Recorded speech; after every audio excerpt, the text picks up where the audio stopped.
So hey, what's up guys, welcome back to our YouTube channel. So in this video we are going to see what if Harry Potter was raised by black family. So this will be movie, and don't worry, I will be not hosting the whole video, so you don't have to watch the my ex with my accent. So let's jump right into the video. The cupboard under the stairs had a smell that never washed out. Old dust, wet shoes, wood that had learned to hate air. Harry had lived in that smell so long that sometimes he forgot other places could exist. Places that didn't press their breath into your chest until you learned how to breathe small. Tonight, the air was worse than usual. Vernon Dursley had been in one of his moods. The kind where his face went the color of boiled ham, and his voice bounced off the walls like it was looking for something to hit. Aunt Petunia followed behind him with tight lips and faster footsteps, as if speed could turn cruelty into responsibility. And Dudley was laughing. Harry's stomach had that quiet, sinking feeling it always got when Dudley laughed. It started with a plate. Not even Harry's plate. Harry didn't have plates unless there were guests, and Petunia wanted to pretend she didn't keep a child in a cupboard. It was one of Dudley's, stacked with biscuits, chocolate, something sticky and expensive. Harry's job had been simple: carry it to the living room without making a mess. He'd been careful, he always was. But Dudley had stuck his foot out anyway. Harry didn't fall, he twisted. Too fast for a normal kid, too sharp like his body knew a trick his mind didn't. The plate wobbled, biscuits sliding, and one chocolate piece smacked straight into Vernon's shirt. It left a brown smear right over the heart. The room went silent for half a second. Then Vernon exploded. "You?" Harry's ears rang.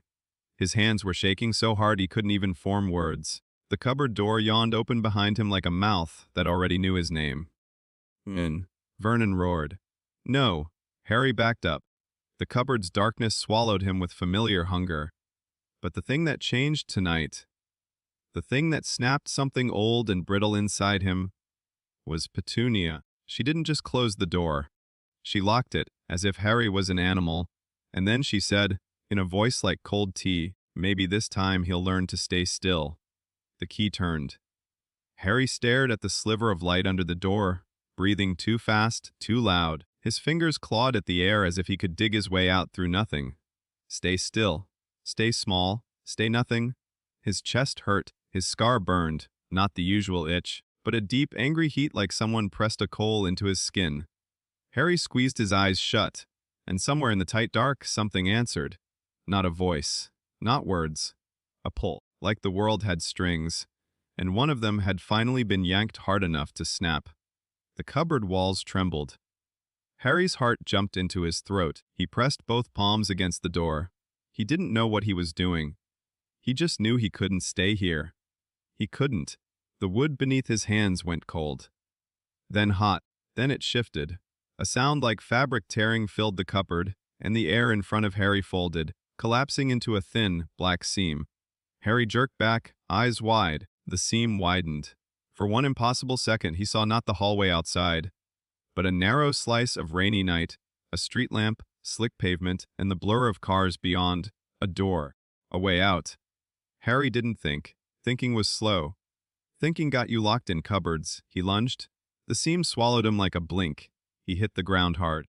Cold soaked through his clothes instantly. Rain slapped his face. His breath came out in white puffs, and the night smelled like wet stone and petrol. Harry scrambled to his feet, dizzy and shaking, and stared around. He didn't know where he was. He'd never been allowed out alone. He didn't know roads or bus numbers or the names of places beyond. Not for you. But he knew one thing with terrifying clarity: he wasn't in the cupboard. His scar still burned, but now it felt like a warning instead of a wound. Harry stumbled forward, shoes splashing through puddles. Streetlights stretched shadows long and thin across the pavement. Somewhere nearby, a late-night shop buzzed with sickly fluorescent light.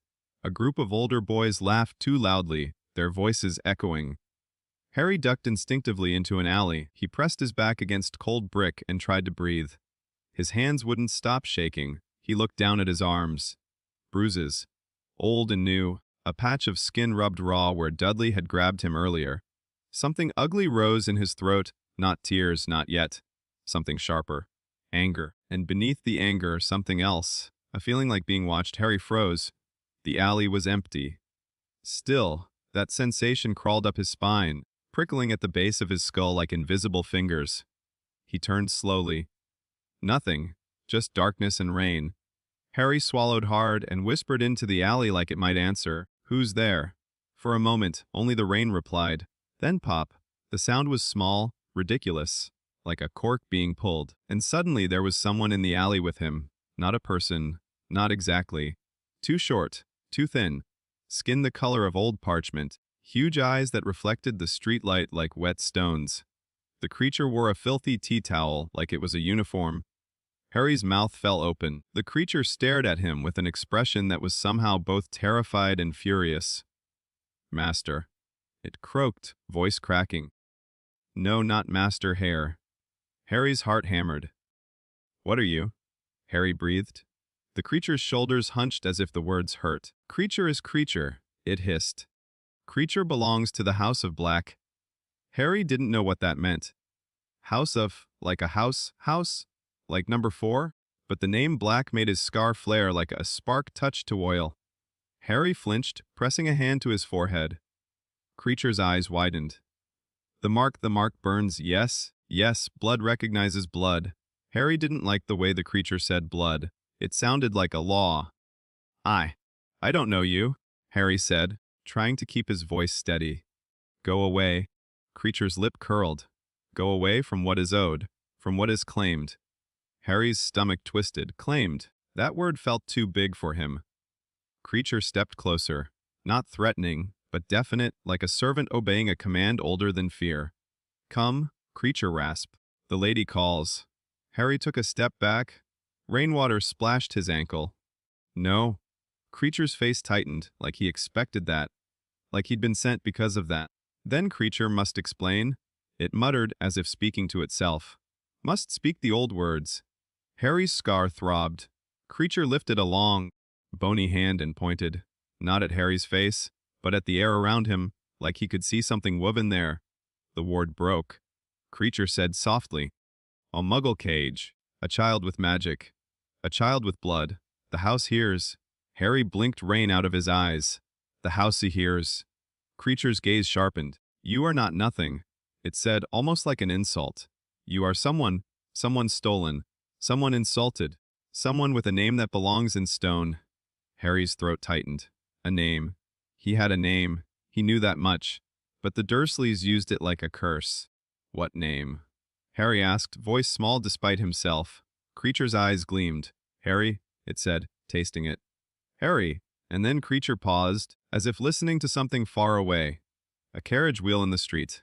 A footstep, no, something else. Creature straightened, sudden and rigid. "Time," it snapped. "They will come. Muggles. Police hunters. The house does not leave its blood in the rain." Harry's mind raced. Hunters. Police. He didn't even know what he'd done. He'd fallen out of a cupboard into a street. "How did you explain that?" Creature's voice dropped into a harsh whisper. "Come now, or be dragged back to cages." Dragged back? The cupboard. The lock? Petunia's cold voice. Harry's hands clenched into fists. He didn't trust the creature. He didn't trust anything. But he trusted the cupboard less. "Where?" Harry demanded. "Where are you taking me?"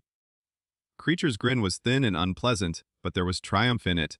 Not personal triumph. More like a door clicking into place. "Home," Creature said. "A real one?" Harry swallowed. "Prove it."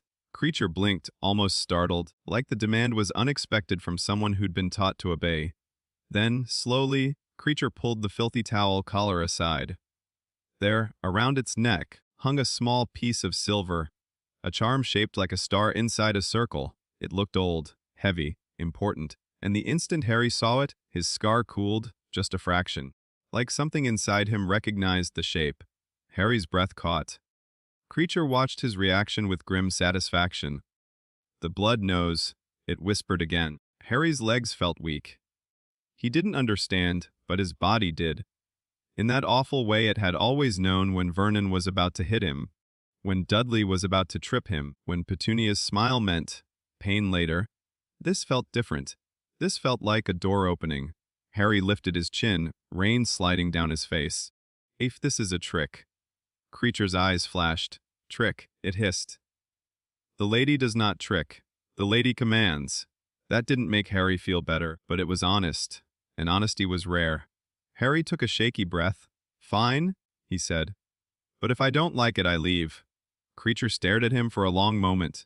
Then, very quietly, it said, You may try. And before Harry could decide whether that was a warning or a promise, Creature seized his wrist. The alley vanished. The sensation was like being squeezed through a keyhole. Harry's stomach flipped. His ears popped. The world turned inside out and snapped back into place with a jolt that made his teeth clack. He stumbled forward, nearly falling, and caught himself on a wooden banister. The air here was different. Dry, dusty. Thick with the smell of old curtains and something sharp, like bitter herbs burned too close to the nose. Harry looked up. He was in a hallway. Not like Prevet Drive. This hall was narrow, but it felt alive, crowded with shadows, lined with dark. Polished wood and flickering candlelight that didn't seem to come from any visible flame. The wallpaper was peeling, but it peeled like a deliberate choice, like age was part of the intimidation. Painted eyes watched him from portraits, not sleeping eyes. Alert judging, Harry's skin prickled. A low sound creaked through the house, like a sigh pulled from ancient floorboards. Creature released his wrist and bowed sharply toward the end of the hall. Harry followed the motion and saw a door tall. Black, carved with twisting patterns that looked like vines or serpents, or both. The door opened, and a woman stood there like a verdict. She was tall and thin, wearing deep black robes that looked heavier than fabric. Her hair was piled high, streaked with silver like a blade hidden in ink. Her eyes were pale and cutting, the kind that made even adults feel like children. Harry's mouth went dry. The woman's gaze hit him like a slap. So, she said, voice smooth as polished stone, that is you. Harry didn't answer. He couldn't. The woman stepped forward. The house seemed to lean with her, as if the walls were listening. She looked down at Harry's bruises without flinching. Then her lip curled, not in pity, but in disgust. Muggles, she said, like the word was rotten. To dare. Harry's scar pulsed once, slow and heavy. The woman's eyes narrowed. And you carry more than bruises, she murmured. Interesting. Harry forced his voice out. Who are you? For a second, something flickered in her expression. Amusement, perhaps, that a small, half-starved boy would demand names in the House of Black. Then she straightened, and the flicker died. I am Walburga Black, she said, and the name landed like a seal on paper, mistress of this house. Keeper of its law? Harry's throat tightened. Why did you take me? Walburga studied him, slow and exact, like she was measuring a weapon for cracks. Because you should not exist in a cupboard, she said finally, as if that was the simplest thing in the world. Because your blood screamed loud enough for my wards to hear it. Harry stared, rain still dripping from his hair onto the old wood floor. My blood. Walburga's gaze dropped to his forehead. Harry's scar burned.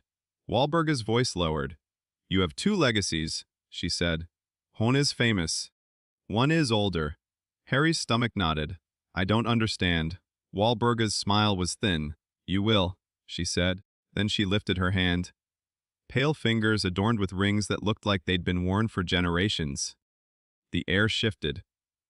Harry felt it like a pressure in his bones, like the house inhaled. Walburga spoke, not loudly, but with a weight that made the portraits seem to still.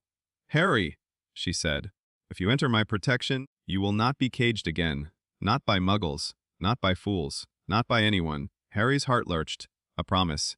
Then Walburga's eyes hardened. But understand this, protection is not charity. In this house, everything has a cost. Harry swallowed. What cost? Walburga leaned closer, and her perfume smelled like smoke and old paper. You will learn, she whispered.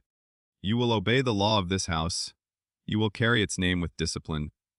You will not embarrass me with weakness. Weakness. Harry flinched. Not because the word hurt, but because it sounded like something he'd been beaten with his whole life. He lifted his chin anyway. I'm not weak, Harry said, voice shaking. Walburga's eyes glittered. Good, she said. Then you may survive what comes next. She straightened and turned her head slightly, as if addressing the house itself. Creature, she said, calm and cold. Prepare the parlor. Light the iron candles. Bring the tapestry key. Creature bowed so low its forehead nearly touched the floor. Yes, my lady. Harry's stomach dropped. Tapestry key. Iron candles. None of that sounded normal. Walburga looked back at Harry one last time, and her gaze sharpened like a knife finding the seam in cloth. This is your last moment to run, she said softly. Choose. Harry's mind flashed with privet drive. The lock, the cupboard, Dudley's laughter, Vernon's fists. Then he looked at the portraits watching him, the strange living shadows of this house, the woman who spoke like a law. This place scared him, but the cupboard had taught him something important. Sometimes fear is still better than hopelessness. Harry took a shaky breath and stepped forward. Walburga's smile returned, not warm, not kind, satisfied. Welcome, she said, to the House of Black. The door behind Harry shut on its own, and somewhere deep in the walls, the house creaked, like it had been waiting years to close its fingers around him. Harry slept like a cornered animal, not the soft sleep of safety. Nothing in him knew how to do that, but the hard, thin kind where the body collapses because it has no choice, while the mind keeps one eye open in the dark. He woke to silence so thick it felt deliberate. Number 4 had never been quiet. Even at night, there was always something. A television humming downstairs, a fridge clicking, Vernon's snore like a threat through the walls. This silence was different. It wasn't empty. It was watching. Harry sat up fast. He was in a small bedroom with heavy curtains and a single candle burning in a wall sconce. The flame didn't flicker like normal fire. It stayed steady, as if wind had no permission here. The bed beneath him was real. Soft mattress, thick blanket. His clothes were not. Someone had stripped him of his wet shirt and trousers and replaced them with an oversized nightgown that smelled faintly of lavender and something sharper underneath, like iron. His stomach twisted. He didn't remember anyone touching him. For a second, panic rose in his throat so fast it almost choked him. Then he noticed the lock. Not on the door. On the inside of the door there was no lock at all. No keyhole, no chain. Nothing that said you stay here because we say so. Harry's breath stuttered. He slid off the bed and padded to the door. He pressed his ear against it. Quiet, he opened it slowly. The hallway outside was dim. The candlelight ran along the walls like veins. Portrait eyes followed him without blinking.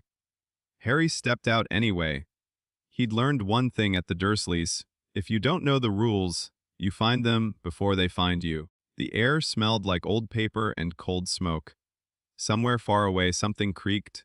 Wood settling or the house shifting its weight. Harry walked carefully, bare feet silent on the rug. At the end of the hall, the carved black door from last night stood slightly open. Light spilled from it, duller than a lamp, more like the glow of embers. Harry approached. His scar warmed, as if it recognized the room. He pushed the door open. Inside was a parlor that looked like a museum designed by someone who hated warmth. Dark furniture, silver frames, a fireplace that held no flame, only black ash. Candles in iron holders burned with that same steady, unnatural light. And in the center of the room, a tapestry. It covered the wall like a living thing, embroidered with names and lines and branching paths. A family tree made physical, woven in threads so old it seemed to drink the light. Walburga Black stood before it like a priest at an altar. Creature hovered near her shoulder, clutching a ring of keys that looked far too heavy for such a small creature. Walburga did not turn when Harry entered. She didn't need to. You woke, she said, voice calm as if waking was something she had allowed. Harry swallowed. Where am I? Walburga's head tilted slightly. In my house. That I know, Harry said, then surprised himself with the steadiness of his own voice. Why am I in your house? Walburga turned. Her eyes landed on him, and Harry felt that same sensation as last night, like being measured for flaws. You ran, she said. Harry's hands clenched at his sides. I escaped. Walburga's mouth curved sharp. A child does not escape a cage unless the cage was already cracking.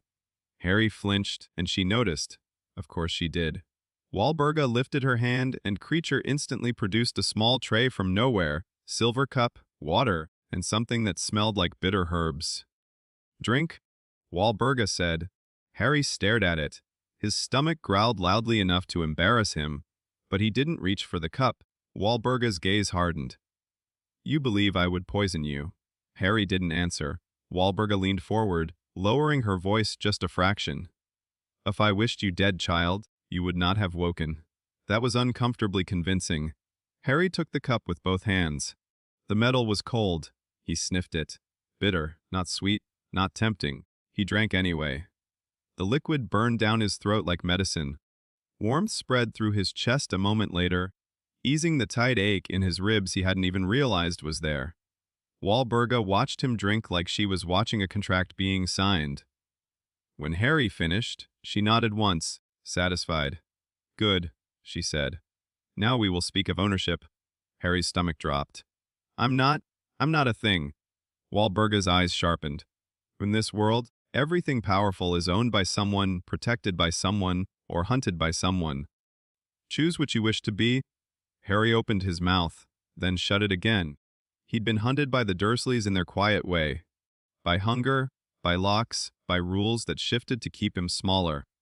He didn't want to be hunted. He looked at the tapestry again. The lines of names felt heavy, like they carried weight beyond thread. "What is that?" he asked. Walburga turned back to the wall, the black tapestry. The memory of the house. Harry took a cautious step closer. Names swam in the candlelight, some burned out, scorched away with ugly holes. Others were stitched thick, bold. Harry pointed to a burned-out spot without thinking. "What happened there?" Walburga's voice went colder. "Disobedience." Harry's finger lowered slowly. Creature made a small, pleased sound, like he enjoyed the tapestry's cruelty. Walburga lifted her chin. "The House of Black does not tolerate shame. It does not tolerate weakness." Harry's scar pulsed once slow. Walburga's eyes flicked toward his forehead again. "And it does not tolerate theft." Harry frowned. "Theft?" Walburga's expression sharpened into something like certainty. "You," she said simply. Harry felt the words hit him like a door slamming shut. "I'm Harry Potter," he said fast, like saying it might protect him. "I belong to no one." Walburga interrupted. "Not anymore." The room seemed to tighten, as if the house itself approved. Harry's heart hammered. "I don't understand." Walburga took one slow step toward him. "You have a protection on you," she said. "Old, crude, fueled by sacrifice. It clings to your skin like ash." It was anchored in the wrong place. Harry blinked. "Anchored?" Walburga's mouth curled faintly. "Protection must be tied to a home. The people who were meant to be that anchor failed you." Harry thought of Petunia's locked cupboard door and felt his throat go tight. Walburga's gaze did not soften. She was not offering comfort. She was offering logic. "You escaped," she continued. "In doing so, you tore yourself out of the anchor that protection depended on.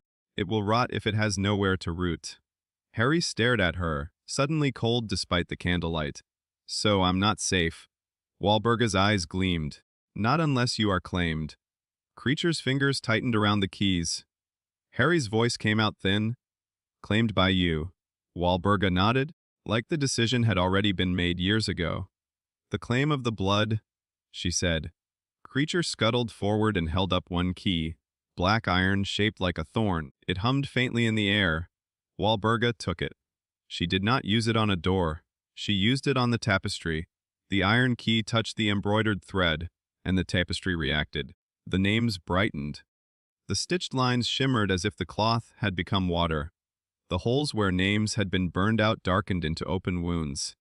Harry took a step back, startled. Walburga's voice lowered, becoming formal, heavy. "This house is old," she said. "Older than your fear, older than your fame. It has laws carved into stone and carried in blood. When blood is dishonored, the house may answer." Harry swallowed. "My blood." Walburga's gaze snapped to his face. "Do not interrupt." Harry shut his mouth immediately, but something in him bristled anyway. He hated being ordered. He hated it because he was used to it. Walburga saw the flicker of resistance and seemed pleased by it. She raised the iron key again, and tapped the tapestry near the top, where the oldest names were thick as rope. The claim requires 3 things, she said. Proof, consent, seal. Harry's hands were damp. Proof, Walburga said, and Creature shuffled forward holding a shallow silver bowl. Inside it lay something that looked like ink, black and glossy. Walburga pricked her finger with a small, sharp pin from her sleeve. A bead of blood welled, bright against her pale skin. She let it fall into the bowl. The black ink shivered, then turned deep red, swirling like it was alive. Walburga held the bowl out toward Harry. Harry stared at it. "If I do that," he said, voice rough, "what happens?" Walburga's eyes narrowed with something like respect for the question. "You will no longer be easy to find," she said. "You will no longer be easy to take. The house will recognize you. Its wards will bend around you. Its servants will obey you. Its doors will open." Harry's throat tightened. "And the cost?" Walburga smiled again, thin as a blade. "Good. You hear the teeth behind the offer." She leaned in. "The cost," she said softly, "is that you will not betray the house that shelters you. You will not hand its secrets to its enemies. You will not shame its name." Harry swallowed. "What if I want to leave?" Walburga's gaze held his like a lock holds a key. "You may walk out of any door," she said.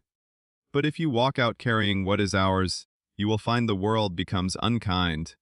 Creature made a quiet, approving hiss. Harry's scar warmed again, as if it had opinions about this contract.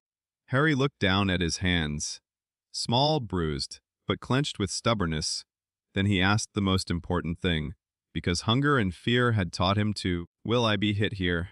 For the first time, Walburga paused, not because she was shocked. She didn't do shock, but because the question was so blunt it stripped away the politics like flesh from bone. Walburga's eyes went colder. "In my house," she said, voice low, "you will not be struck like an animal by Muggle hands." Harry's chest loosened by a fraction.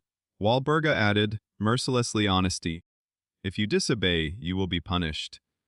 But you will be punished with purpose." Harry didn't know if that was better. But it was different. Different mattered. He took the bowl with both hands. The ink smelled like smoke and metal. He dipped his finger into it. It was cold. Then he pulled his hand back, black ink clinging to his skin like tar. Walburga lifted the iron key again and spoke words that made the air thicken. Harry didn't understand them, but his bones did. They sounded like old stone and older laws. The tapestry brightened. A line of thread, previously dull, shimmered, then extended, crawling like a living thing down the cloth, searching. Harry's scar flared. He gasped, clutching his forehead. Walburga's eyes sharpened. "There," she murmured. "It recognizes you." Harry's breath came fast. "It hurts." "It is not meant to be gentle," Walburga said, and her voice carried no apology. "Blood claims are never gentle." The thread on the tapestry reached an empty place, an unfilled branch. And then, slowly, letters began to stitch themselves into existence, not with a needle, with light. R.R.Y. Harry stared, heart hammering. The letters continued. P.O. Terrar, his stomach dropped. Then, the tapestry hesitated, the cloth rippled. Walburga's eyes narrowed, and her hand tightened on the key. Harry's scar burned hotter, as if something inside him resisted. Walburga's voice snapped, suddenly sharp. "Consent?" she said, and her eyes locked on Harry. "You are not a wand to be stolen. You are not a vault to be raided. Do you accept the house?" Harry's mouth went dry. This was the moment. If he said no, he didn't know where he'd go. If he said yes, he didn't know what he'd become. He thought of the cupboard. He thought of the lock. He thought of Petunia's voice. Maybe this time he'll learn to stay still. Harry lifted his chin. "Yes," he said. "I accept." The air snapped, like a chain clicking into place. The tapestry surged with light, and new letters seared themselves under his name. Unendirartithirpiepraudicida.tionenofatiaucof bila at Harry's scar cooled slightly, like something had settled into a new shape. Walburga exhaled, slow. "Seal," she said. She reached into her robe and pulled out a ring, black stone set in silver, heavy with age. She did not put it on Harry's finger. Instead, she pressed it gently to his ink-stained skin. The ring was freezing. For a second, Harry thought it would burn him. Then the cold sank in and spread outward like ink in water. Harry's hand tingled. The black ink faded, disappearing into his skin, and something inside him shifted. Not power exploding, not lightning, a weight settling into place, as if the house had laid a cloak over his shoulders. Thick, protective, and undeniably heavy, Walburga stepped back and studied him. Harry flexed his fingers slowly, as if expecting something to crack. Nothing cracked.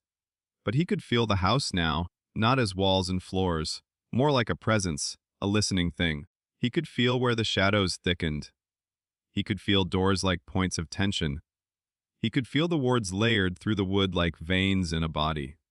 It was terrifying, and also steady. Creature dropped to his knees so abruptly his bones clicked. "Air?" The creature rasped, voice shaking with something like reverence. "Hair is home." Harry stared at Creature.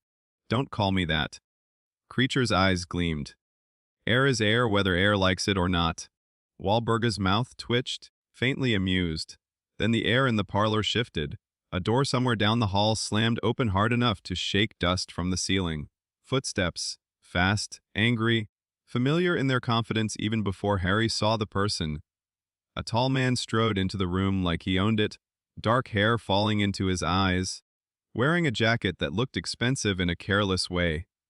His face was handsome in the sharp, reckless style of someone born into power and bored of it. He took one look at Walburga and sneered. "So it's true," he said. "You dragged a kid into this house." Walburga's eyes went icy. "Watch your tone." The man's gaze flicked to Harry. Something in his expression changed. Shock, then something like a wound reopening. Because Harry looked back at him with wide green eyes that didn't know this face, but somehow recognized the shape of it, like the world had been hiding a missing piece and suddenly put it in front of him. The man's voice went rough. "You're not your concern?" Walburga snapped. The man ignored her completely. He took 2 steps closer, eyes locked on Harry's forehead. "The scar," he whispered, like saying it hurt. "Merlin." Harry's throat tightened. "Who are you?" The man's mouth pulled into something that wasn't quite a smile, wasn't quite grief. "Sirius," he said. Sirius Black. Harry's stomach flipped black. Walburga's voice was acid. "He is not here for sentiment." Sirius finally tore his gaze away from Harry and looked at Walburga with pure fury. "What did you do?" he demanded. "What did you bind?" Walburga lifted her chin. "I saved what the world abandoned." Sirius barked out a laugh that held no humor. "You didn't save him. You claimed him." Harry's scar pulsed once, as if agreeing with the word. Harry looked between them, tension tightening the room. Sirius's eyes softened slightly when they landed on Harry again. "Are you hurt?" Sirius asked, quieter. Harry didn't know why the question made his chest ache, but it did. He shook his head, then hesitated, then added honestly, Not right now." Sirius's jaw tightened like he wanted to smash something. Walburga's voice cut through it. "If you are done posturing, you may leave." Sirius's gaze sharpened. "Not without knowing why you kept him from me." Walburga's eyes glittered. "Because you are a wildfire, and wildfires do not raise children. They burn them." Sirius flinched like the insult landed somewhere true. Before he could answer, another presence entered the room. Not loud like Sirius, not angry. Quiet, controlled. Harry felt it before he saw it, the way you feel a storm that chooses to be still. A man stepped into the doorway, posture perfect, hair neatly combed, eyes cool and calculating. He was younger than Sirius by only a little, but he looked older in the way his expression never wasted emotion. He glanced at Walburga, then at Sirius, then finally at Harry. And when his gaze met Harry's, something unreadable flickered. Recognition, perhaps. Or decision. "Mother," he said, voice even, "you've done it." Walburga's eyes softened by half a degree. That was the closest she came to affection. "Yes," she said, "I have." Sirius turned sharply, disbelief flashing across his face. "You," he breathed. "You're supposed to be dead?" The newcomer offered calmly. Harry's breath caught. Sirius's voice cracked with anger and something else underneath it. Regulus.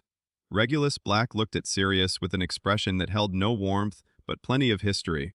"I'm alive," Regulus said. "Try to keep up." Harry stared at him, stunned. Two blacks, two storms in different shapes.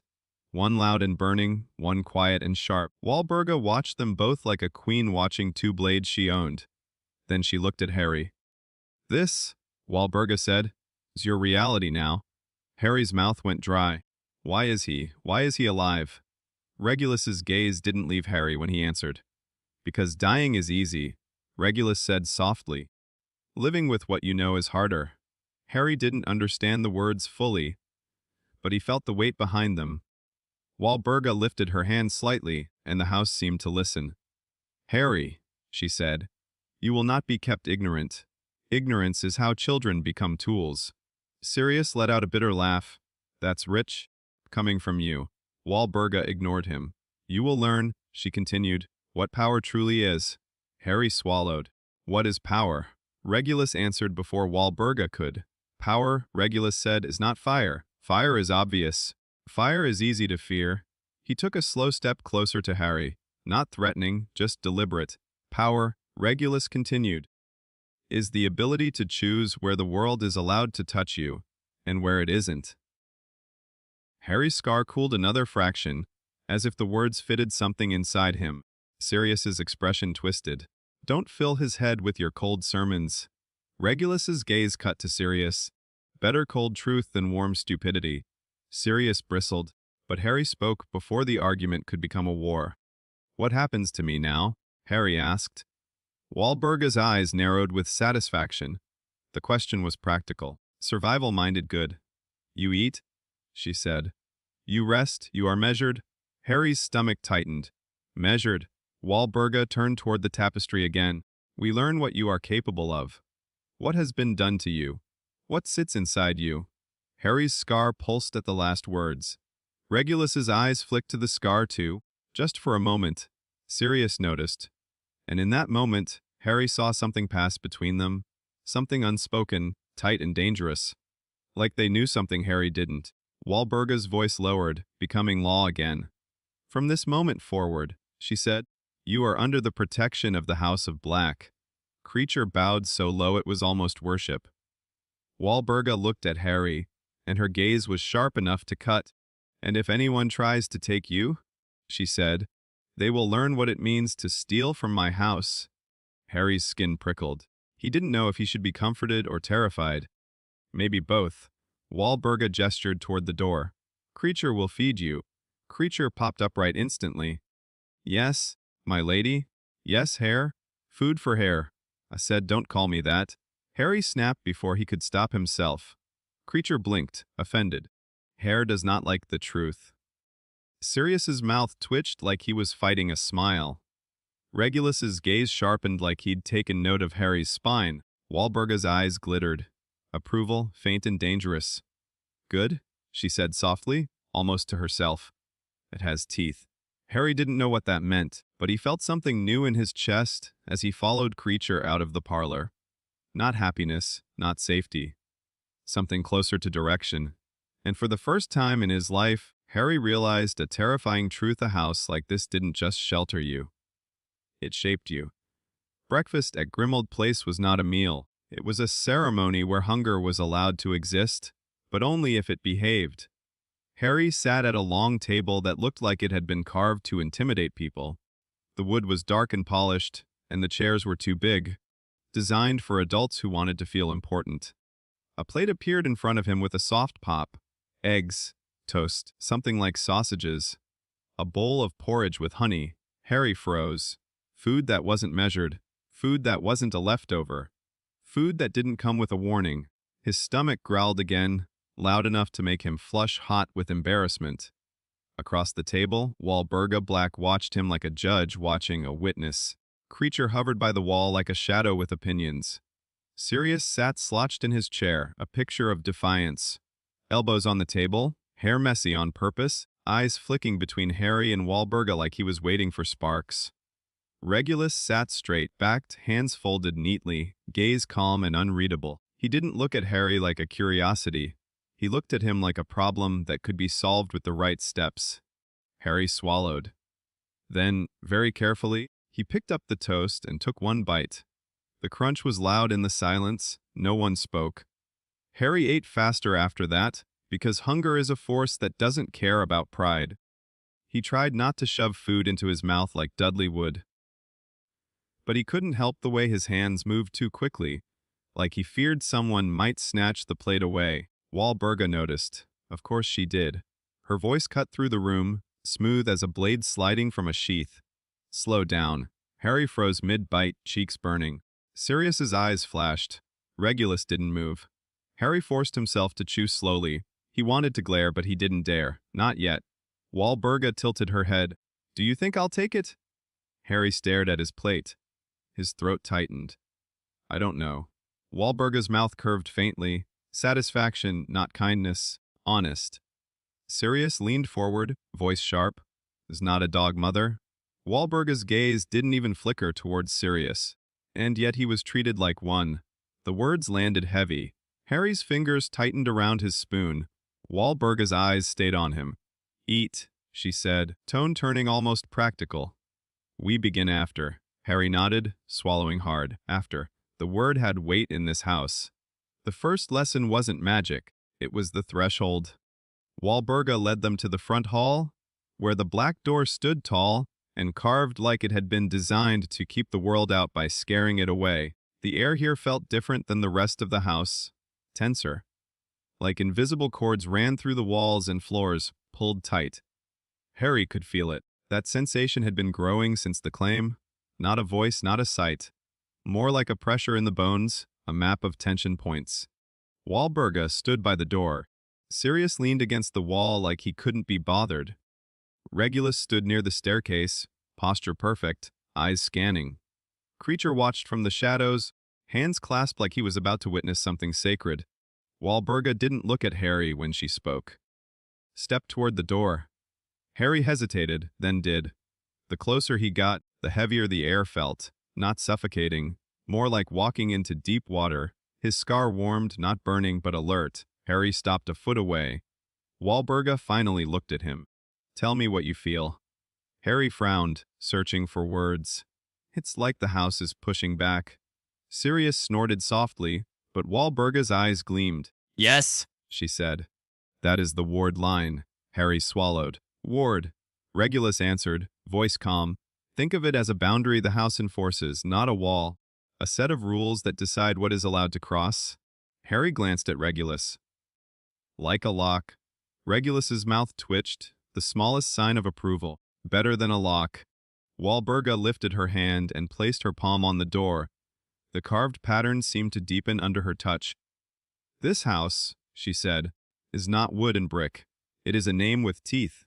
Sirius rolled his eyes. Here we go. Walburga ignored him like he was furniture. When you were claimed, she continued, the house accepted you. That means its wards will now recognize your magic as permitted. Harry stared. So it won't hurt me. Walburga's gaze sharpened. Do not assume wards are gentle. Wards do not love, they obey. Harry's stomach tightened. Walburga stepped aside, touched the door. Harry reached out slowly and put his hand against the wood. It was cold. Then, as his skin pressed to the carved surface, the cold eased. Like the house exhaled. A strange sensation crawled up his arm. Recognition. Permission. Harry pulled back quickly, startled. Sirius's eyes were focused now, serious in a way Harry hadn't seen yet. Regulus watched Harry's hand like he'd seen this reaction before. Walburga nodded. Good. You are inside. Harry looked up, confused. Inside? I'm already. You were physically inside, Walburga corrected. Not magically. Harry's scar pulsed once. Walburga continued. There are wards that keep out enemies. Wards that keep in secrets. Wards that punish betrayal. And wards. Her gaze flicked to Harry's forehead. That react to what you carry. Regulus's eyes sharpened. Sirius's jaw tightened. Harry's mouth went dry. What I carry. Walburga's expression was perfectly controlled. Later, Sirius snapped, Mother. Walburga's voice cut like a whip. Not in the hall. The house creaked softly as if agreeing. Sirius shut his mouth, fury simmering. Regulus didn't react at all. Only his fingers flexed once, subtle as a twitch. Walburga turned back to Harry. Today's lesson is simple. Power is not what you can do. Power is what you can prevent. Harry didn't fully understand, but the words lodged in his mind anyway. Walburga lifted her hand again. Creature. Creature popped forward instantly, holding a small wooden box. Walburga took it, then opened it with a click. Inside lay a wand. Not Harry's. He didn't have one yet. This wand was older looking, darker wood with faint silver threading along the handle like veins. Harry stared. Sirius's eyes narrowed. That's a spare, Walburga said, and it will do. Regulus's gaze slid to Harry. Wands are not weapons by themselves.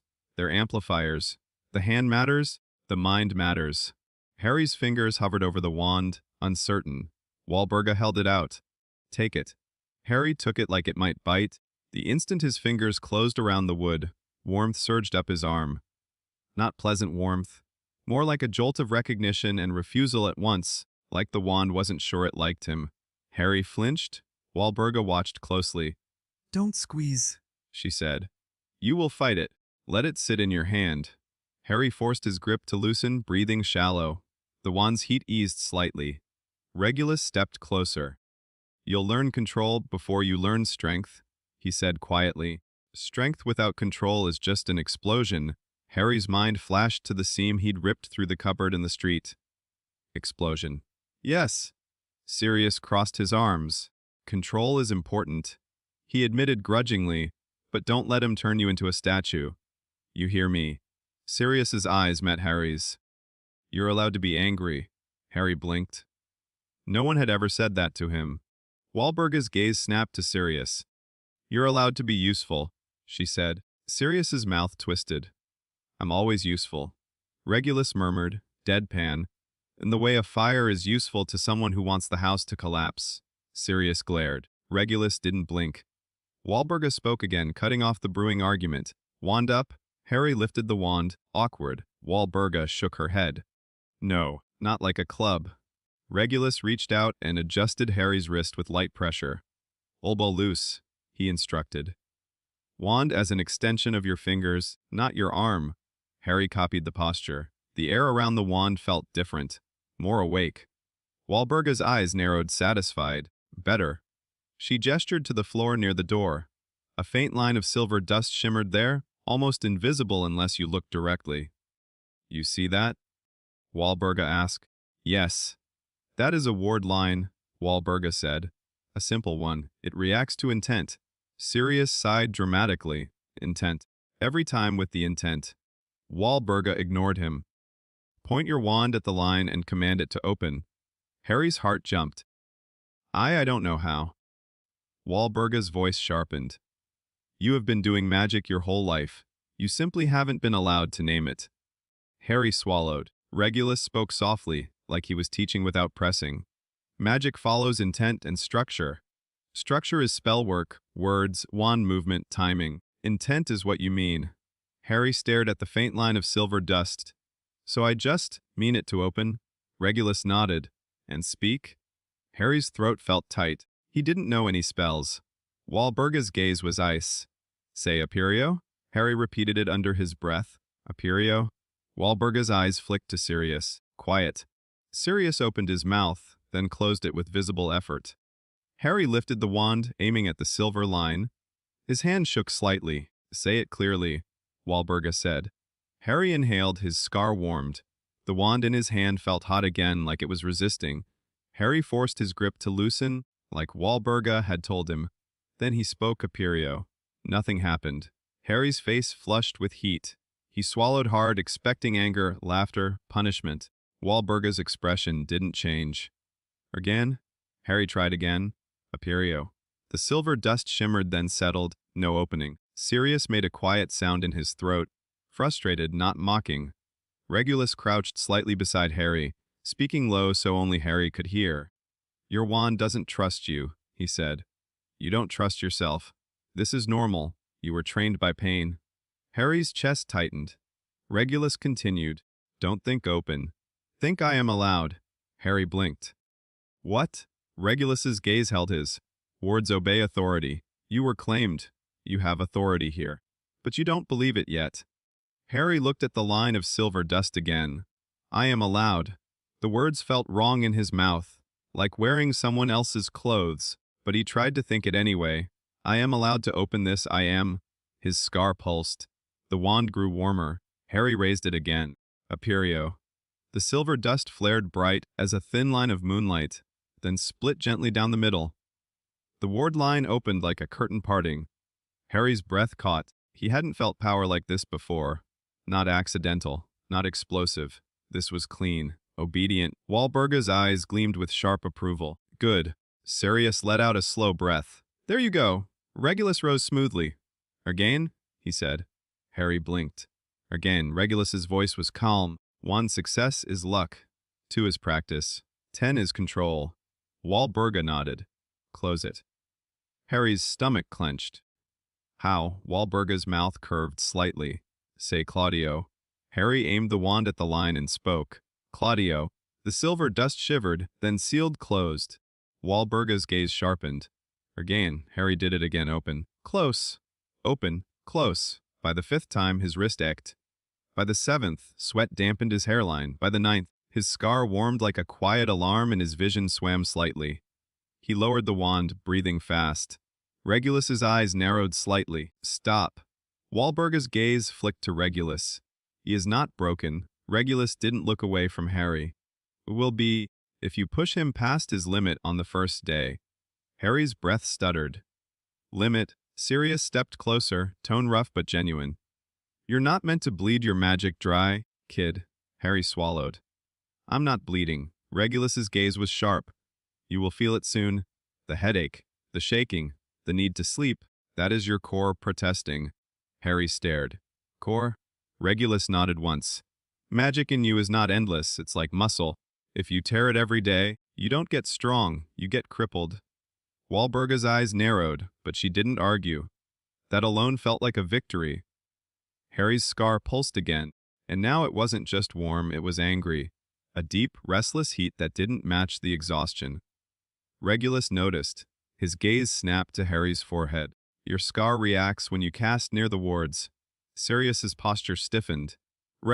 Regulus raised one hand, a quiet command for silence. Harry's mouth went dry. Why? Regulus didn't answer immediately. He looked at Walburga like he was checking whether he was allowed. Walburga's jaw tightened. Not in the hall? She repeated. Regulus's expression didn't change, but something in his eyes hardened. Then we move.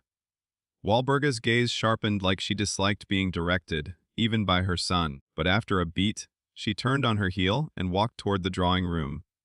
Creature scuttled after her with the box, muttering, iron candles, always the iron candles. Harry followed, wand still warm in his hand.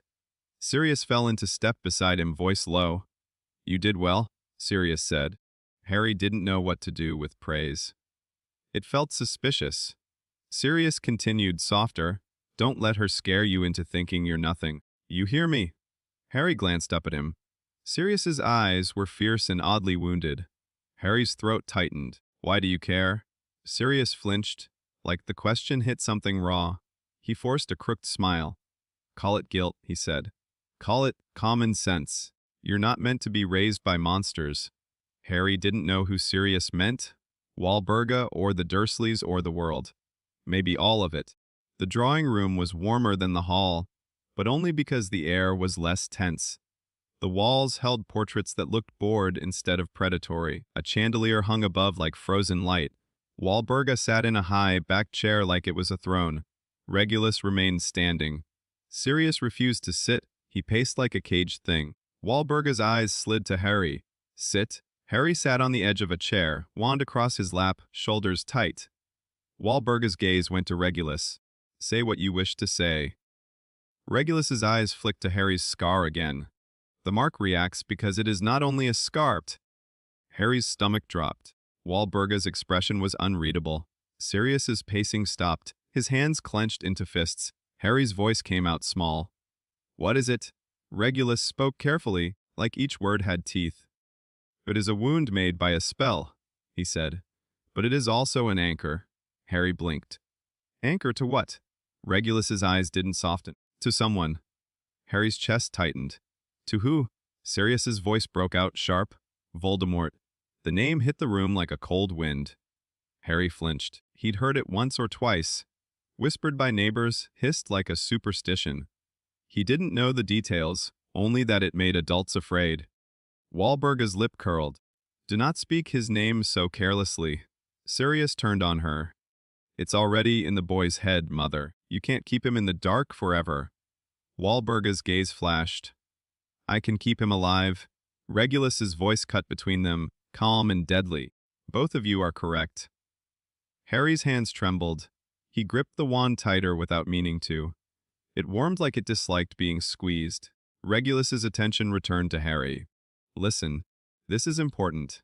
Your power will never be consistent if your mind is never consistent. Harry swallowed. What does that mean? Regulus's gaze sharpened. It means fear will make you explode. Anger will make you spike. Desperation will make you tear holes in the world again. Harry's mind flashed to the seam in the cupboard. The street. Rain. Creature's eyes. He whispered, I did that. Regulus nodded once. Yes. Wahlberga leaned forward. And that, she said softly, is why you will learn control. Harry looked at her. So I'm dangerous. Wahlberga's eyes gleamed. You have potential? Sirius snarled, stop talking like he's a weapon. Wahlberga's gaze cut to Sirius. Hoon war. Everything becomes a weapon. Even children. The silence that followed was thick and awful. Harry's stomach churned. Regulus exhaled slowly, then changed the direction of the room like someone turning a key in a lock. Harry, he said, do you know what it feels like when someone is watching your thoughts? Harry's throat tightened. No. Regulus's eyes were calm. You will. Sirius's posture stiffened, fury flashing. Regulus, don't start that yet. Regulus looked at Sirius, expression unreadable. If we don't, someone else will. Wahlberga nodded, approving that logic. Harry's chest tightened again. Someone can watch my thoughts. Regulus's gaze held his. Yes, it's called legilimency. It is not mind reading like children imagine. It is invasion. It uses your emotions as doorways. Harry felt sick. Regulus continued, occlumency is defense. It is not lying. It is control. Harry swallowed hard. Can I learn it? Regulus's eyes sharpened. Yes, but not today. Wahlberga's voice was crisp. Today you learn the first truth you do not cast with your wand. You cast with your choice. Harry frowned. Choice. Wahlberga gestured toward the wand. When you opened the ward, you did not force it. You asserted permission. That is authority. Authority comes from believing you are allowed.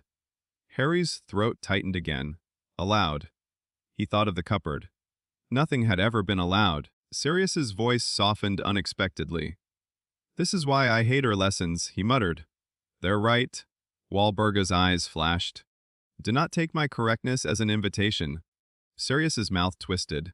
Wouldn't dream of it. Regulus's gaze returned to Harry. Now for silk. Harry blinked. Silk. Regulus picked up a teacup from a side table and held it at arm's length. Teeth is obvious magic. Force, shields, hexes.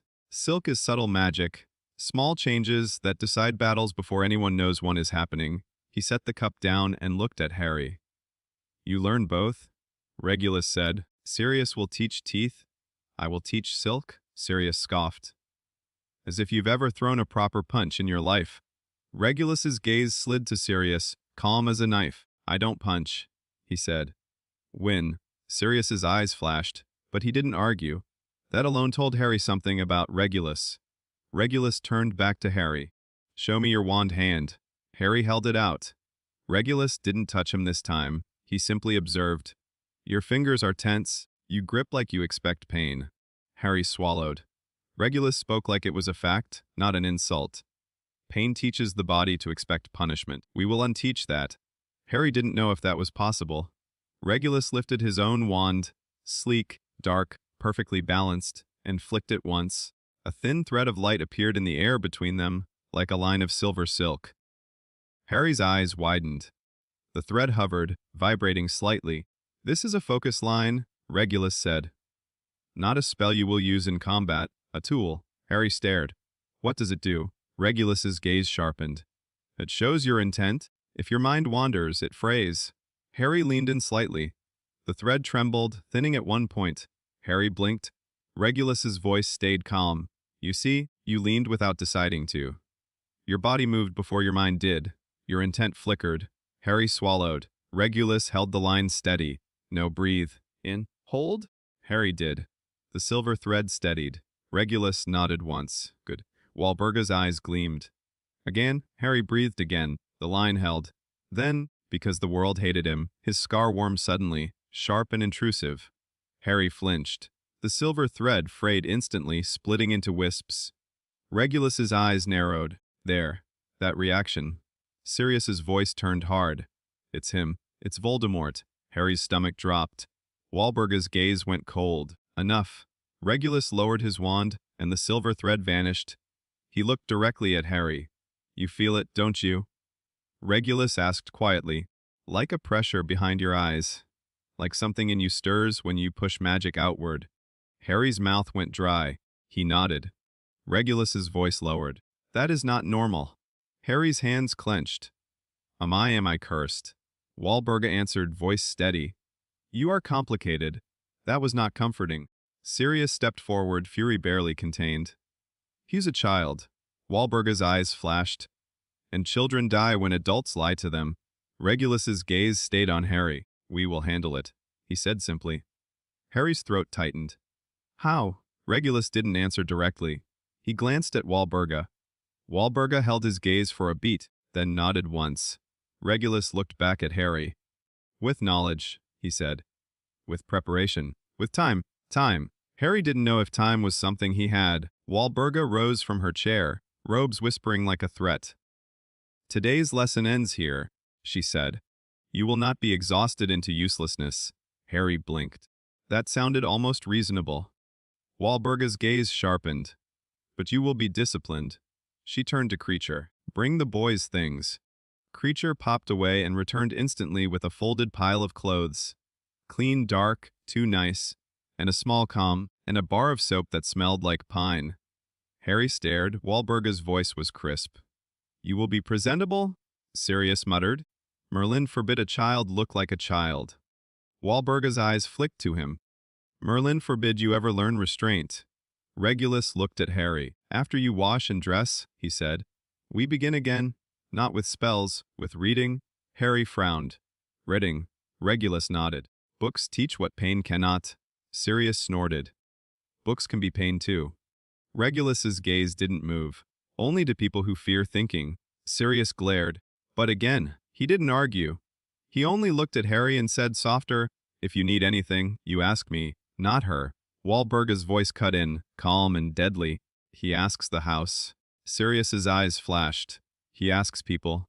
Walburga's expression didn't change. People fail. Houses endure. Harry's stomach twisted with the strange truth of it. He stood slowly, wand still in hand. The wand was warm now, not friendly, but less resistant, like it was considering him. Harry looked at Walburga, then Sirius, then Regulus. Opened the ward, he said quietly, not sure why he needed to say it out loud. Walburga's eyes gleamed. Yes. Regulus's voice was calm. That means you can learn. Sirius's smile was crooked. That means you've got teeth. Harry swallowed. Teeth and silk. Control and cost. A house that didn't love, but protected. He didn't know what he was becoming. But he knew one thing with terrifying clarity. He wasn't in a cupboard anymore. And the world that had ignored him was about to notice. Because the House of Black had just put its name over his head like a shield. And shields, Harry was learning, were also declarations of war. Time did not heal Grimold Place. It sharpened it. The house stayed dark and breathing and full of watching eyes, but Harry learned the difference between being watched as prey and being watched as property worth defending. By the time he turned 11, the shadows didn't scare him the way they had. Not because they were kinder, because he'd grown teeth of his own. Harry's mornings became routine, black routine, which meant the day began with rules and ended with consequences. Regulus taught him silk, how to breathe until his thoughts stopped thrashing, how to listen before he spoke, how to spot the exact second someone lied. Sirius taught him teeth how to plant his feet, how to move like he meant it, how to turn fear into forward motion instead of collapse. Walburga taught him the simplest lesson of all: if you didn't control your story, Someone else would use it to control you.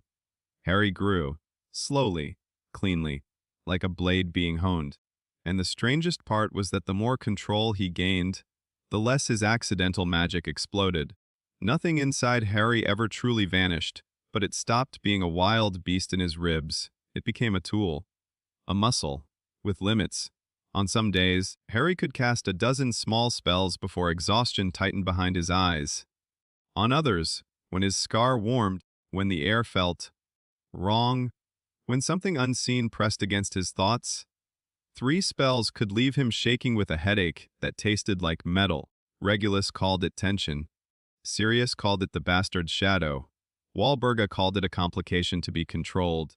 Harry called it the thing he didn't talk about unless he had to.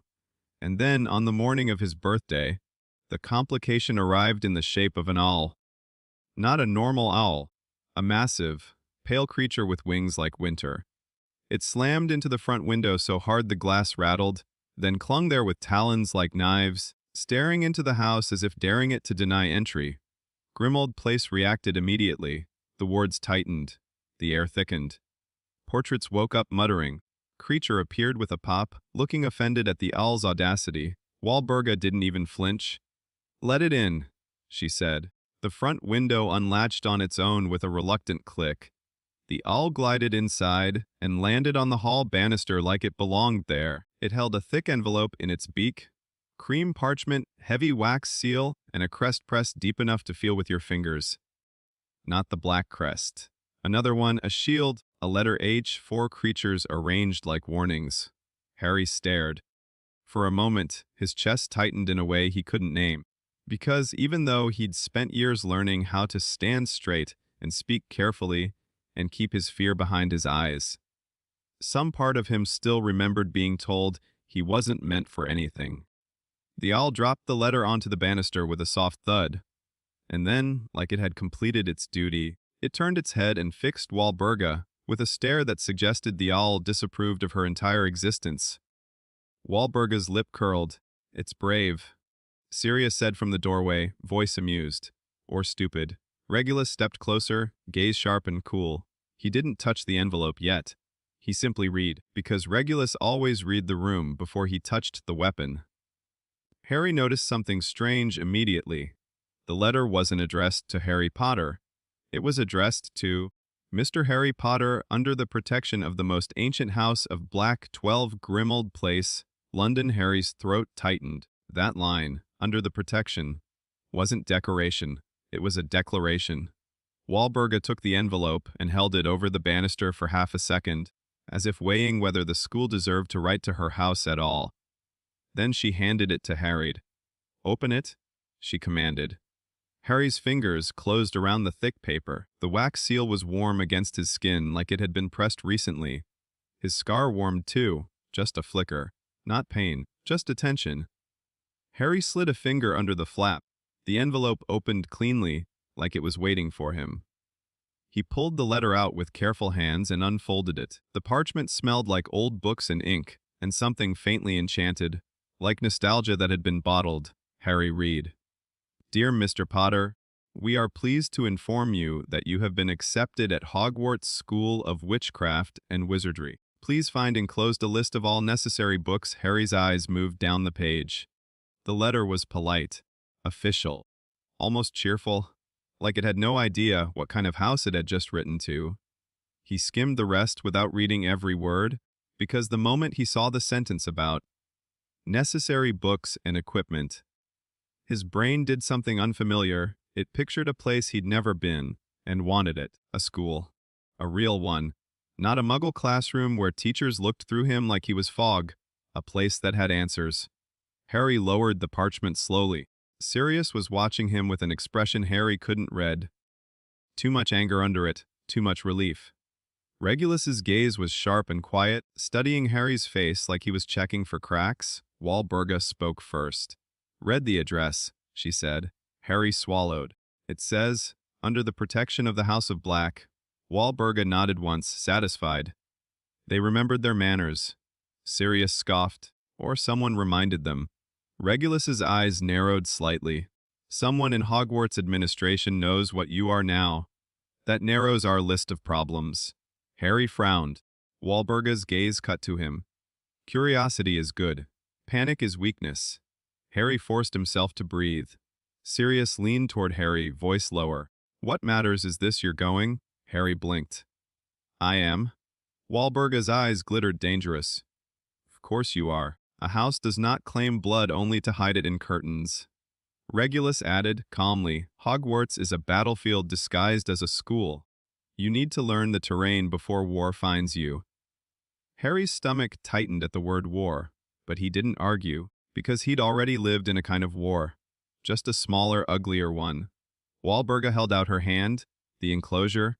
Harry blinked, then reached back into the envelope and pulled out the second parchment, the supply list. His eyes widened. Books, robes, cauldron, telescope, a wand. Harry looked down at his hands like they were suddenly unfinished. Sirius's mouth twitched. That one's yours. Properly yours. Harry didn't know what to say to that. Wahlberga's voice cut through his silence. We will go to Diagon Alley tomorrow? Harry's chest tightened again, anticipation and fear in the same breath. Sirius grinned like someone had just handed him permission to cause trouble. Oh, brilliant. We'll give them something to stare at. Wahlberga's gaze snapped to him. You will give them nothing except certainty. Sirius's smile didn't fade. Certainty that I'm still alive. Wahlberga's expression went cold. Certainty that you are silent. Sirius opened his mouth. Regulus said, quietly, if you turn this into theater, you'll paint a target on him. Sirius stopped. The pause wasn't obedience. It was calculation. Harry watched them, this strange family triangle of fire, ice, and stone, and realized something unsettling.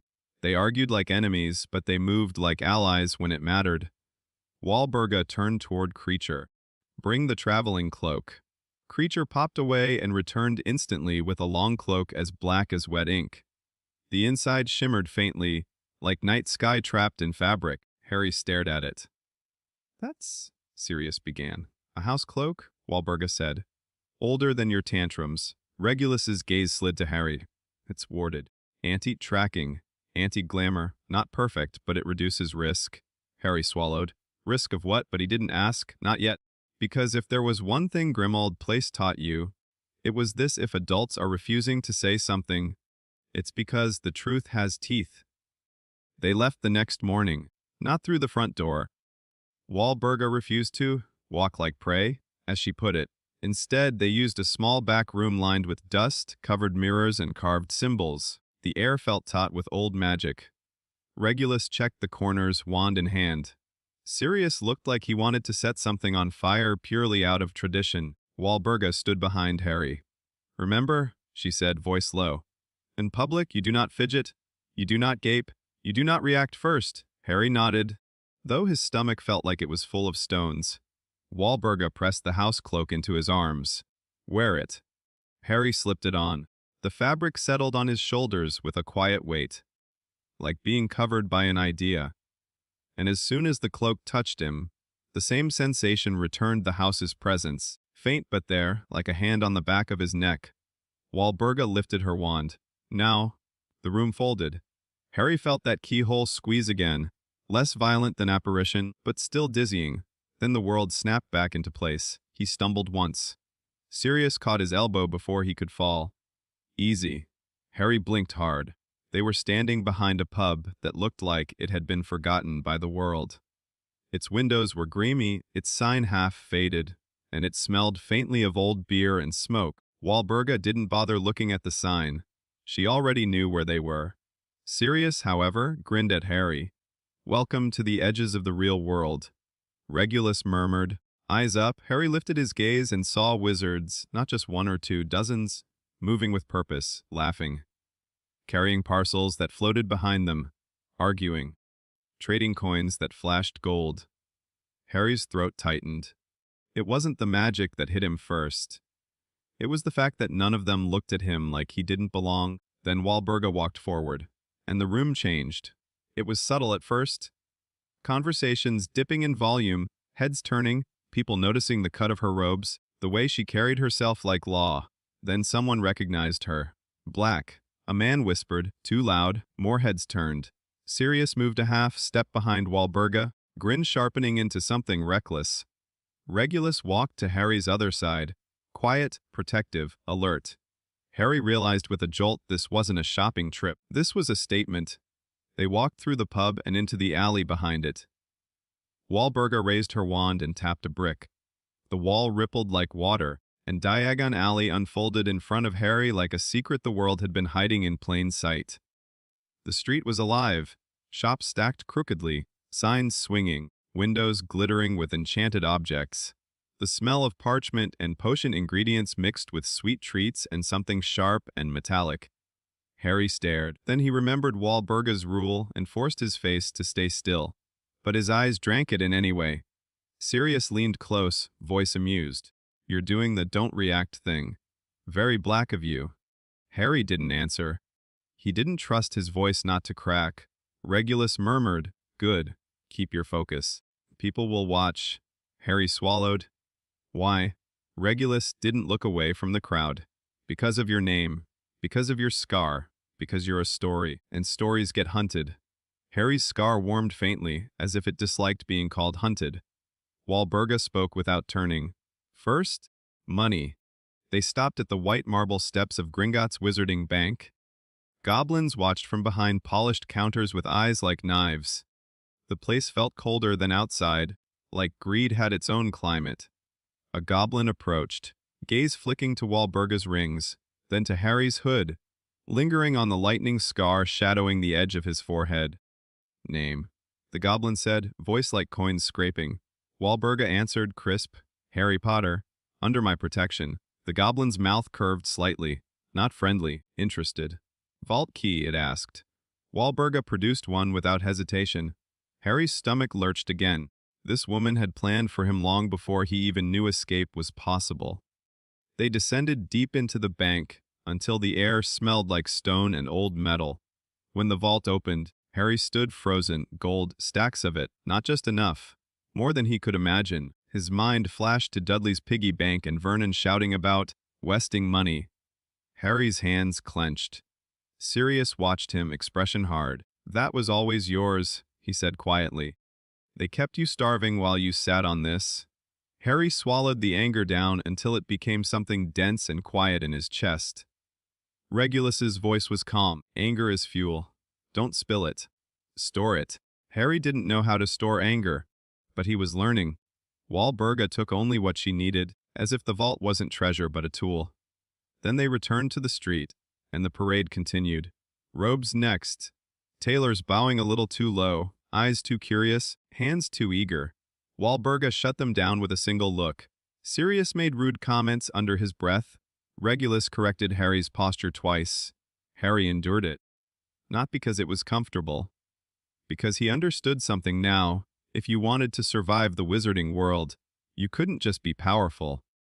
You had to look like you belonged. By the time they reached Ollivander's wand shop, Harry's head was full of new smells and new rules and the constant, pressing awareness of eyes on him.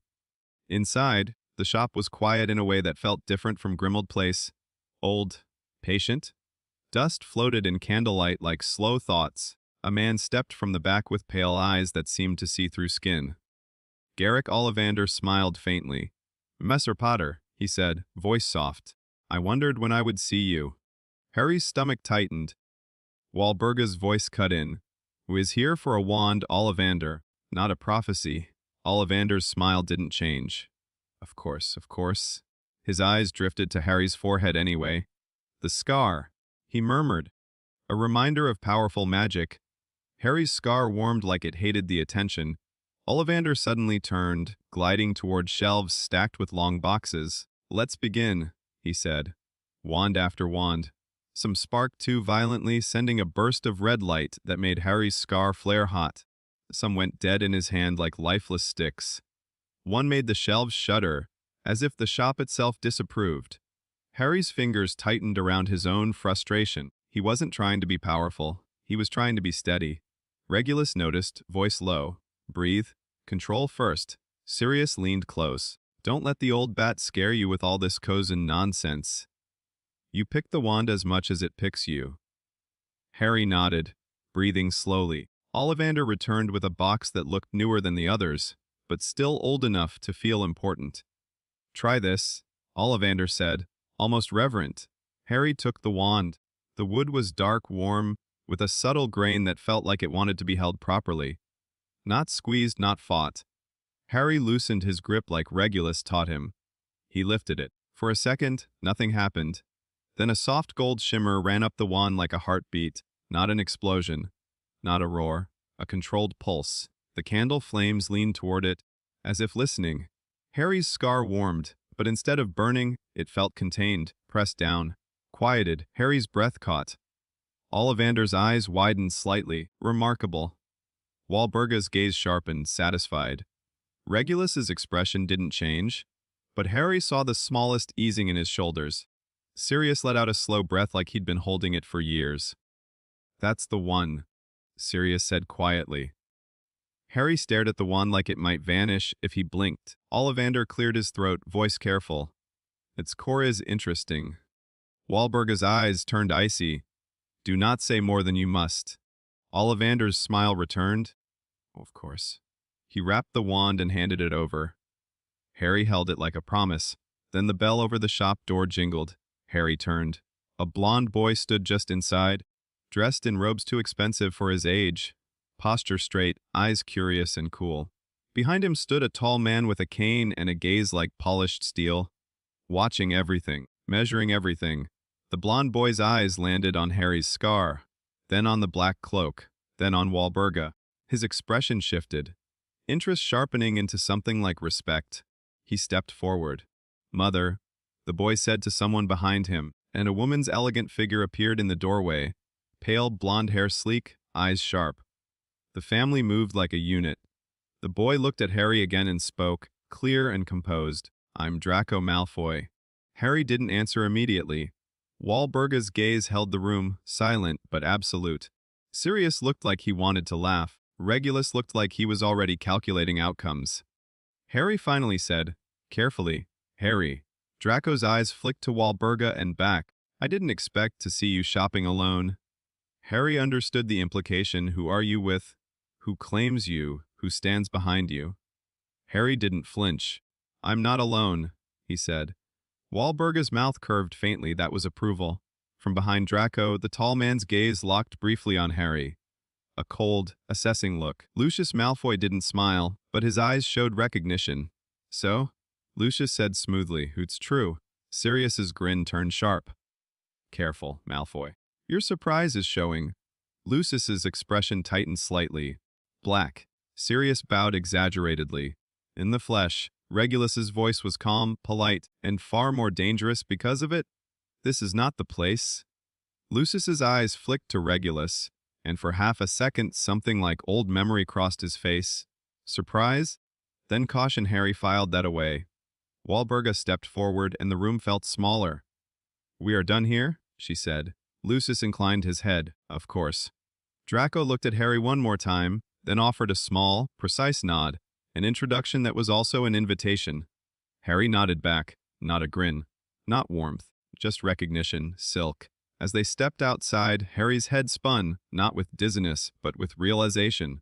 This world had layers, and he'd just been placed on a board where people moved like pieces. They continued through the alley.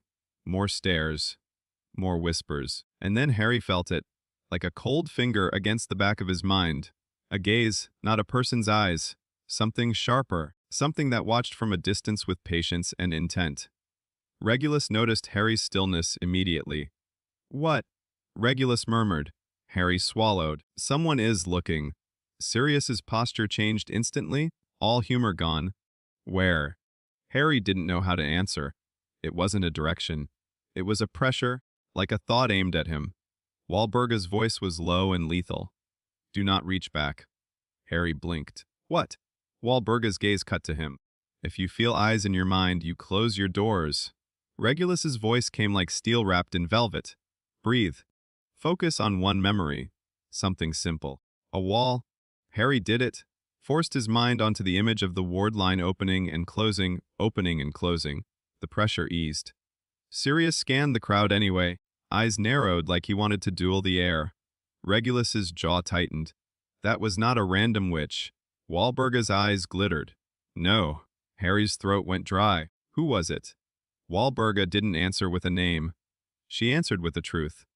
The school has already begun, she said softly, and the headmaster is already trying to put his hand on you. Harry's stomach dropped. The headmaster, he whispered. Regulus's gaze was sharp. Albus Dumbledore. Harry stared ahead, wand package held tight in his arms, cloak heavy on his shoulders. A school, a battlefield, a headmaster who was already reaching, and a house that had claimed him like a sword pulled from a stone. As they left the alley, Harry realized something with chilling clarity. Hogwarts wasn't going to change him. He was going to change Hogwarts. King's Cross Station smelled like coal dust, oil, and rushing people who didn't know they were part of anything important. Harry stood near a pillar with the black cloak pulled up, not hiding his face completely, but enough to dull the attention that always seemed to find him. The cloak didn't make him invisible. It made him uninteresting, like the world slid off him unless it already knew to look. That was Silk. Behind him, Sirius leaned against the pillar like he owned the station and hated it at the same time. Regulus stood a step away, eyes scanning crowds with the calm patience of someone who expected danger to be disguised as normal. Walburga hadn't come. Not because she couldn't, because she didn't need to. You remember what to do? Regulus said, voice low. Harry nodded. Walk like I belong. And breathe? Regulus added.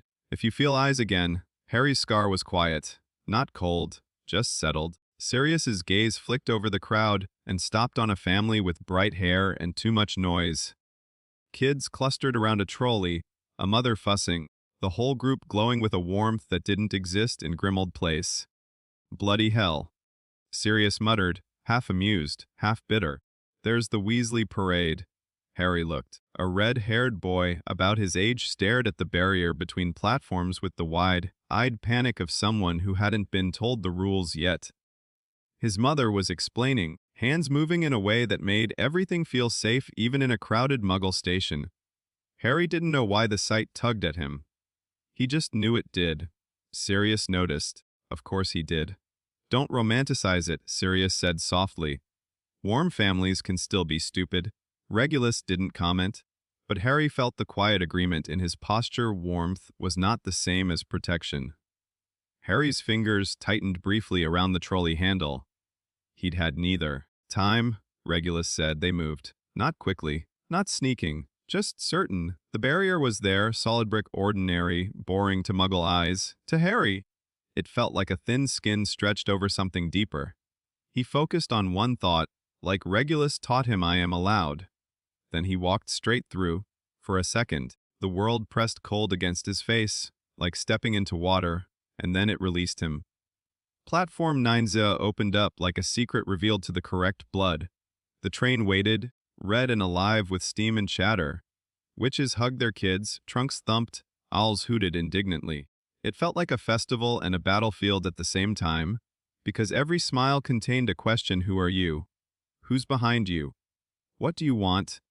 Harry didn't flinch. He felt Regulus's hand rest briefly on his shoulder, light pressure, steadying. You board alone? Regulus said. You choose your compartment. You choose your first impression. Harry nodded. Sirius's expression tightened, then softened into something rough. If anyone gives you trouble, Harry cut in quietly. I'll handle it. Sirius blinked, then gave a crooked smile. That's my boy. Regulus's gaze flicked to Sirius, disapproving of the possessiveness, but he didn't correct it. Harry turned toward the train. He didn't look back, because looking back was for people who weren't afraid of being pulled back into cages. Inside, the corridors were narrow, packed with students and luggage. Harry moved with measured steps, cloak flowing behind him like a shadow with manners. He passed a compartment where the red-haired boy from earlier, Ron Weasley, was talking loudly, already filling space like it belonged to him. Next to him sat a bushy-haired girl, Hermione Granger, eyes bright, posture too proper, the type who collected facts like armor. Their voices spilled out into the corridor, loud and warm and careless. Harry paused for half a heartbeat, not because he wanted them, because some part of him wondered what it would be like to be invited into something like that.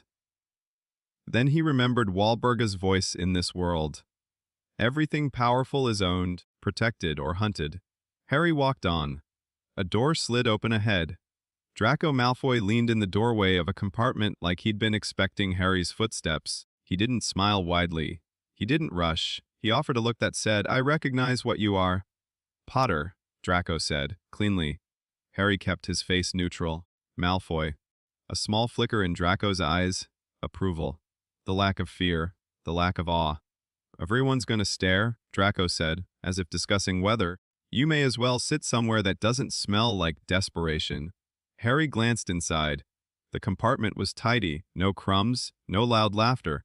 A quiet control to the space, like Draco had already decided how this year would go. Harry stepped in. The moment the door shut, the train noise dulled, and Harry felt the tension in his shoulders ease by a fraction. Draco sat across from him, folding his hands neatly. "People think you're going to be a Gryffindor," Draco said. Harry's scar warmed faintly, as if the idea amused something unpleasant inside him. "They think that because they like simple stories," Harry replied. Draco's mouth curved slightly. "Simple stories are easier to control. Complex ones frighten them." Harry heard Regulus in that sentence. Silk disguised as conversation. The train lurched, steam hissing, and the world outside began to move. Harry watched the countryside blur past the window and felt something unfamiliar settle in his chest. Not joy, not peace. Possibility. Draco spoke again, tone casual but aimed like a blade. "Who are you actually with them?" Harry didn't ask who them was. In this world, you didn't need to. Harry answered the way Regulus would, with a house. Draco's eyes sharpened. "Black." Harry didn't confirm. He didn't deny. He simply looked at Draco until Draco's curiosity became respect. Draco nodded once, as if that was answer enough. They talked in measured pieces after that. School rules, professors, rumors. Draco didn't ask about the scar directly, which told Harry Draco understood the first rule of valuable information: you don't grab. You wait. Somewhere between stations, Harry felt it again. Faint like a fingertip brushing the edge of his thoughts. Eyes, he didn't panic. He breathed. He pictured the ward line opening and closing, opening and closing. The pressure faded. Draco noticed Harry's stillness anyway. "You all right?" Harry nodded. "Someone tried to listen?" Draco went very still. "Already?" Harry's voice stayed calm. "Already." Draco looked out the window as if the countryside might contain threats. "Then you're either important." Harry met his gaze. "Or hunted." Draco finished quietly. Harry didn't answer, because the truth didn't need agreement to be true. Night fell by the time the boats carried first, years across the lake. Hogwarts rose out of the dark like a decision that had been made centuries ago and never apologized for it. Towers cut into the sky. Windows glowed like watchful eyes. Water reflected the castle's shape in broken pieces. Harry stood in the rocking boat, cloak tight around his shoulders, and felt the scar warm. Not pain, not warning. Recognition, like the castle had always been part of the problem, or part of the answer. At the doors, Minerva McGonagall lined them up with sharp eyes and sharper expectations. Her gaze snagged on Harry for a beat longer than the others. Not because she feared him, because she was evaluating him. Good, let her. They marched into the great hall under thousands of floating candles. The ceiling showed the night sky, beautiful in a way that felt almost cruel, because beauty was usually a lie in Harry's life. Whispers chased him like shadows. "That's Cotter." The scar, why's he dressed like that? Who's with him? At the staff table, a tall man with half-moon spectacles watched him with calm interest. Albus Dumbledore. Harry didn't look away first, he didn't glare either. He gave Dumbledore nothing. Silk. Next to Dumbledore, a dark-haired professor watched Harry like he was an unpaid debt. Severus Snape. That stare didn't feel like curiosity. It felt like history. Harry's scar gave a slow pulse, and he locked his breathing down harder. Not now. Not here. Not in front of a hall full of witnesses. The sorting began. Names called. Children shuffling forward. The hat dropped onto heads, muttering decisions like fate was a bored clerk. Harry watched faces split into relief or disappointment, watched houses applaud, watched alliances begin with claps and glances. Then, Potter, Harry. The hall went quiet in the way crowds do when they smell a story. Harry walked forward like Regulus had taught him. Chin level, shoulders steady, steps measured. He sat on the stool. The sorting hat dropped onto his head, heavy and smelling faintly of dust and old secrets, and a voice slid into his mind like a knife finding a seam. Well, Harry kept his face blank. Inside, he built his wall, ward line opening and closing. The hat pushed against it and hummed thoughtfully, control, interesting, and hunger, not just for food, for certainty, for safety, for power you can trust. Harry didn't deny it. Denying truth was pointless against something that lived in your skull. There's courage here, the hat continued, almost amused. But it's not the loud kind. It's the kind that survives, that keeps going even when kindness is a myth. Harry's fingers curled around the edge of the stool. You could do well in Gryffindor, the hat mused. They'd adore your legend. They'd polish you until you shone exactly the way they like. Harry felt his stomach twist.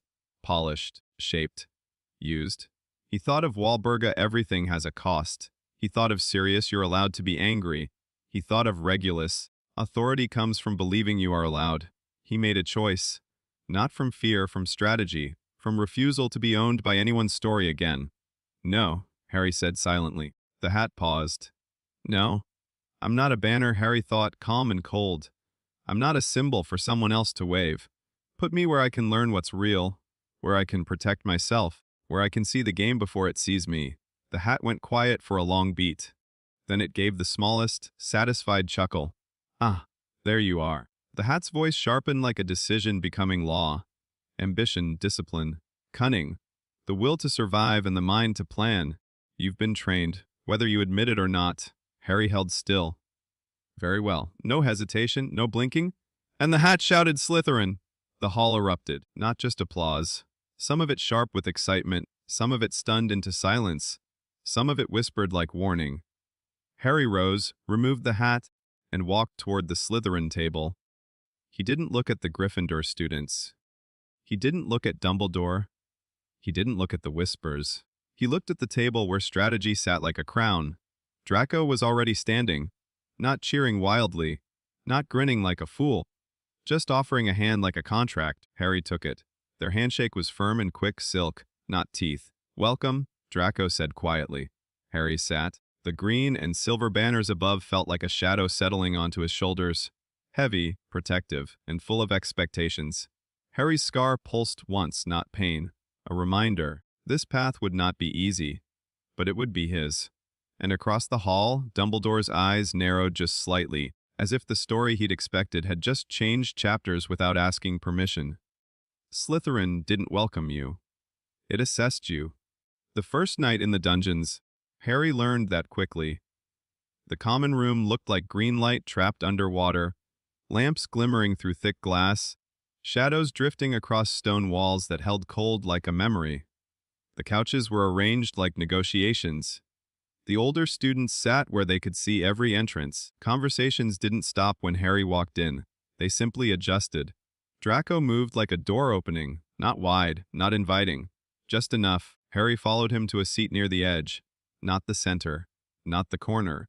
A position with exits. Silk. Whispers traveled the room, not loud enough to be punished, but loud enough to be heard if you were listening. Potter. Black's pet. Or Black's weapon. Harry didn't react. Reaction was payment. He let them look, let them guess. In the Dursleys' house, attention meant pain. In Slytherin, attention meant leverage. And Harry was learning, day by day, that leverage could be shaped into armor if you didn't let it shape you first. Classes were easier than people. Spells did what they were supposed to do if you breathed right, focused right, meant it. Professors were predictable, they loved correctness, they hated chaos, they rewarded confidence even when it was false. Harry liked that. He didn't like the way certain eyes lingered on him like a debt. Snape, for example, taught potions like every mistake was a personal insult. His voice was smooth and cutting, and his black robes made him look like a shadow that had learned to talk. The first time Snape reached Harry's station, the air felt colder. Harry kept stirring, precise, steady. He didn't glance up first. Snape leaned over the cauldron, dark eyes flicking from the potion to Harry's hands. You have good control, Snape murmured, so softly only Harry could hear. It sounded like a compliment. It didn't feel like one. Harry kept his voice level. Follow instructions, Professor. Snape's lip twitched, almost a smile, almost disgust. Yes, you do. Then, a pause that carried far too much history for a boy who had only been 11 for a few weeks. Tell me, Snape said quietly, do they teach you to brew as they taught your father to blunder? Harry's stirring didn't falter. The insult wasn't even truly aimed at him. It was aimed through him, a spear thrown at a ghost. Harry's scar warmed faintly like it was listening. He lifted his eyes just enough to meet Snape's gaze. No, Professor, Harry said calmly. They taught me to survive. Snape froze, only for a heartbeat. Then he straightened, robes whispering like a threat. 10 points from Slytherin, he said coldly, louder now. For impertinence. Draco's head snapped up, outrage flickering. Harry didn't argue. He didn't protest. He simply nodded. And in that small moment, Harry learned a new rule of this castle. Some adults weren't interested in your behavior. They were interested in what you reminded them of. Dumbledore watched in a different way, not like a knife, like a hand held out. Every so often, at breakfast, in the corridors, during the slow drift between lessons, Harry would feel the headmaster's attention land on him. Gentle, patient, heavy with expectation. It wasn't hostile. That almost made it worse. One evening, Harry found a note on his plate at dinner. Simple parchment. Neat writing. Harry, if you have time this week, I would enjoy tea and a conversation. A.D. Draco read it over Harry's shoulder and made a quiet sound of disgust. He was trying to collect you. Harry folded the note once, then again, making it small. I know. You'll go? Draco asked. Harry thought of Walburga's voice, if you don't control your story, someone else will. He thought of Regulus Silk as small changes that decide battles before they begin. And he thought of Sirius, you're allowed to be angry. Don't let them polish you. Harry slid the note into his pocket. I'll go, he said, but I won't be collected. Tea with Dumbledore tasted like honey and traps. The headmaster's office was warm in a way that felt almost unnatural after the dungeons. Soft lights, quiet music, shelves of odd trinkets humming with enchantment. A phoenix watched Harry with bright, intelligent eyes. Dumbledore smiled as Harry entered. Harry, thank you for coming. Harry stopped 3 steps in, just close enough to be polite, far enough to leave room to move. He didn't sit until invited. Silk. Dumbledore gestured to a chair. Please. Harry sat. Dumbledore poured tea himself, as if trying to make the moment ordinary. Your sorting surprised many, Dumbledore said gently, sliding a cup toward him. Harry didn't touch it yet. I've learned surprises are useful. Dumbledore's eyes twinkled, but something in them sharpened too. Indeed. And how are you finding Hogwarts? Harry chose his words carefully. It's informative. Dumbledore chuckled softly, a very diplomatic answer for an 11-year-old. Harry met his gaze. I've had to be. Dumbledore leaned back slightly, studying him with the look people used when they thought they were being subtle. I regret. Dumbledore said that your early years were unkind. Harry kept his face still. Stillness was control. And yet, Dumbledore continued, voice warm, you are here now. Safe, surrounded by opportunity. Safe, opportunity. Words that sounded nice.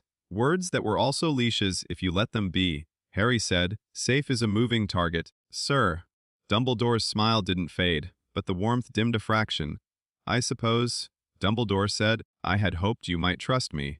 Harry's scar gave a slow pulse. He breathed in, held out. In his mind, he pictured the ward line open, close, open, close. A wall, not perfect, not true occlumency, but enough. Enough to keep his emotions from spilling into his face. Harry answered, polite as silk. Trust is earned. Dumbledore's eyes flickered, just once with something like disappointment. Then he smiled again. Very well, he said softly. We shall earn it. Harry didn't answer. Because he had the strange, sinking feeling that Dumbledore believed he had all the time in the world. And Harry knew better. The stone began as a rumor. It always did. First, a third year bragging too loudly in the corridor about something he'd seen on the third floor, then a pair of Ravenclaws whispering about extra security, then a Hufflepuff complaining that their route to herbology had been changed, for no reason. Harry listened, he catalogued, he compared, and by October he knew exactly where the rumor lived: the third-floor corridor, right-hand side, behind a door that always seemed to be watched, not by a teacher, not visibly, but by the way the air felt thicker there. Harry tested it once, late at night, not by opening the door, by walking past it slowly and watching the dust. Near the door, the dust didn't settle normally. It clung to the edges of the floor like it was caught on something invisible. Wards. Not the delicate kind that whispered. The defensive kind that warned. Harry didn't touch them. He didn't even linger. He simply walked away with the calm certainty that something valuable sat behind that door. Valuable enough to be guarded. Valuable enough to attract the wrong kind of hunger. And hunger, Harry had learned, always found a way. Halloween confirmed it. The great hall was loud with candles and floating bats and forced cheer. Professors sat at the staff table like judges pretending to be festive. Students laughed too loudly. Harry didn't like crowds. Crowds were where you got grabbed. He ate quickly and kept his back to a wall. Then Professor Quirrell burst in. He looked like a man made of nerves, turban askew, eyes wide, face pale. "Teat troll," Quirrell stammered, gasping. "The dungeons." The hall exploded into chaos. Dumbledore rose smoothly, raising his hands. "Prefects," he called, calm as ever, "lead your houses back to your common rooms." People moved like frightened birds. Slytherins filed out, clustered behind their prefects like a single organism. Harry moved with them, until he saw something that made his stomach go cold. Quirrell, not the stammering fool. For just 1 second, as the crowd surged, Quirrell's face turned away from the hall's light, and Harry saw his expression.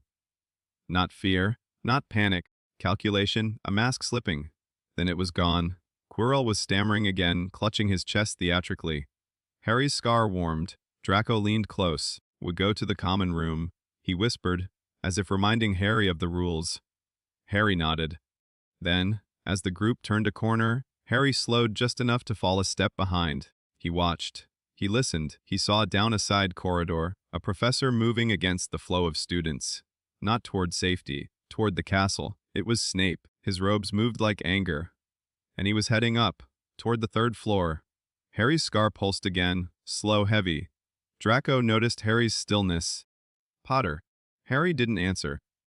His mind ran clean, cold lines through the information. Troll in the dungeons, distraction. Quirrell's panic-punk performance. Snape moving up a response.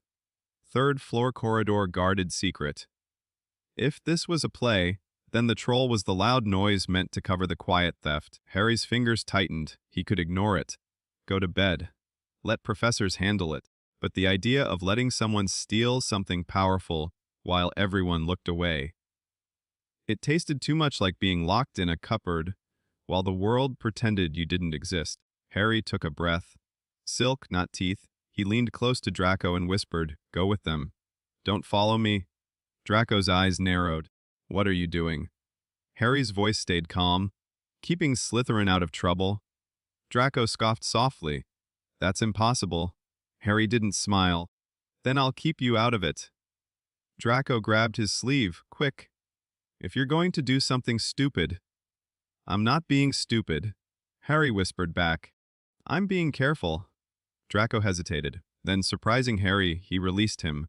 "Don't die," Draco muttered. "It would be embarrassing." Harry nodded once, and slipped away. The castle at night felt different when everyone was herded indoors. The corridors were quieter, shadows longer. The torches burned lower, as if the castle itself enjoyed secrecy. Harry moved like Regulus had taught him, not rushing, not sneaking theatrically, just moving with purpose. He kept to the edges. He listened for footsteps. He didn't cast unnecessary spells. Power had cost. He couldn't afford to spend it on paranoia. He reached the staircase leading up. Halfway there, he heard a sound, heavy, dragging, wet. His stomach dropped. The troll? It wasn't in the dungeons anymore. It was roaming upward, slow and stupid, but dangerously close. Harry pressed himself into a recess between suits of armor, heart pounding.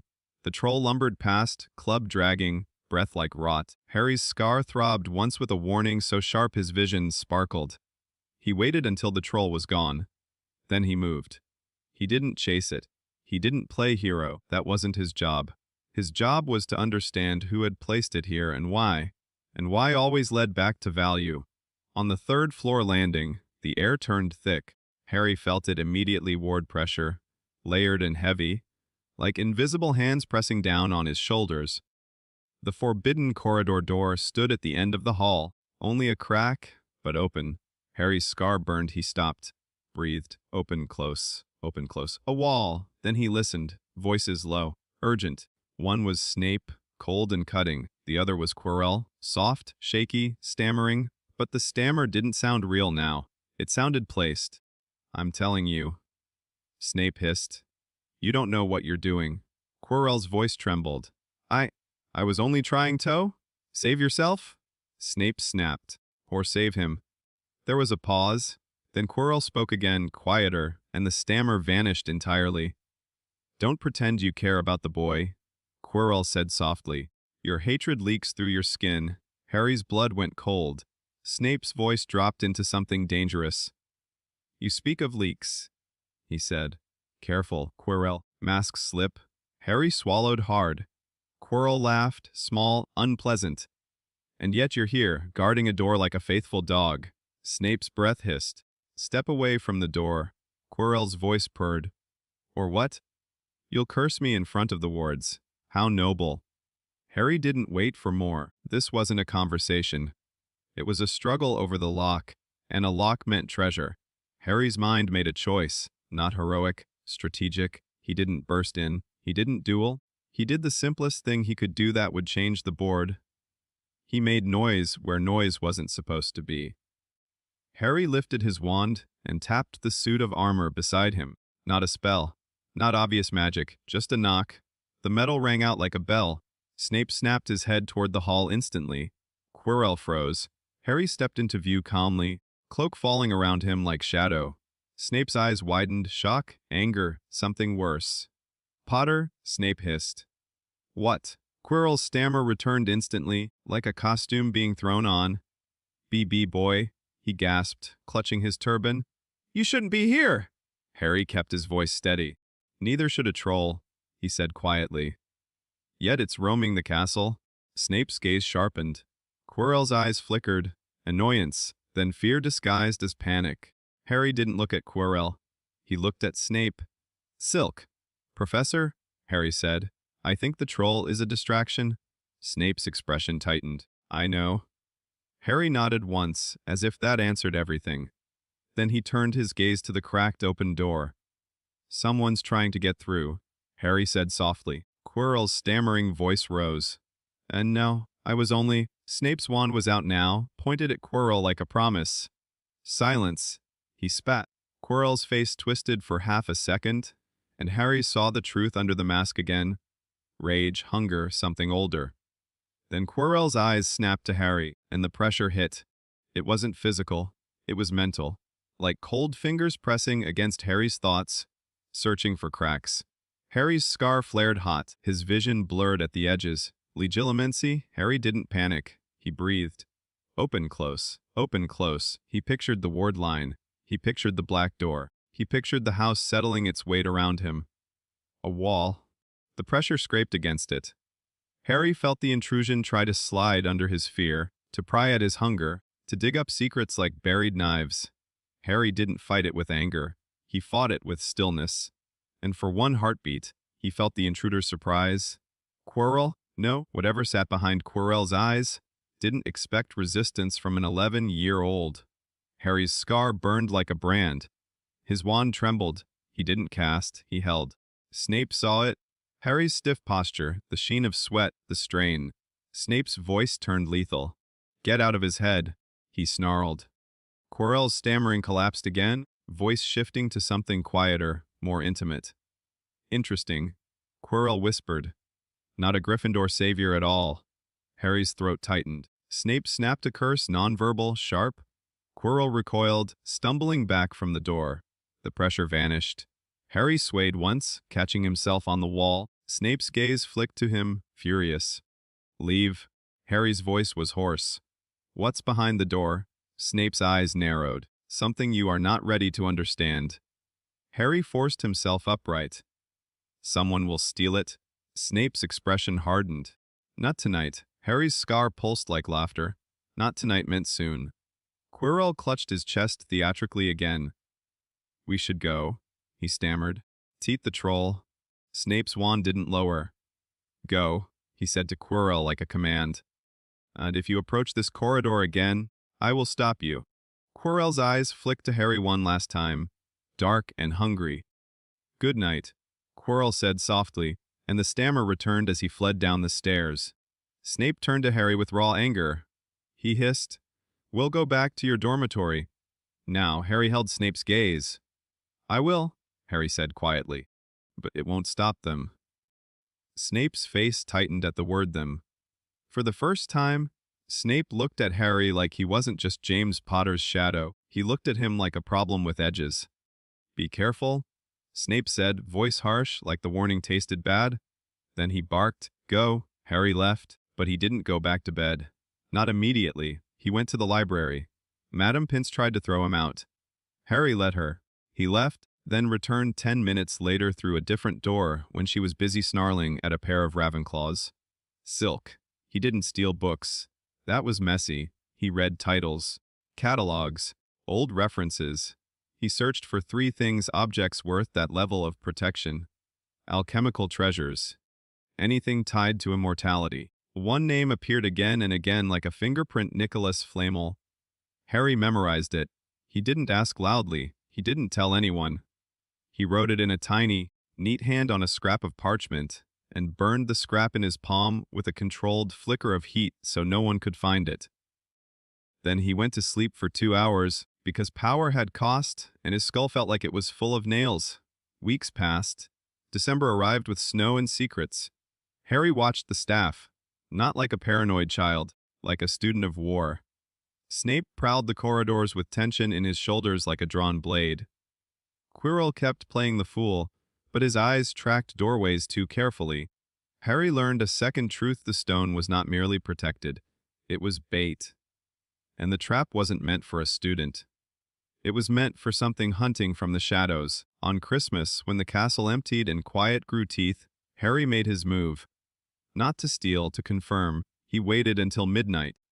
When the staircases creaked with their own private conversations, he took the black cloak, the one Walburga had insisted he keep close, and let it dull his presence until portraits blinked lazily instead of screaming. He reached the 3rd floor. This time the corridor door was shut. Harry didn't touch it. He listened. Nothing. He looked at the dust. It clung again. Wards awake. Then Harry did something Regulus would approve of. He didn't go through the obvious door. He went around it. He followed the ward lines as best he could. Small shifts in air pressure, tiny changes in torch flame, the way his scar warmed when he crossed invisible thresholds. It took him nearly an hour to find the first gap, a narrow window alcove with a loose stone. Behind it, a maintenance passage barely wide enough for a child. Harry slipped in. Cold stone scraped his shoulders. Cobwebs snagged his hair. He didn't care. Because fear was cheaper than regret. The passage ended behind the 3rd floor corridor, near a heavy door that wasn't on any student map. And the air here, Merlin, the air, it wasn't just warded.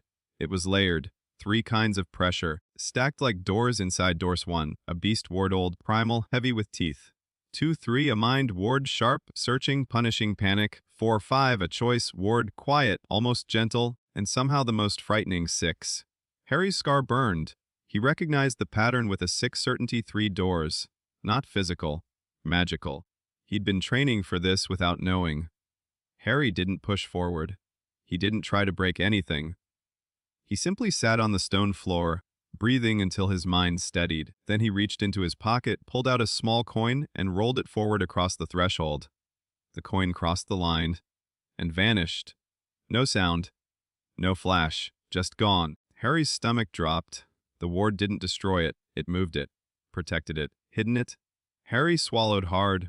So the stone truly was there, and someone truly was trying to reach it. Harry backed away, silent as smoke, and returned to his dormitory without being seen. He didn't sleep. He wrote one letter, not to Dumbledore, not to a professor, to Regulus. The letter was short, careful, and written like a Report 3 layer ward system near third floor corridor. Bait. Quirrell not what he seems. Snape guarding. Name Flamel. How do I stop theft without becoming the trap? He signed it with a single initial. Then he sent it by all before dawn. The reply came 2 days later.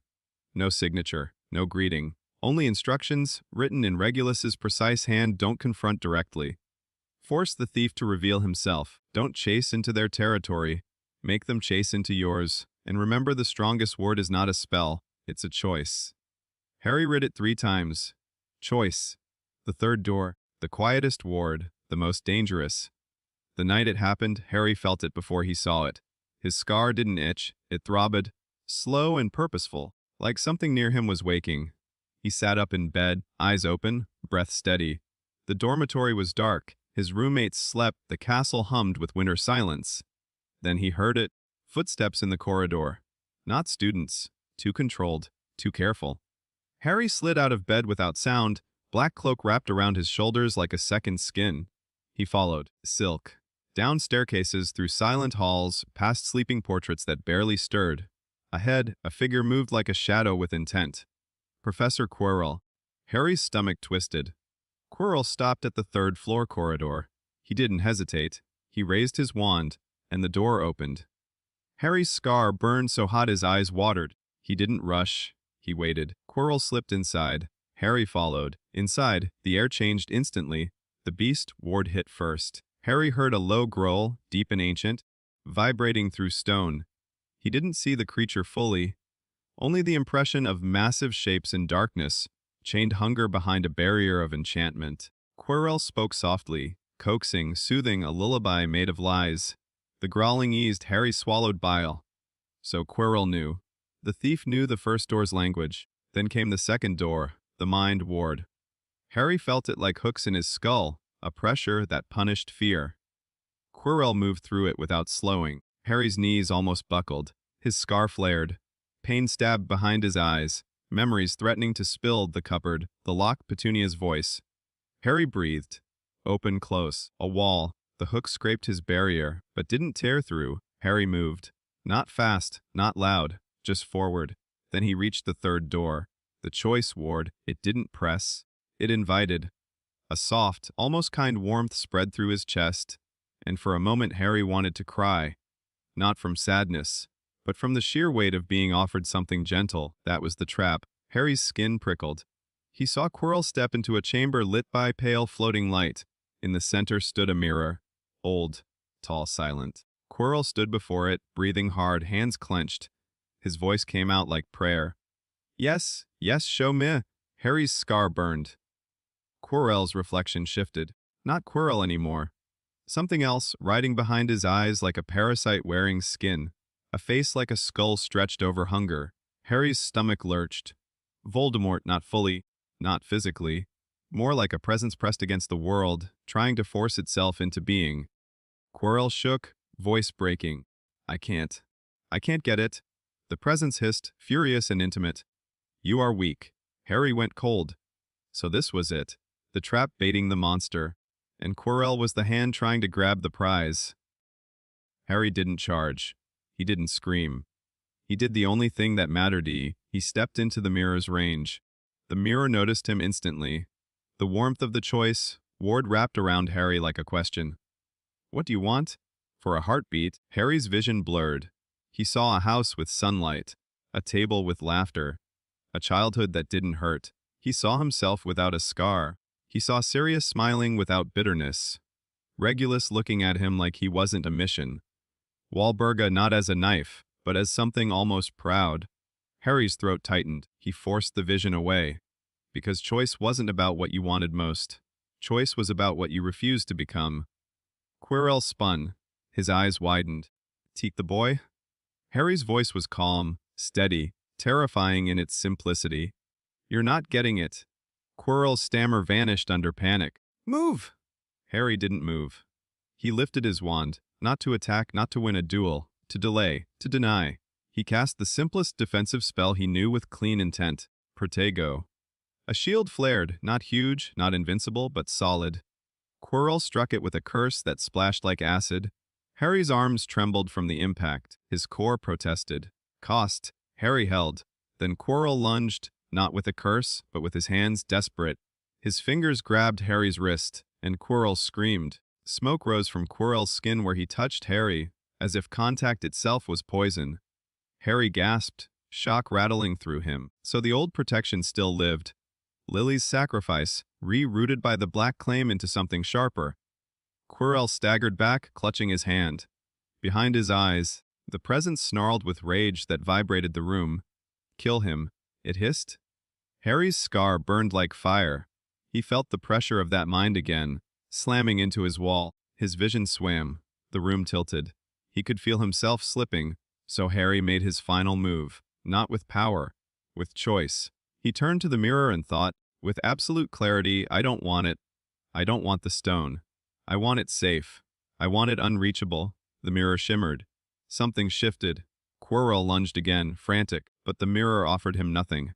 No stone, no victory. Only his own desperation reflected back at him like an accusation. Quirrell's face contorted. No. Harry's knees buckled. His wand slipped in his fingers. He was fading. But he'd done it. He'd forced the thief to chase. He'd denied him the prize, and in the next breath, the chamber filled with a new presence. Not hungry, not desperate. Powerful. Controlled.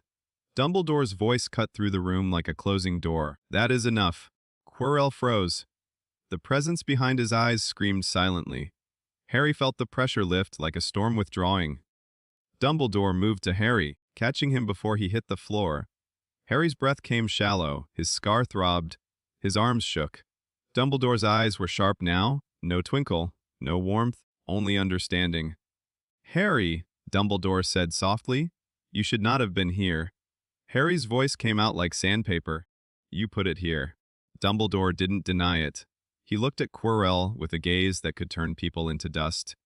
Quirrell trembled, backing away. Then the presence behind him made a desperate choice of its own. Quirrell ran, not toward the door, toward the shadows, toward escape, and Dumbledore raised his wand. The air snapped. The chamber filled with light like dawn turned into a weapon. Harry's eyes fluttered. The last thing he saw before darkness took him was Dumbledore looking down at him. Not angry, not kind. Worried, like a man realizing the piece he thought he owned had moved itself on the board. Harry woke in the hospital wing. White sheets.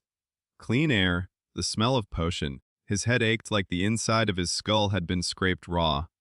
Dumbledore sat beside the bed, hands folded neatly, expression calm again. Good morning, Dumbledore said gently. Harry didn't answer. Dumbledore waited, patient. Finally, Harry spoke, voice quiet. Was it him? Dumbledore's eyes sharpened. Yes, Harry swallowed. It was on Quirrell. Yes, Harry stared at the ceiling. On the stone, Dumbledore smiled faintly. Safe? Harry's chest eased. Just a fraction. Dumbledore's voice softened. You showed remarkable restraint, Harry. Harry turned his head slowly to look at him. You tried to read me. Dumbledore's gaze didn't flicker. I tried to understand you. Harry's scar gave a slow pulse. Harry answered with silk. Understanding isn't the same as owning, he said. Dumbledore's smile dimmed. You are very young, Dumbledore said softly, to speak like that. Harry's eyes stayed steady. I had to be, Dumbledore sighed, quiet, real. And yet, Dumbledore said, I am glad you survived. Harry didn't respond with gratitude. Not because he wasn't grateful. Because gratitude was another kind of leash if you let it be. He asked the question that mattered. What happens now? Dumbledore's gaze grew distant. Now, he said, we prepare. Harry's fingers curled into the sheets. Prepare. That was a word he trusted. Dumbledore stood slowly. Rest, he said. You have done enough? Harry watched him reach the door. Just before leaving, Dumbledore paused, not turning around. You made a choice, Dumbledore said quietly. Very important one. Harry's throat tightened. So did you. Dumbledore's shoulders stiffened for a heartbeat. Then he left. Harry lay back staring at the ceiling. He'd stopped the theft. He'd faced the shadow. He'd survived. But he knew the real outcome now. With chilling clarity, Dumbledore had placed bait. Voldemort had bitten, and Harry had stepped between them, not as the headmaster's obedient hero, not as a Gryffindor legend, but as something else. A boy claimed by an ancient house, a Slytherin who understood that power was not beams of light. Power was choosing what you refused to give the world, and Harry refused to be anyone's plan. Summer didn't feel like freedom. Not for Harry. Summer felt like space. Space to train, to read, to recover without 1,000 eyes measuring him every hour.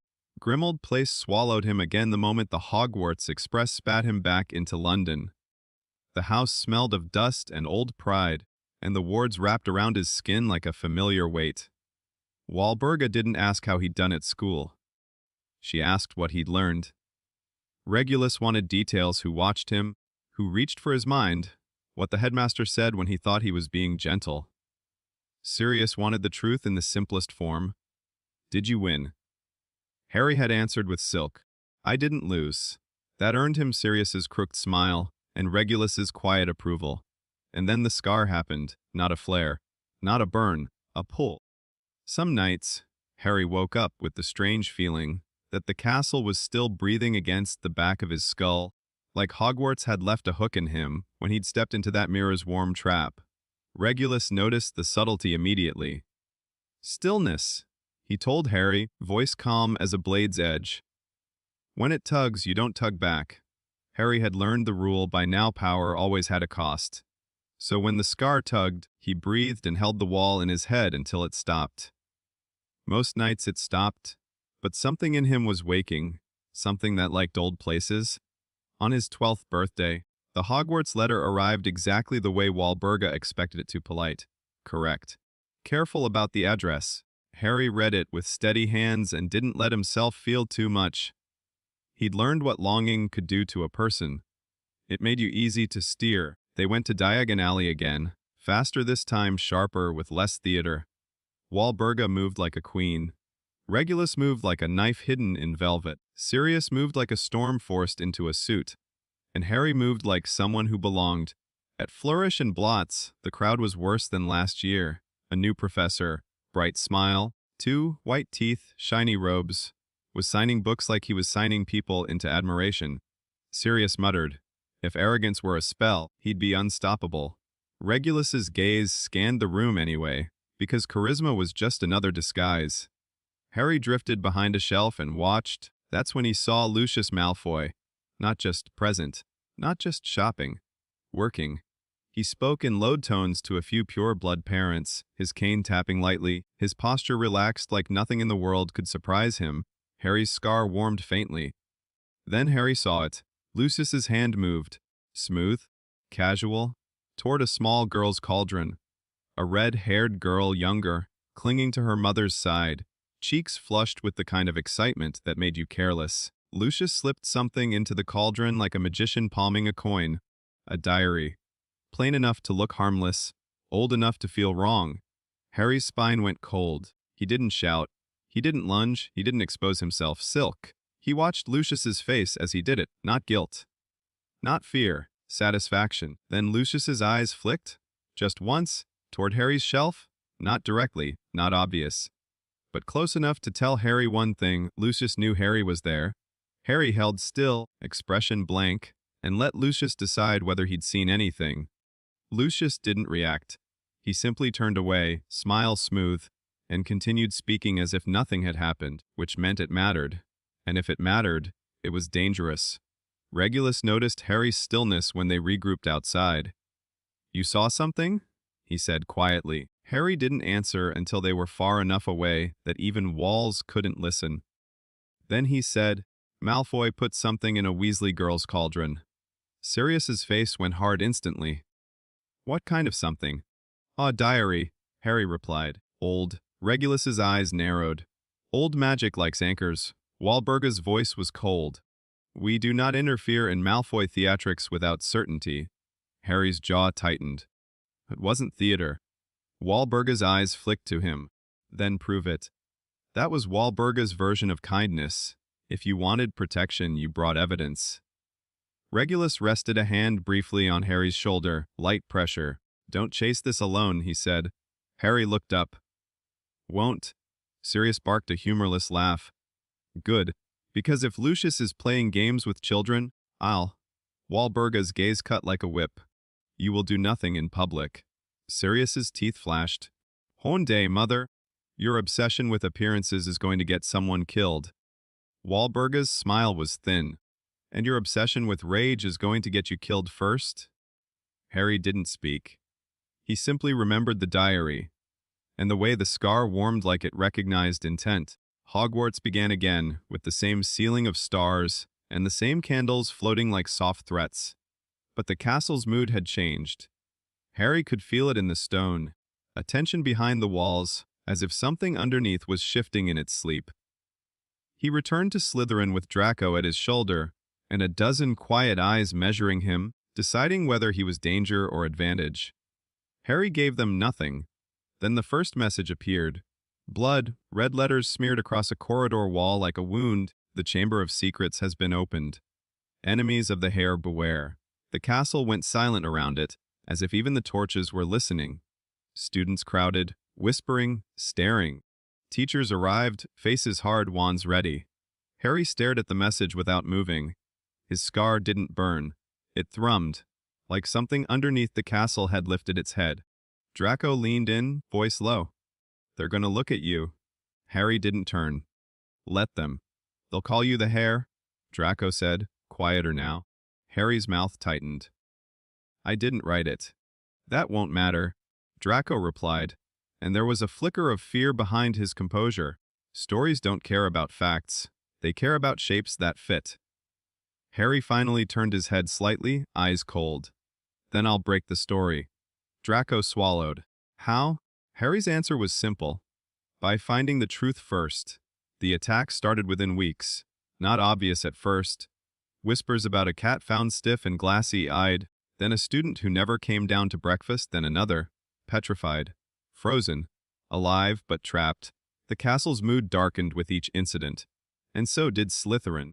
Because every time someone was found petrified, the same pattern followed. Gryffindors looked at Slytherins like they were guilty by birth. Ravenclaws looked at everyone like they were equations.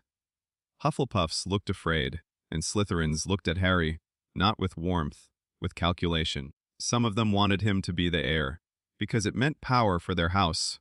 Some of them feared him, because it meant war. Harry didn't enjoy any of it, but he used it. Silk. He listened more than he spoke. He watched the teachers' patrol routes. He tracked which corridors grew colder at night. He noted where his scar warmed, and then he started hearing it. A voice. Not in his head the way Quirrell's intrusion had been. Not thoughts, not pressure. A voice that came from the walls themselves, sliding through stone like water through cracks. A blood. Harry froze the first time it happened, standing alone in a corridor after potions, his books tucked under his arm, so hungry his breath caught. The voice wasn't speaking English, it was older, harsher. But Harry understood it anyway. He understood it the way you understand your own heartbeat. Parseltongue. Harry's stomach dropped with a cold certainty. If anyone heard him answer, if anyone saw him react, they wouldn't need proof. They'd have their story. So Harry did what Regulus taught him. He didn't react. He didn't answer. He breathed and locked his face into stillness until the voice slid away through stone. That night, in the Slytherin dorm, he didn't sleep. He sat on his bed with his curtains drawn and wrote a letter to Regulus on a scrap of parchment, the words neat and small. "I hear a voice in the walls. It's not human. I understand it. If I speak back, they'll call me the heir. What is this?" He sent it before dawn. Then he went to breakfast and acted like he was simply a boy eating toast. It was harder than dueling. Regulus's reply arrived 2 days later. It was short. No greeting, no softness, only truth. If you understand the serpent tongue, you are connected to the founder's legacy, or to the one who marked you. Don't speak it where others can hear. Find what the voice wants. Track where it moves. And remember, monsters follow patterns. Harry read it once, then twice, then burned the parchment in his palm until the words vanished. Monsters follow patterns. So Harry began mapping the voice, where it quieted, Where his scar warmed, he found the pattern within a week. It never moved randomly. It moved toward places with water, bathrooms, pipes, drains, the castle's bones. And if something was moving through pipes, Harry didn't need to be a genius to guess the shape of it. Sirius had taught him teeth. Regulus had taught him silk. Walburga had taught him pride. But Hogwarts taught him something else. Old castles had old secrets, and old secrets were usually guarded by things with fangs. The breaking point came when a student Harry didn't even know was found petrified near the library. The corridors filled with panic. The teachers' faces hardened. The whispers turned sharper, uglier. Maybe it is Potter. Is in Slytherin. I heard he talks to snakes. Harry walked through the rumor like it was fog, and didn't let it stick to him. But Draco caught up to him near a staircase, pale and furious. My father says it's nonsense, Draco said quickly. Says. Harry cut him off, quiet and deadly. Your father lies. Draco froze. Harry didn't soften it. Your father put something in a Weasley girl's cauldron, Harry said, and now the castle is bleeding. Draco's eyes widened with something like shock, and then a flicker of fear. That's... Draco began. True? Harry finished. And if you're smart, you'll stop defending him until you know what he's done. Draco's jaw clenched, and for the first time, Harry saw the crack in Draco's certainty, because Draco wanted to be loyal. But Draco also wanted to survive. Silk and teeth collided behind his eyes. Finally Draco whispered, What do you need? Harry exhaled slowly. Information, he said. Not from your father, from the school, from old records, from anyone who remembers what happened the last time. Draco nodded once, sharp. I can get that? Harry looked at him. And you keep your name out of it? Draco scoffed, but it was forced. I'm not stupid. Good. Harry didn't need bravery. He needed competence. Harry found the entrance by accident. Not because he was careless. Because the voice got louder. One evening, after detention that felt suspiciously designed to keep him in the castle's most isolated corridors, Harry heard the serpent voice again. Clearer than ever. A kill, his scar flared hot. Harry's hand tightened on his wand. Tear, he swallowed hard and forced himself to move toward it instead of away. The voice led him to a girl's bathroom that smelled like damp stone and stale perfume. It was empty. Harry stood still, breathing, listening. The voice slithered through the pipes beneath the sinks. Soon, Harry's scar throbbed. His eyes scanned the room. Stalls, mirrors, cracked tiles. Then he saw it, a small carving near one of the sinks. A snake. Old, worn, hidden where you wouldn't notice unless you were looking for symbols. Harry stared at it. A door disguised as decoration. He could walk away. He could report it. He could wait for adults to fix it. But he remembered the stone. He remembered how adults used bait and traps and plans. And he remembered the petrified students. Alive, but helpless, like he'd been helpless. Harry's jaw tightened. He leaned close to the carved snake. And for the first time in his life, Harry spoke Parseltongue on purpose. His voice came out low and sharp, a hiss that didn't feel like English at all. Open. The sink shuddered. Stone groaned, and the plumbing moved like it was alive. The sink slid aside, revealing a dark pipe descending into the castle's belly. Harry stared down into it. Cold air rose like a breath. His scar burned. Somewhere below, something answered with a faint, hungry hiss. Harry didn't climb in. Not yet. Because Regulus had taught him the rule that kept you alive. Don't go into a monster's home without a plan. He closed the entrance with another hiss, sealing it like it had never opened. Then he walked back to Slytherin with his face calm and his mind racing. That night, Harry wrote 2 letters. One to Regulus. Found the entrance. Opens to Parseltongue. Something lives in the pipes, likely basilisk. How do I kill something I can't look at? And one to Sirius. Shorter. More dangerous. If students keep getting petrified, the castle will shut. People will blame Slytherin. I can stop it. But I need you ready if it goes wrong. He sent both before dawn. Then he waited, not passively. Strategically. He watched the Weasley girl more closely, quiet, pale, drifting through corridors like she was losing pieces of herself. Harry didn't approach her directly. He didn't comfort her. He simply observed the pattern. Some days she looked normal. Some days her eyes were too empty, like someone else had borrowed her body. The diary, the anchor, old magic likes anchors. Regulus had been right. So Harry made the next move, not as the hare, not as the hero, as the boy who refused to be framed. He set a trap. Simple. Clean. He waited near the bathroom entrance one night under his black cloak, hidden from casual eyes, breath steady, mind still. Hours passed. Then the corridor cooled. The torches dimmed slightly, and footsteps approached, slow, uncertain, like someone walking in a dream. The Weasley girl. She moved toward the bathroom with empty eyes and a diary clutched in her hands. Harry felt his scar burn like a warning. He didn't step out yet. He watched. She entered the bathroom, and then the air changed. The diary's presence pressed faintly against Harry's mind like a greasy fingerprint. Not legitimacy. Possession. Harry's stomach turned. He stepped forward quietly and slipped into the bathroom after her, wand raised but not aimed at her face. The girl stood by the sink, trembling, diary open in her hands, ink blood across the pages by itself.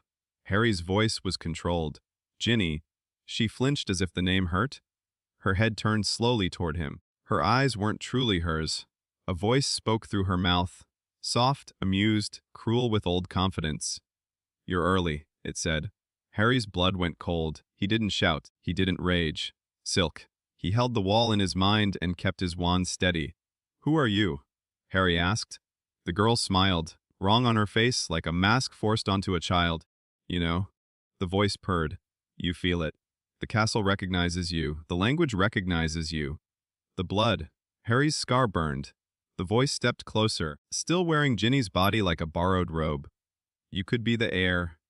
It whispered. "You could take what should be yours." The Blacks know the value of lineage, of power. Harry's jaw tightened. So that's what it wanted? Not just murder, a story, a banner, a new Slytherin to wear like a crown. Harry kept his voice steady. "You're using a child." The smile widened. "And you were used too." That sentence hit too close. Harry's scar pulsed. His fingers trembled for half a heartbeat. Then he breathed. "Oh, close. A wall." "You're wrong," Harry said quietly. "I'm not your tool." The voice laughed softly. "We'll see." Ginny turned toward the sink, her mouth opened. Parseltongue poured out, older than Harry's, sharper, commanding. The sink shuddered. The entrance began to open.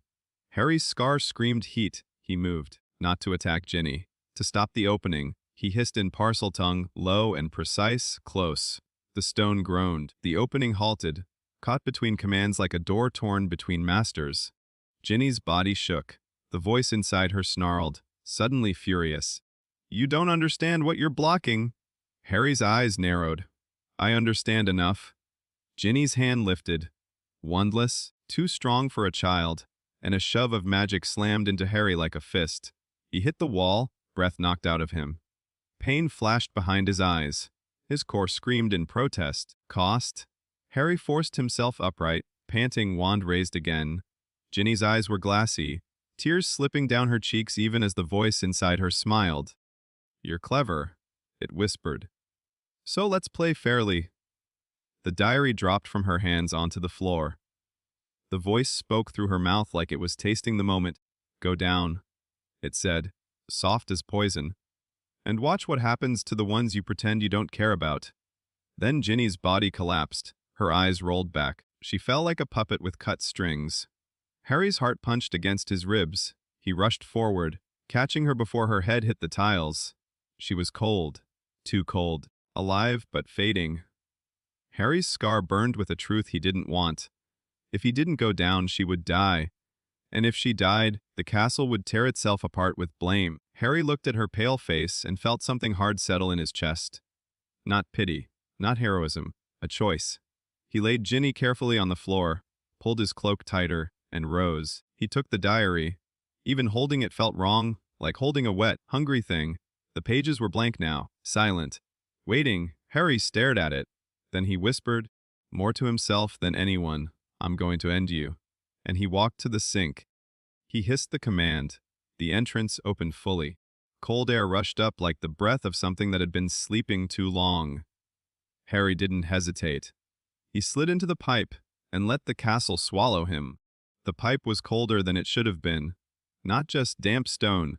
This was a cold that felt intentional, like the castle wanted the air to bite anyone who dared crawl into its throat. Harry slid downward with his cloak bunched under him, wand in one hand, the diary pressed tight against his ribs with the other. He didn't cast light immediately. Light announced you. Light made you the first thing a monster saw. Instead, he listened. Water dripped somewhere below in a slow rhythm, like a heartbeat that wasn't his.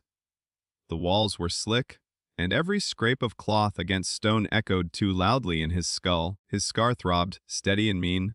Not pain exactly, pressure, like something inside it was leaning forward eager. Harry breathed through it. Open. Close. Open. Close. A wall. He dropped the last few feet into darkness and landed on his feet with a soft thud, knees bending to absorb the impact. He didn't stumble.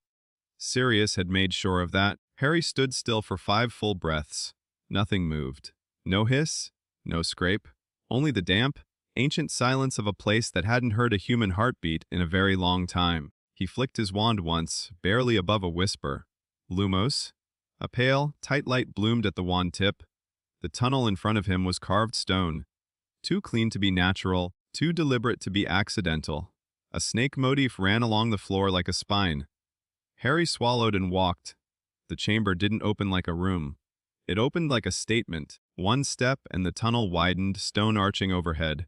Another step and the ceiling rose into a cavernous hall, pillars carved into coils of serpents, faces frozen mid-hiss. The air smelled of water, rot, and old magic. Like something had been breathing down here for centuries and never once apologized for it. Harry's wand light reached the center. A figure lay on the ground, small, curled. Hair like red flame against gray stone. Ginny Weasley. Harry's heart punched hard against his ribs. He moved faster than he meant to, then caught himself. Rushing was how you died. Rushing was how you got your friends killed. He crouched beside her. Her skin was cold, not corpse cold, but wrong cold, like her blood had forgotten how to move properly. Her lashes fluttered faintly alive, barely. Harry clenched his jaw. The diary in his arm felt heavier now, as if it knew he'd found its prize. Put it down, a voice said. Harry froze. The voice wasn't in the walls this time. It was behind him, calm, young, and far too confident for a place like this. Harry rose slowly and turned. A boy stood near one of the pillars, half lit by the wand's pale glow. Neat hair, hands behind his back, a school uniform that looked too perfect to have ever been worn in a real fight. He looked like a memory someone had polished, and his eyes were wrong. Too knowing. Too old. My name is Tom Riddle, the boy said smoothly, and you've come exactly where I wanted you. Harry didn't answer. He didn't show fear. He didn't show anger. Silk. He lowered his wand slightly, not surrender, just control, and said, You're not Tom Riddle. The boy's smile sharpened. Oh, Harry held the diary up, just enough for the light to catch its cover. You're a piece, a shadow, an echo that learned how to talk. The smile didn't fade, but the air changed. A subtle shift, like a polite mask slipping to reveal teeth underneath. You're clever, Riddle said softly. That's unusual. Harry's scar throbbed harder, as if it recognized the voice behind the voice. You're using her, Harry said, gaze flicking briefly to Ginny. Using her body to open your door. Riddle sighed, like Harry was being tedious. She opened it for me. She wanted to. She wrote in my diary because she was lonely and foolish, and I was comforting. Harry's stomach turned. Riddle stepped closer with calm certainty. But you, he murmured. You aren't lonely, are you? Harry's fingers tightened around his wand. Riddle's eyes slid to the black cloak, the way it clung like a shadow with law. No, Riddle continued, voice almost pleased. You have a house, you have protection, you have training. He leaned in slightly, as if sharing a secret between heirs. You have blood that understands what blood means. Harry's scar pulsed. Riddle smiled wider. Tell me, does the House of Black teach you the truth? That power belongs to those brave enough to take it, that the world is made of hunters and hunted. Harry felt the hook in those words, felt how they tried to slide into the space where anger lived. He didn't let them. He answered quietly, They taught me something better? Riddle's brow lifted. Oh, Harry's eyes held his. They taught me that parasites always pretend they're heirs. For a heartbeat, Riddle's expression went still. Then the polite mask shattered. The air snapped cold. Careful, Riddle hissed, and for the first time his voice sounded like the serpent tongue in the walls. Older, sharper, hungry. You don't understand what you're refusing. Harry raised his wand again, steady. I understand enough. Riddle's eyes flicked to Ginny again, and something like satisfaction returned. You came, he said softly. That means you care. And if you care, you can be controlled. Harry's jaw tightened. Riddle's smile returned, but it was cruel now. Watch. Riddle lifted his hand and snapped his fingers like a command. The air trembled. The stone floor vibrated faintly. Then the voice came. Massive, ancient, sliding through the chamber like a river of knives. A hiss that wasn't a sound so much as a pressure in the bones. Harry's scar flared hot enough to make his vision blur. From the darkness at the far end of the chamber, something moved. A head the size of a horse emerged, scales gleaming wetly in wandlight, eyes like molten gold, and a gaze that promised death. The basilisk. Harry did not look into its eyes. He couldn't. He turned his face slightly, keeping it at the edge of his vision, watching reflections on wet stone, reading movement in shadow. Indirect, always indirect. Kill him, Riddle said softly. The basilisk hissed, and the sound shook dust from the ceiling. Harry's core tightened, screaming at the instinct to cast something huge, something desperate. He didn't. He breathed. Cost control. He lifted his wand and snapped his wrist. Obscuro. Darkness poured like ink into the air. Not perfect, not a wall, but enough to smear the basilisk's outline into shadow. The basilisk lunged anyway. Stone cracked where its body hit. Harry rolled hard to the side, cloak snapping, wandlight tumbling across pillars. His shoulder slammed into cold stone, pain flaring. He didn't panic. He didn't shout. He moved. He cast with purpose. Sonorous. His voice exploded through the chamber, loud, sudden, wrong in the ancient silence. The basilisk recoiled slightly, head jerking, confused by the shock of noise. Harry used that half-second. He hissed low and sharp, in Parseltongue. Words Regulus had helped him practice, not common, not gentle. Stop. The basilisk hesitated. Not obedience. Not surrender, but a stall. As if a beast that had only ever heard one master's voice suddenly heard another voice that fit the shape of command. Riddle's eyes flashed. Interesting. The basilisk shook its head violently, breaking the stall. Riddle hissed something in Parseltongue too. Faster, harsher. The basilisk's attention snapped back to Harry like a chain yanked tight. Harry's scar screamed heat. He couldn't win a command war. Not yet. Not against that. So he did what Sirius would have done. He stopped trying to control the monster and started trying to control the battlefield. Harry threw a cutting spell at the nearest pillar. Defendo. Stone split. Cracks raced up the pillar like lightning. The ceiling groaned. The basilisk lunged again, and Harry dove behind the weakening pillar just as it snapped. A massive chunk of stone dropped. Not onto the basilisk's head, he wasn't that lucky, but onto its body. The basilisk shrieked, an ear-splitting sound of rage, and slammed sideways, scales scraping stone, trapped for a second under the fallen weight. Harry's arms trembled from the spell, his vision swam, too much too fast. Cost. Riddle laughed softly. I like you. Harry ignored him. He ran, not away, around.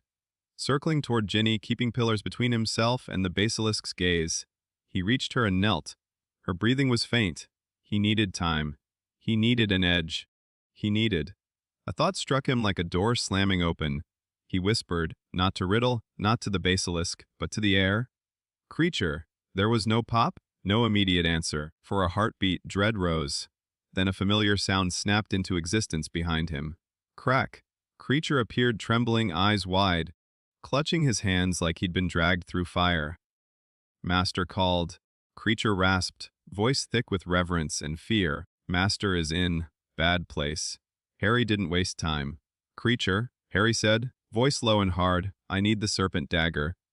The one in the ebony case. Now? Creature's eyes went even wider. Lady Will. Now? Harry snapped. The house elf flinched like he'd been struck, then vanished with a crack. Riddle's eyes narrowed. A house elf, he murmured, almost annoyed. Clever? Harry didn't answer.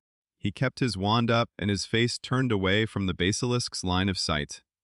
The basilisk tore free of the fallen stone with a violent hive, scales flexing like armor plates. It rose higher, filling the chamber with its presence. Riddle whispered again, and the basilisk surged forward. Harry cast a shield. Protego. The basilisk slammed into it. The shield didn't hold. Not fully. It bent. Harry felt the impact travel through his bones like a hammer. He skidded backward, boots scraping stone, breath knocked out. He tasted blood. His core screamed. He almost fell, he didn't. He forced himself upright, hands shaking. Riddle smiled. You can't outmuscle it, Potter. Harry's voice came out rough. Wasn't planning to. The basilisk's head dipped, angling, trying to line up that direct gaze. Harry moved again, keeping pillars between them, casting small spells. Fast, controlled, splitting stone, throwing dust, forcing the basilisk to guess. Then the air cracked again. Creature popped back into existence, clutching an ebony case to his chest like it weighed more than him. He thrust it toward Harry. For master. For hair. Not now. Harry hissed, yanking it open. Inside lay a dagger, not pretty, not ceremonial. A short, brutal blade of dark metal with silver runes, etched along it like scars. The handle was wrapped in worn leather, fitted to a hand that expected to kill. Harry grabbed it. The moment his fingers closed around the grip, the blade warmed slightly, as if recognizing purpose. Harry's scar throbbed. Riddle's eyes glittered with interest. Black artifacts. He murmured. Of course. Harry didn't talk. He acted. He waited until the basilisk lunged again, fast, low, body sliding like a river of muscle. And then he did the only thing that made sense. He let it pass. He dropped flat, the basilisk's body rushing over him like a train. The air stank of wet scales and rot. Harry stabbed upward, not at the head, not at the eyes, but at the soft seam beneath its jaw where armor thinned. The dagger sank in, not deep, but enough. The basilisk shrieked and whipped around, its tail slamming into Harry like a battering ram. Harry flew. His back hit stone. Pain exploded through him. His wand skittered out of reach, his vision blurred. Cost. Too much. The basilisk reared furious, head lowering, eyes searching for Harry's face. Harry turned his head away and fumbled for the diary with shaking hands. If he couldn't kill the monster, he could kill the masterpiece. He could kill the anchor. He could end the possession. Riddle's smile vanished. No. Riddle moved. Fast, unnatural, like a memory skipping frames, and kicked the diary out of Harry's grasp. It slid across the floor and stopped near the basilisk's coiling body. Pathetic. Riddle hissed. You think destroying ink will stop me? Harry coughed, tasting blood. I think, he rasped. You're afraid of it. Riddle's eyes went cold. Look at me. Riddle commanded, voice sharpening into Parseltongue. The basilisk's head dipped. Harry felt the pressure of the gaze like a blade at his throat. He had no wand. He had the dagger. He had seconds. Creature, trembling, stared at Harry in horror. Master, Harry's voice snapped. Get her out. Creature froze. Elf cannot. Hogwarts. Get her out. Harry roared, louder than the chamber deserved. Creature flinched, then vanished with a crack, and a second later reappeared beside Ginny, hands already moving, preparing to grab her. Riddle's head snapped toward Creature. No. Harry used that moment. He launched himself forward, low and fast, crawling like a shadow across stone. He reached his wand. His fingers closed around it. Warmth surged, a thin line between life and death. Harry rose into a crouch, turning his face away, eyes on reflections and edges. The basilisk lunged. Harry didn't shield. He didn't have the strength. He cast one spell, small, precise, cruelly effective. Conjunctivitis, a jet of magic struck the basilisk's eye ridge, not direct damage, not true blindness, but a flash of pain and irritation. The basilisk screamed and jerked its head back, thrashing in agony. Harry's scar burned. His core trembled. He almost collapsed. But he stayed upright long enough to see Creature vanish with Ginny. Good. One problem removed. Now he could stop being careful for someone else's sake. Riddle's face twisted with rage. You think you've won. Harry's breathing was ragged. No, he said quietly. I think you've lost control. Riddle snarled something in Parseltongue, trying to reassert command. The basilisk shook its head violently, half-blind, furious, no longer cleanly obeying anything. It lunged again. Wild now, not strategic, and wild monsters were easier to trap than disciplined ones. Harry threw himself behind the statue of Slytherin, panting, thinking fast. The chamber wasn't built only for a monster. It was built as a theater, a place for a founder's legacy to be performed, which meant it had weaknesses: dramatic architecture, heavy stone, decorative carvings that could become weapons if you knew how to pull them down. Harry stared up at the massive serpent, carved pillar above him. A crack ran through it from his earlier severing spell, not enough to collapse, but enough to finish. Harry swallowed and raised his wand. This would cost him. He felt it before he cast, his core tightening like a bruised muscle. He didn't hesitate. Reducta. The spell hit the cracked pillar. Stone exploded, not into dust, into chunks the size of fists, raining down. The pillar snapped like a bone. The ceiling groaned, and the basilisk, mid-lunge, slammed into the collapsing debris. The chamber filled with the sound of stone and rage. The basilisk shrieked and thrashed, pinned beneath a heap of shattered pillar and fallen carving. Not dead, but trapped. For now. Harry staggered, almost falling to his knees. His vision tunneled.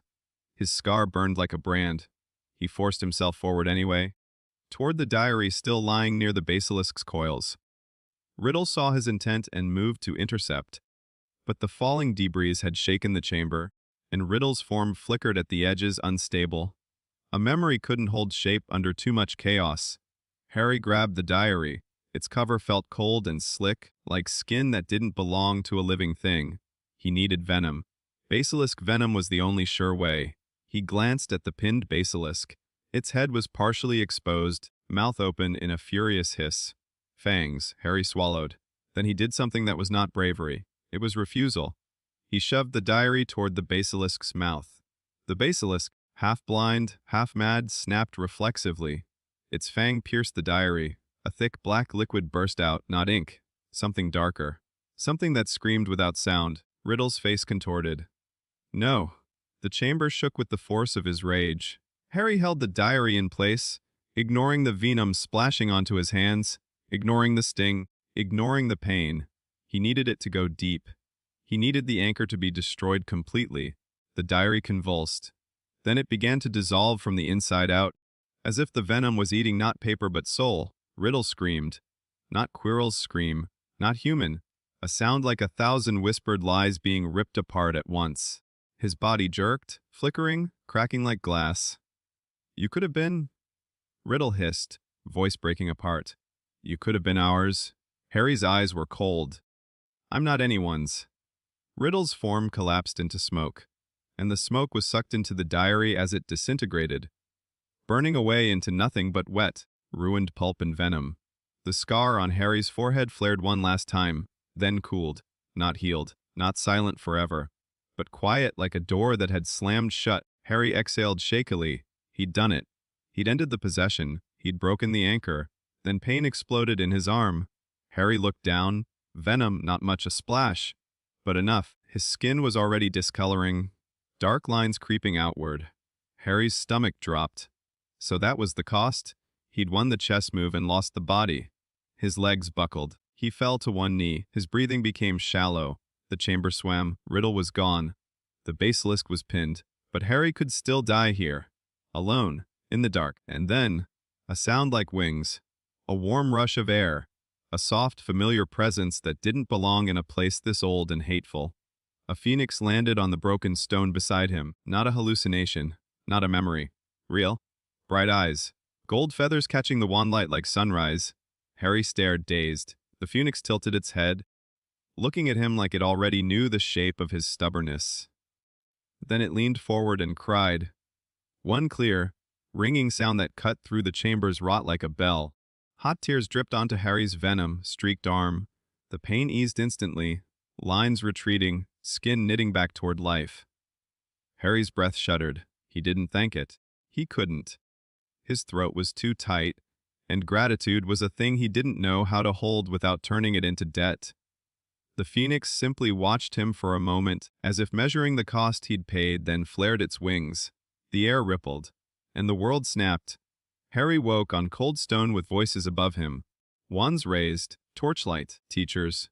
Faces hard with fear and relief and accusation all at once. Dumbledore stood at the front like calm made human, eyes sharp, no twinkle now. McGonagall looked furious enough to set the castle on fire.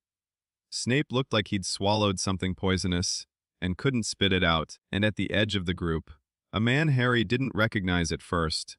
He looked tired, worn around the eyes, like someone who'd spent his life learning how to survive being unwanted. But there was something in his posture that screamed danger. Not loud danger, quiet danger. The kind that knew exactly how to keep its teeth hidden. The man's gaze locked on Harry, and for a heartbeat, Harry felt something strange recognition. Not personal. Not, I know you. More like, I know what you've been through. Then Dumbledore stepped forward. Harry, he said, voice controlled. Where is Miss Weasley? Harry's throat was raw. Safe, he rasped. I sent her out. Dumbledore's eyes narrowed slightly, processing the implication. You sent her out. Harry didn't elaborate. McGonagall's voice shook with fury. You went down there alone. Harry met her gaze. If I hadn't, she'd be dead. Silence hit like a weight. Snape's eyes flicked down to Harry's hands, venom stains, torn cloak, blood under fingernails. His mouth tightened, expression unreadable. Then the tired man at the edge spoke, voice quiet but razor sharp. And the monster? He asked. Harry's gaze slid to him, pinned. Not dead. The man's eyes narrowed. Basilisk? Harry didn't ask how he knew. He answered, yes. McGonagall made a sound like she wanted to swear. Snape's gaze snapped to Dumbledore. Spoke to it? Snape said, voice low and vicious. Didn't he? The accusation hung in the air like smoke. Harry didn't deny it. Denying truth was pointless. He simply said, I stopped it long enough to keep it from killing me. Snape's eyes gleamed with something like hate. Parseltongue. Harry's scar cooled. He held still. Dumbledore's gaze stayed on Harry, heavy and searching. Where is the diary? Harry looked down at the ruined pulp and venom, stained scraps near his knee. Destroyed, Harry said. Dumbledore's expression tightened. McGonagall stared. Destroyed. Harry's voice was steady now, despite the exhaustion. It wasn't a diary, it was an anchor. It was controlling her. Snape's eyes sharpened. Evidence. Harry lifted the ruined remains, letting the torchlight show the venom, blackened paper. Dumbledore inhaled slowly, and something like grim understanding settled behind his eyes. Then Dumbledore looked at the tired man. Remus, Dumbledore said quietly, help Professor Snape secure the chamber. So that was his name, Remus, the wolf.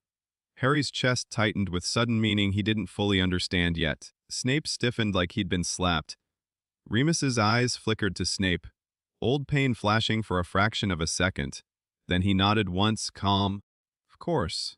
Harry watched them move away, and something in him clicked. This wasn't just Hogwarts now. This was old war leaking into the present. Dumbledore stepped closer, lowering his voice. Harry, he said softly, who gave Miss Weasley the diary? Harry's mind flashed to Lucius Malfoy's smooth hand, the casual drop, the satisfied expression. Walburga's voice echoed, prove it. Regulus's warning, don't confront directly. Harry answered with silk. I know, he said carefully. But knowing isn't the same as proving. Dumbledore's gaze sharpened. And will you tell me? Harry held his gaze. He could, he should. If he named Malfoy without proof, it became a political war. If he stayed silent, the lies survived. Harry chose the third option. I'll show you, Harry said quietly, if you let me do it properly. Dumbledore's eyes narrowed slightly. Not anger, assessment. You negotiate, Dumbledore murmured. Harry didn't smile, I learned. Dumbledore's gaze flicked briefly to the black cloak, then back to Harry's eyes. Then he nodded slow. Very well. Ginny woke up in the hospital wing, shivering and confused and alive. Harry stood at the foot of her bed while Madame Pomfrey fussed and scolded and tried to keep everyone out. Ginny's eyes found Harry and filled with tears. I? She whispered, voice cracking. I wrote. Harry held up a hand, stopping her gently. Don't, he said quietly. Not here. Not in front of people who want a story. Ginny blinked, confused. Harry softened his voice just a fraction. "You're safe," he said. "That's what matters." Ginny's breath shuddered. And then, as Madame Pomfrey turned her back, Harry felt something cold slide under his ribs. A familiar pressure. Not the basilisk, not Riddle. Eyes, he went still, breathed. Open. Close. A wall. The pressure wasn't from a teacher, it was lower. Closer, smaller. Harry's gaze drifted slowly. Not obvious, not sharp. Toward the far corner of the ward. A rat sat there on a windowsill, fur scruffy, eyes glinting. It looked ordinary. And yet Harry felt the wrongness in his bones. He'd learned to smell traps. He'd learned to feel watchers. Draco had said stories didn't care about facts, but facts mattered to Harry. So he reached into his trunk and pulled out something Sirius had shoved into his hands at the end of last year, with a grin that had been too sharp to be only playful. A blank parchment. A toy, Sirius had called it. But Sirius didn't give toys, he gave teeth. Harry tapped it with his wand under the cover of his cloak and whispered, "I solemnly swear that I am up to no good." Ink bloomed. Lines appeared. A map of Hogwarts like a living thing. Names moved like ants. Harry's breath caught, because near the hospital wing window, right where the rat sat, a name glowed in neat, mocking ink. Peter Pettigrew. Harry went very still. Not shock, not panic, a cold, lethal clarity. Rat. Lie, the name was a weapon. Because Harry knew that name. Sirius had told him in fragments, in late-night conversations where anger turned quiet and dangerous. A friend. A traitor. A secret keeper. A man who vanished into a lie and left others to bleed for it. Harry's fingers tightened on the map. The rat on the sill twitched, as if it sensed attention. Harry didn't look at it directly. He watched the name. Peter Pettigrew shifted slightly, then paused. As if it had realized it was being seen, Harry's scar gave a slow pulse, almost amused. He folded the map with calm hands. Then he walked, smooth, unhurried, toward the tired man standing near the ward's entrance, Remus Lupin, the wolf. Remus looked up, and his gaze sharpened instantly when he saw Harry's face. Harry spoke quietly, so only Remus could hear. "Need you," Harry said. Remus's eyes narrowed. "For what?" Harry didn't waste words. "I found the rat," he whispered. "Or it has a human name." Remus went very still. His face didn't change much. But his eyes cracked, just a fraction, as if something buried deep had suddenly clawed its way back into the light. "What name?" Remus asked, voice barely there. Harry met his gaze.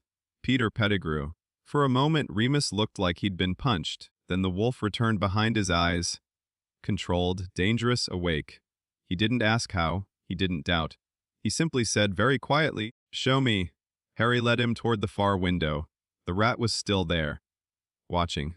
Waiting, Remus's nostrils flared slightly, a subtle inhale, like scent mattered. Then Remus's gaze flicked to Harry's hands. "The map," he murmured. Harry didn't respond. He tapped the parchment once, showing the name again. Remus's jaw tightened. "Merlin." Harry's voice was steady. "Who's here? In the castle?" "Watching?" Remus's eyes hardened. "I shouldn't exist." Harry's mouth twisted faintly. "That's what lies do." The rat shifted. Then, suddenly, it moved. Fast, darting along the sill, preparing to leap out the cracked window. Harry's voice snapped, low and lethal. "Now." Remus moved like a man who had spent years learning to be slower than his instincts, and had finally decided he was done being slow. A flick of Remus's wand. Incarcerus. Rope snapped out of thin air and wrapped the rat mid. Leap, yanking it back onto the sill with a squeal. The rat thrashed wildly, teeth flashing. Harry stepped closer, wand raised. He didn't curse it, he didn't torture it. He did what Regulus would do, he removed options. "Fen it," Harry whispered, canceling whatever small magic helped it wriggle. The ropes tightened. The rat's movements became frantic, desperate. Remus's voice was cold now. "Transform," he said softly. The rat squealed. Remus's eyes flashed. "Transform, Peter."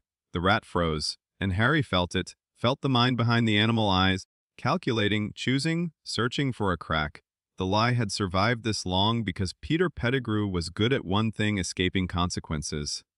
Harry lifted his wand slightly, aiming not at the rat's body, at the ropes. At the space around it, a net. Containment ward, Harry whispered, A simple black spell Regulus had drilled into him until he could do it half asleep. A faint shimmer spread around the bound rat like invisible glass. Remus's eyes flickered, surprised that Harry knew it. Then Remus stepped closer, voice like a blade. "You framed Sirius," Remus said quietly. The rat's eyes widened. The truth hit it like sunlight. Remus continued, each word controlled, each word a nail. "You betrayed James. You betrayed Lily." The rat began to shake. Harry's stomach tightened with a strange, terrible satisfaction. Not joy, not revenge. Just balance. The rat's body jerked violently, like something inside it was clawing at its own skin. Then it began. Bones cracking, fur shrinking, a scream tearing out of a throat that wasn't meant to scream. The transformation spilled out into the ward, ugly and desperate. And suddenly there was a man on the sill, wrapped in ropes, panting hard, face pale, eyes bulging with fear. Peter Pettigrew looked like a coward given skin. Harry's scar pulsed once, cool and certain. Remus stared at him like he was looking at a ghost that had crawled out of a grave. Peter's eyes darted wildly, landing on Harry's cloak, the map's corner, the marks on Harry's hands. Then Peter's gaze snapped to Remus, pleading already forming like a reflex. "Remus," Peter croaked. Remus's voice was quiet. "Don't." Peter swallowed hard, then tried a different tactic, voice cracking with fake grief. I tried to stop it," Peter babbled. "You don't understand. He would have killed me." Harry stepped closer, voice calm, deadly. "Like he killed them?" Harry asked. Peter's eyes snapped to Harry. "You." Harry's gaze didn't waver. "Say their names." Peter flinched. Remus's eyes sharpened. "Say them." Peter's throat worked. No sound came out, because lies were easier than names. Harry leaned in slightly, just enough that Peter could see the cold in his eyes. "You watched a child get used," Harry said softly. "You watched students get petrified. You watched a monster hunt children through pipes, and you stayed a rat." Peter's breathing turned ragged. "You weren't surviving," Harry continued, voice quiet as silk. "You were hiding?" Peter's eyes flicked, desperate, searching for an escape. Harry saw the exact moment Peter decided to run anyway. It happened in his shoulders. A tightening, a shift. Peter's wand hand twitched.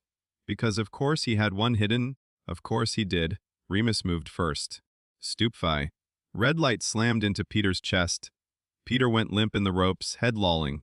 Silence hit like a bell. Remus stood very still, wand lowered, breathing shallow.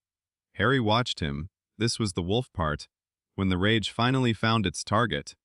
Remus didn't snarl, he didn't shout. He simply looked down at Peter Pettigrew like he was staring at the rotten heart of a decade-old nightmare. Then Remus spoke, voice raw around the edges. "We have to tell Sirius." Harry's chest tightened. He nodded once. "Yes." Remus looked at him sharply. "How did you know?" Harry didn't explain everything. He didn't give away the map's full value. "Silk. I had eyes," Harry said simply. "And I listened." Remus's gaze softened by half a degree, like he understood what "listened" really meant in a child's mouth. Then footsteps approached, fast, angry. Snape? He stepped into the hospital wing like a storm wearing robes, eyes immediately snapping to the scene-bound man. "Ropes containment shimmer?" Harry Remus. Snape's face went white-hot with fury. "What?" Snape hissed. "Have you done?" Remus didn't flinch. "We caught Peter Pettigrew." Snape froze. For one heartbeat, his mask cracked. Then it slammed back into place harder. "That's impossible," Snape snapped. "He's dead?" Harry's voice cut in, calm and cold. So was Regulus Black. Snape's eyes flashed with something dangerous. Remus's gaze sharpened at the name, but he didn't ask. Not now. Snape looked down at the unconscious man and then, slowly, recognized the face. His expression twisted. Hatred. Disbelief. A kind of sick understanding. Then Dumbledore's voice came from the doorway, soft and absolute. "Severus," Dumbledore said. "Step aside." Dumbledore entered, gaze sweeping the scene in one calm pass. He looked at Peter Pettigrew. He inhaled slowly, and for the first time in a long time, Dumbledore looked tired. Not kind. Not twinkling. Tired in the way men look when a lie they've carried finally becomes too heavy. "Peter," Dumbledore said softly. Peter didn't answer. He couldn't. But his face, his unconscious face, looked like guilt even in sleep. Dumbledore's eyes lifted to Harry. "You have had quite a year." Dumbledore murmured. Harry didn't respond with pride, he responded with truth. "I'm done being a story," Harry said quietly. "I want facts." Dumbledore's gaze held his, heavy and unreadable. Then he nodded. Once. "Very well," Dumbledore said. "We will have facts." Snape's voice was tight, furious, shaking at the edges. "And what of Potter's involvement? The chamber? His parcel tongue?" Dumbledore raised a hand, silencing him. Later, Dumbledore said softly, and the word carried enough force to end arguments. Dumbledore looked at Remus. "Take him," Dumbledore said. "Secure him. Quietly, no alarms." Remus nodded once. Then Dumbledore looked at Harry again. "You," Dumbledore said gently, "will rest." Harry's eyes were steady. "I want to be there when Sirius hears." Dumbledore's gaze sharpened. "That is not a child's burden." Harry's voice was low, unmovable. "It became mine when Peter betrayed my parents." The room went still. Even Snape flinched slightly at the bluntness. Dumbledore exhaled slowly. Then, against expectation, he said, "We will see." Not yes, not no, a politician's answer. Harry accepted it for what it was, an opening. Because in this castle, openings were rare, and Harry had learned how to make them bigger. Remus lifted the bound Pettigrew with a levitation charm, expression controlled, eyes haunted. As Remus moved past Harry, he paused just long enough to murmur, very quietly, "You did the right thing." Harry didn't know how to hold praise, so he didn't. He simply nodded once and watched the rat, now a man, float away like the lie finally being dragged into daylight. Harry's scar pulsed once, not pain, not warning, almost satisfaction. Because the chamber had been opened, a monster had hunted children, an anchor of Voldemort had been destroyed, and now the oldest lie of the last war had just cracked wide open. The past wasn't coming, it was already here. The first thing Harry learned about truth was this: truth didn't win on its own. Truth had to be escorted through a crowd that wanted a lie. Because lies were convenient. Lies kept powerful people comfortable, and the wizarding world, Harry was discovering, preferred comfort to justice. Dumbledore kept Pettigrew hidden for 48 hours. Not because he wanted to protect Peter, because he wanted to control the blast radius. The castle was already recovering from petrifications, panic, and whispers about the air. If the news broke the wrong way, Hogwarts wouldn't just erupt, it would fracture. And fractures were how wars started. Harry sat in Dumbledore's office on the third night, after Pettigrew's capture, while the headmaster's phoenix watched like a living conscience. Fawkes didn't blink. Neither did Harry. Dumbledore paced slowly, hands behind his back, Robeham whispering against the floor. McGonagall sat rigid in a chair, lips compressed into a furious line. Snape stood near the window like a storm trapped in glass, arms crossed, eyes sharp. Remus Lupin stood closest to the door, posture controlled, face pale with exhaustion that went deeper than sleep, and Harry sat in the only chair that faced the headmaster's desk directly. Not tucked away. Not hidden. A choice. Dumbledore stopped pacing and looked at Harry. "Harry," he said gently, "you understand that what we are about to do will change everything." Harry's voice was calm. "Good." Snape's eyes flashed. "Arrogance," he hissed. Harry didn't look at him. "Preparedness."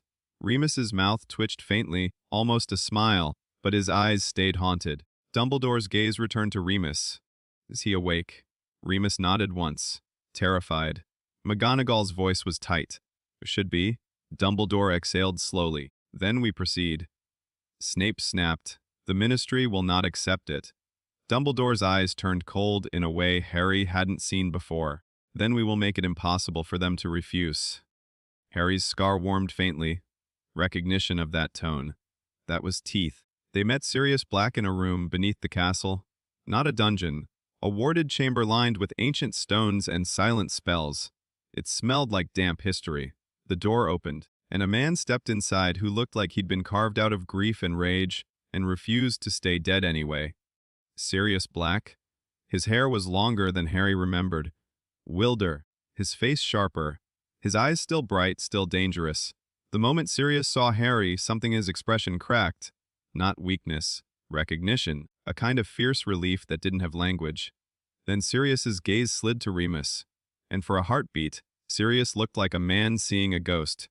Mooney, Sirius rasped. Remus's throat worked. Padfoot. Sirius laughed once, short, broken, furious. So you're alive. Good. Means the world's not entirely stupid. Remus didn't smile. Found Peter. Sirius froze. Every muscle in him locked. Then he looked around the room, eyes searching, hunting. Where? Sirius demanded, voice sharpening like a blade. Dumbledore stepped aside. Remus lifted his wand and pulled back the concealment charm. Peter Pettigrew sat bound to a chair, pale and shaking, eyes darting wildly like a cornered animal. Sirius didn't move for a second. Then, slowly, he walked forward, not rushing, not pouncing. Walking like a man approaching the corpse of a lie. Peter opened his mouth, voice shaking. Siri. Sirius hit him, not with magic, with his fist. The punch cracked across Peter's jaw and snapped his head sideways. Blood dotted his lip. McGonagall flinched. Snape's mouth curled in satisfaction. Dumbledore didn't move. Remus's shoulders tensed, but he didn't step in. Because some debts were physical. Sirius grabbed Peter's collar and yanked him up. You, Sirius hissed, voice vibrating with fury so pure it felt like a spell. You rat? Peter sobbed, words spilling out in panic. I didn't have a choice. He would have. Sirius slammed Peter back into the chair. You always had a choice? Sirius snarled. You just liked the one that kept you breathing. Harry watched, stomach tight. He expected satisfaction. He felt something colder. Like a knot inside him finally had a name, Sirius turned. His eyes locked on Harry, and the fury softened, just a fraction, into something raw. Kid, Sirius said quietly. You really did it. Harry didn't know what to do with that, so he gave Sirius something solid. Now we prove it, Harry said. Sirius's grin flashed, sharp and proud and dangerous. That's my boy. Remus's gaze flicked to Harry, a warning in his eyes. This is still politics. Dumbledore nodded once. Exactly. The next day, Hogwarts didn't explode. Because Dumbledore didn't let it, he sent one owl to one person. Cornelius Fudge. Not a letter full of pleading. A summons. Short. Absolute. Minister, come to Hogwarts immediately. Bring your head of the Department of Magical Law Enforcement. Bring Veritaserum. Come alone enough to listen. APWBD. Harry read it once in Dumbledore's office and almost smiled. Almost. Even Regulus would approve. Silk disguised as authority. Fudge arrived that evening, flustered and irritated, robes too fine for a man who wanted people to believe he was strong. With him came a tall, hard-eyed wizard with a rigid posture and a controlled fury simmering behind his eyes. Barty Crouch Arch, and an aura who looked like he'd bitten lemons for a living. Dumbledore greeted them like they were guests, not threats. Fudge's eyes scanned the office, lingering on Harry. What is he doing here? Fudge demanded. Harry didn't flinch. Dumbledore's voice stayed gentle. Harry is involved. Snape's eyes gleamed like he enjoyed the discomfort. McGonagall looked ready to snap someone in half. Fudge huffed. Fine. Explain. Dumbledore didn't explain. He presented. They went to the warded chamber beneath the castle. Peter Pettigrew sat bound and pale. Sirius stood in the corner like a storm barely leashed. Remus stood near the door. Snape stood where he could watch everyone. Harry stood beside Dumbledore. Fudge stared at Sirius like he'd seen a corpse stand up. Merlin's. Crouch's face tightened. This is a stunt. Dumbledore lifted a hand. Veritaserum. Fudge swallowed. We brought it as requested. Dumbledore gestured. Then use it. Crouch's eyes narrowed, but he stepped forward with controlled movements, pulling a small vial from his pocket. Peter began shaking visibly. Please. Peter whispered. Please. Sirius laughed. Humorless. Now you beg. Crouch tilted Peter's head back and forced 3 drops into his mouth. Peter gagged.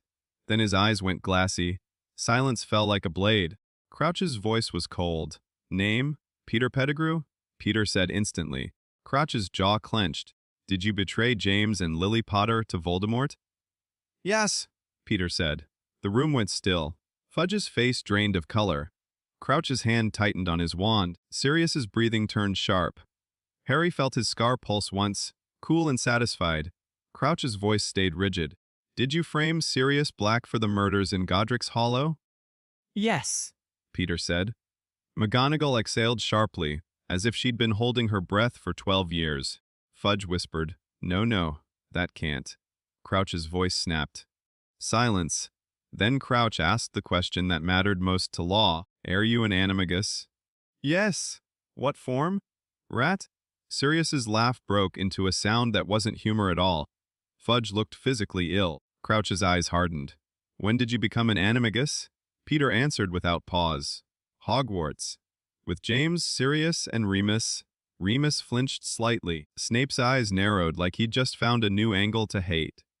Crouch continued, voice tight. "Did you fake your death?" "Wise." Fudge's voice cracked. Then Sirius. Dumbledore spoke softly. "Is innocent." Fudge stared at Sirius, then at Peter, then at Dumbledore like the world had betrayed him personally. "This," Fudge whispered, "this will destroy public trust." Harry almost smiled again. Of course that was Fudge's first thought. Not justice, not innocence, optics. Sirius stepped forward, voice low and lethal. "Public trust can choke.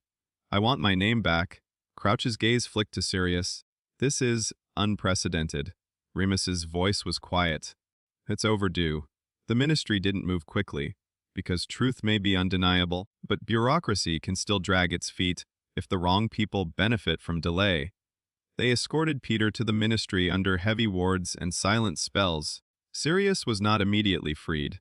Not officially. Fudge insisted on procedure. Crouch insisted on verification. Papers had to be stamped. Records had to be reviewed.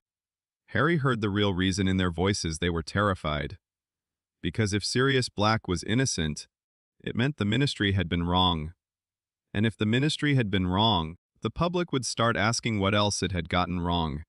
Harry sat in Grimmauld Place for 3 days after term ended, waiting. Walburga was not pleased. Sirius paced like a caged animal. Regulus was calm, too calm. Harry trained in the morning and read in the afternoon, but every time an owl hit the window, his chest tightened. On the 4th day, an owl finally arrived with a thick envelope stamped with Ministry seals. Sirius snatched it mid-air, tearing it open with shaking hands. He read, then he stared. Then he laughed, sharp, broken, relieved. "They cleared me," Sirius said hoarsely. "Merlin, they cleared me." Harry's chest eased, but only a fraction, because winning wasn't the end. Winning was just the start of the next war. Regulus stepped forward, eyes sharp, and Pettigrew. Sirius's laughter died. His face hardened. "He's alive?" Sirius said. "But he's talking." Walburga's eyes glittered. "Talking about whom?" Sirius's jaw tightened. "About Death Eaters," Sirius said. "About names." Harry felt his scar warm faintly. Names were power, names were proof. Names were weapons. Regulus's gaze slid to Harry. "And now people will panic?" he murmured. Walburga's smile was thin and satisfied. As they should. Sirius looked at Harry, eyes bright with something fierce. "You did this?" Sirius said. "You brought the rat into daylight." Harry's voice was quiet. "I didn't do it alone." Sirius snorted. "You did the hardest part. You made truth stick." Harry swallowed. He remembered the diary, the basilisk, the venom, the phoenix tears. He remembered Ginny's cold skin. He remembered Riddle's voice promising him a crown. And he remembered Dumbledore's office, full of adults who treated children like pieces. Harry looked up at Sirius. "Know what?" Harry asked. Sirius's grin turned sharp. "Now," Sirius said, "we hunt the people who made you bleed." Regulus's voice cut in, calm and deadly, with law first, then teeth. Walburga's gaze gleamed. And with the house standing behind him, Harry felt the weight of it. Not a cupboard, not a cage, a shield, a name. And now, for the first time, the wizarding world would have to swallow a truth it didn't want. Harry Potter wasn't just the boy who lived. He was the boy who forced the world to admit it was wrong. And that made him more dangerous than any legend. By the time Harry returned to Hogwarts for his 4th year, he understood something most adults pretended not to. War didn't always arrive with screams. Sometimes it arrived with celebration. The summer after Sirius was cleared had been a season of knives wrapped in parchment. Ministry statements, formal apologies, quiet changes in seating at Wisingamot gatherings. People smiled at the Blacks again in public, then crossed the street in private. The wizarding world hated admitting it had been wrong, so it tried to change the subject. It tried to change the story. Wahlberga called it damage control. Regulus called it a reset. Sirius called it cowardice with paperwork. Harry called it what it was, a mask. And masks were always worn when someone had something to hide. The announcement came on the first night back, in the great hall, when the candles floated too peacefully and the ceiling's stars looked too perfect to be trusted. The headmaster, Albus Dumbledore, rose from the staff table, voice warm, smile kind, eyes bright in a way that made half the room relax. Harry didn't. He'd learned the difference between kindness and steering. This year, the headmaster said, Hogwarts has the honor of hosting a most historic event. The room leaned in. The Trewizard Tournament. Applause erupted like a spell. Older students cheered. Younger ones stared wide-eyed. Professors clapped with careful expressions. Harry watched the staff table instead of the banners. He watched who looked pleased, who looked worried, who looked like they'd already planned for this. On the Slytherin side, Draco's posture went subtly alert, not excited, not giddy. Alert, like he smelled politics under the fireworks. Harry did too. Because nobody revived an international tournament by accident. Not right after a basilisk crisis, a public exoneration that embarrassed the ministry, and a confirmed Horcrux-like artifact destroyed inside Hogwarts itself. A tournament wasn't just a celebration. It was a spotlight. And spotlights were useful when you wanted everyone staring at the stage instead of the shadows behind it. Students poured into corridors afterward, buzzing with theories, with dreams of glory. Slytherin buzzed differently. It wasn't, who will win? It was, who benefits? Draco found Harry outside the common room entrance, face controlled, voice low. My father's been pushing this. Draco Malfoy murmured. Harry didn't ask how he knew. Draco always knew. Harry asked the only question that mattered. Why? Draco's jaw tightened. Because it makes people forget. It makes them cheer. It makes them stop asking questions about last year. Harry's scar gave a faint pulse. Approval or warning, he wasn't sure. Also, Draco added, quieter now, because it brings people from outside. Foreign influence. Foreign allies. Foreign confusion. Harry's eyes narrowed. And confusion hides movement. Draco looked at him sharply. Exactly. They stood in silence for a breath. Then Draco said, carefully, he told me to keep you close. Harry didn't react. Silk. Did he? Harry said softly. Tell you why? Draco's eyes flickered. A crack? Small but real. He thinks you're going to become a problem, Draco admitted. Or a prize. Harry nodded once, like he already knew. Which are you? Draco asked. Harry's answer was simple. I decide that. Draco swallowed, then nodded. Respect, not comfort. Masks, Harry thought even Draco wore. One the sun mask, the friend mask, the survival mask. The difference was Draco had started choosing when to take his off. The arrival of the visiting schools was staged like a performance, a long table at the front. Professors lined like guards. Students leaning out of doors like spectators at a parade. Buxbaddons entered first. Buxbaddons Academy of Magic. Light and silk and cold perfection. They moved like dancers who'd learned to smile without offering weakness. Then Durmstrang Institute, heavy boots, hard eyes, quiet menace. Their presence changed the air the way storms did. Harry watched faces, not bodies. Faces told you what people believed. Buxbaddon students believed they were above you. Durmstrang students believed they could break you. And Hogwarts students believed the tournament was about glory. Harry didn't. Harry believed it was about access. To the castle, to its wards, to its secrets to him. The new defense professor arrived the same week. Or rather, he returned. A man with scars like history and an eye that didn't miss anything Alastor Moody. Students whispered about him like he was a legend. Teachers watched him like they weren't sure whether to trust the legend. Harry watched him like he was a door, not a friendly one, but a door that might lead to the truth. Moody's gaze snagged on Harry once, just once, and held him for half a second too long. Not admiration, not fear, assessment. Harry felt the hair on his arms rise. Then Moody's attention slid away like it had never happened. That was what bothered Harry most. The man knew how to look without leaving fingerprints. The goblet was placed in the entrance hall behind an age line that crackled like hot wire. Students gathered around it at a distance, laughing, daring each other, dreaming out loud. Harry didn't go near it. He didn't need to. He already knew what would happen to anyone who tried to make him participate. In the Ministry's shining distraction, it would become another story, another script, another leash. Harry wasn't wearing leashes anymore. He was walking with them in his pocket, ready to use them on someone else.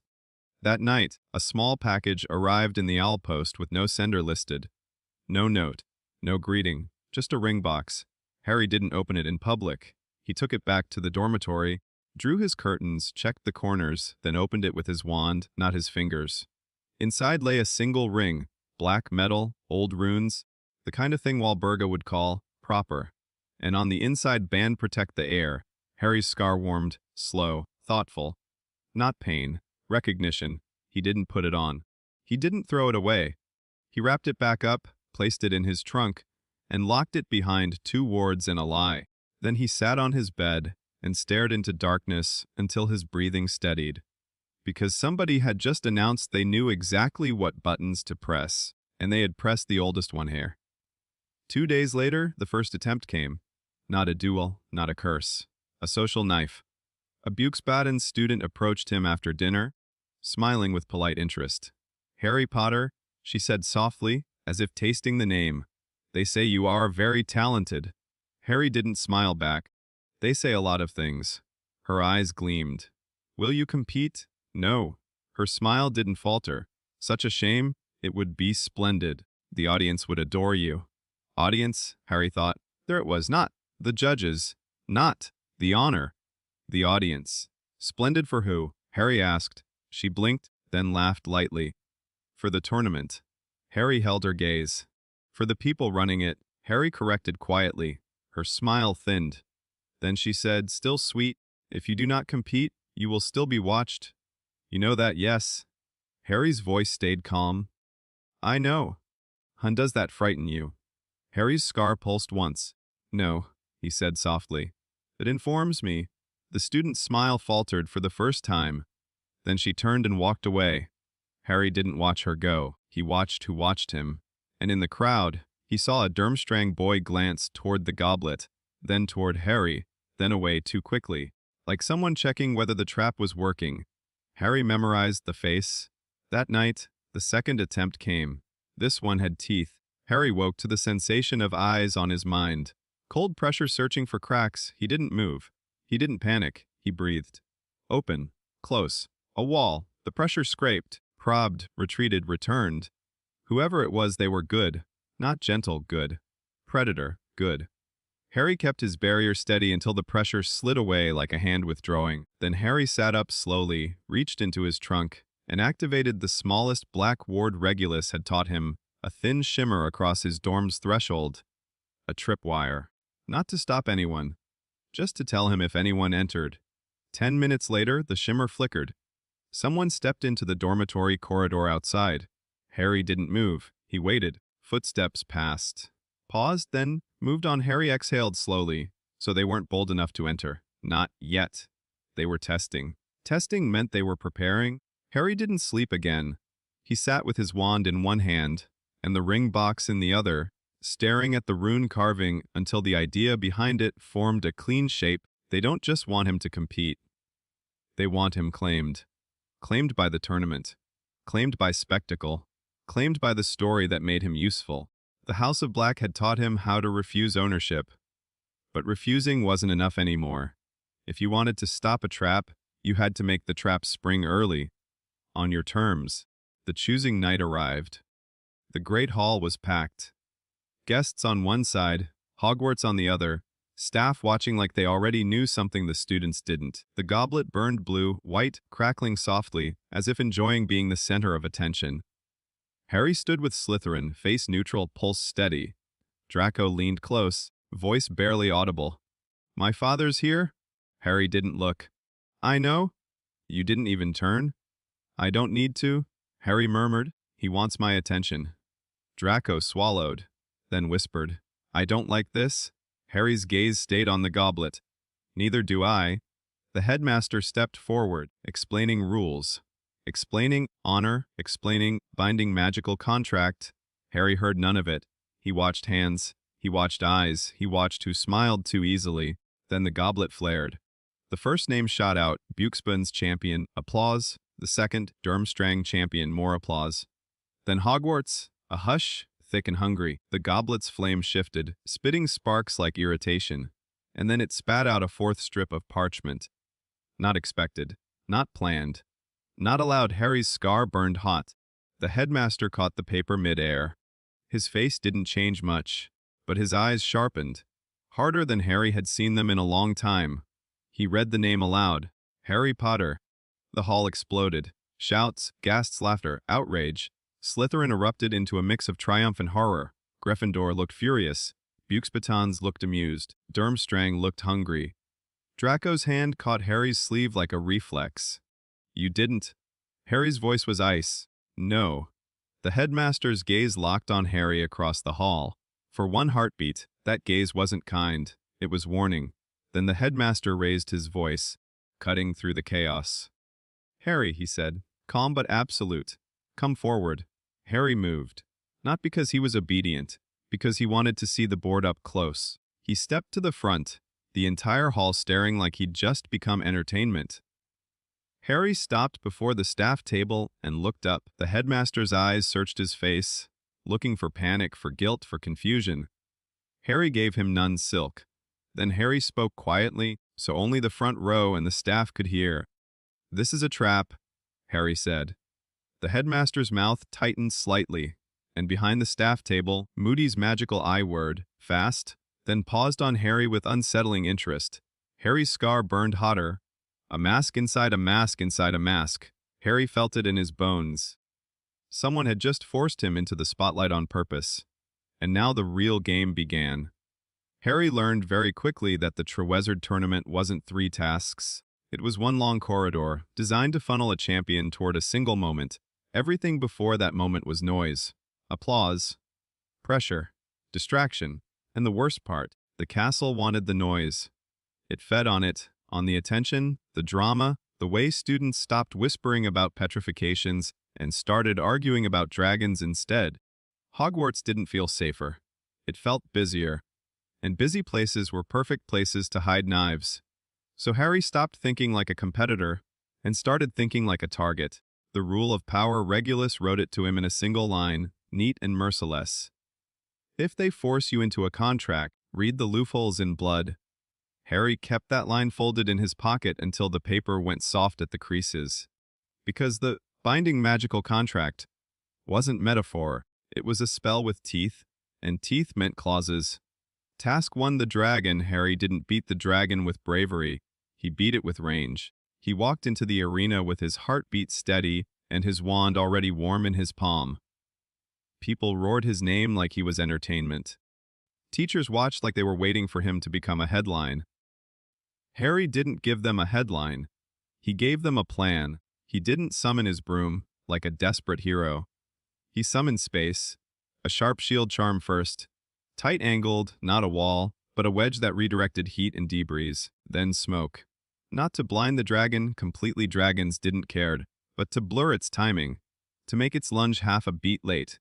Then he moved, always sideways, never straight back, because straight back made you predictable. Only when the dragon committed, only when its body shifted and its balance became a liability, did Harry cast the summoning charm. The broom came, he didn't fly high.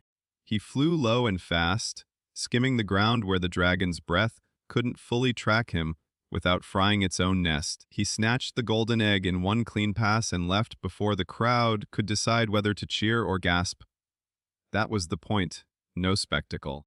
No chance for anyone behind the tournament to just mid-task. Harry didn't win points with flair. He won points with efficiency.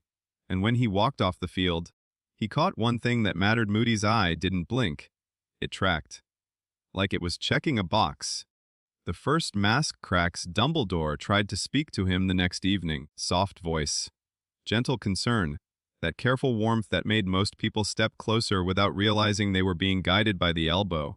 Harry, Dumbledore said, "You've shown remarkable composure, but you must understand, this tournament can be dangerous. If you need help..." Harry met his gaze and didn't let himself soften.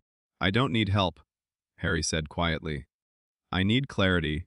Dumbledore's eyes twinkled, then sharpened a fraction. "And what clarity would you like?" Harry spoke as if he were listing facts, not accusing a headmaster.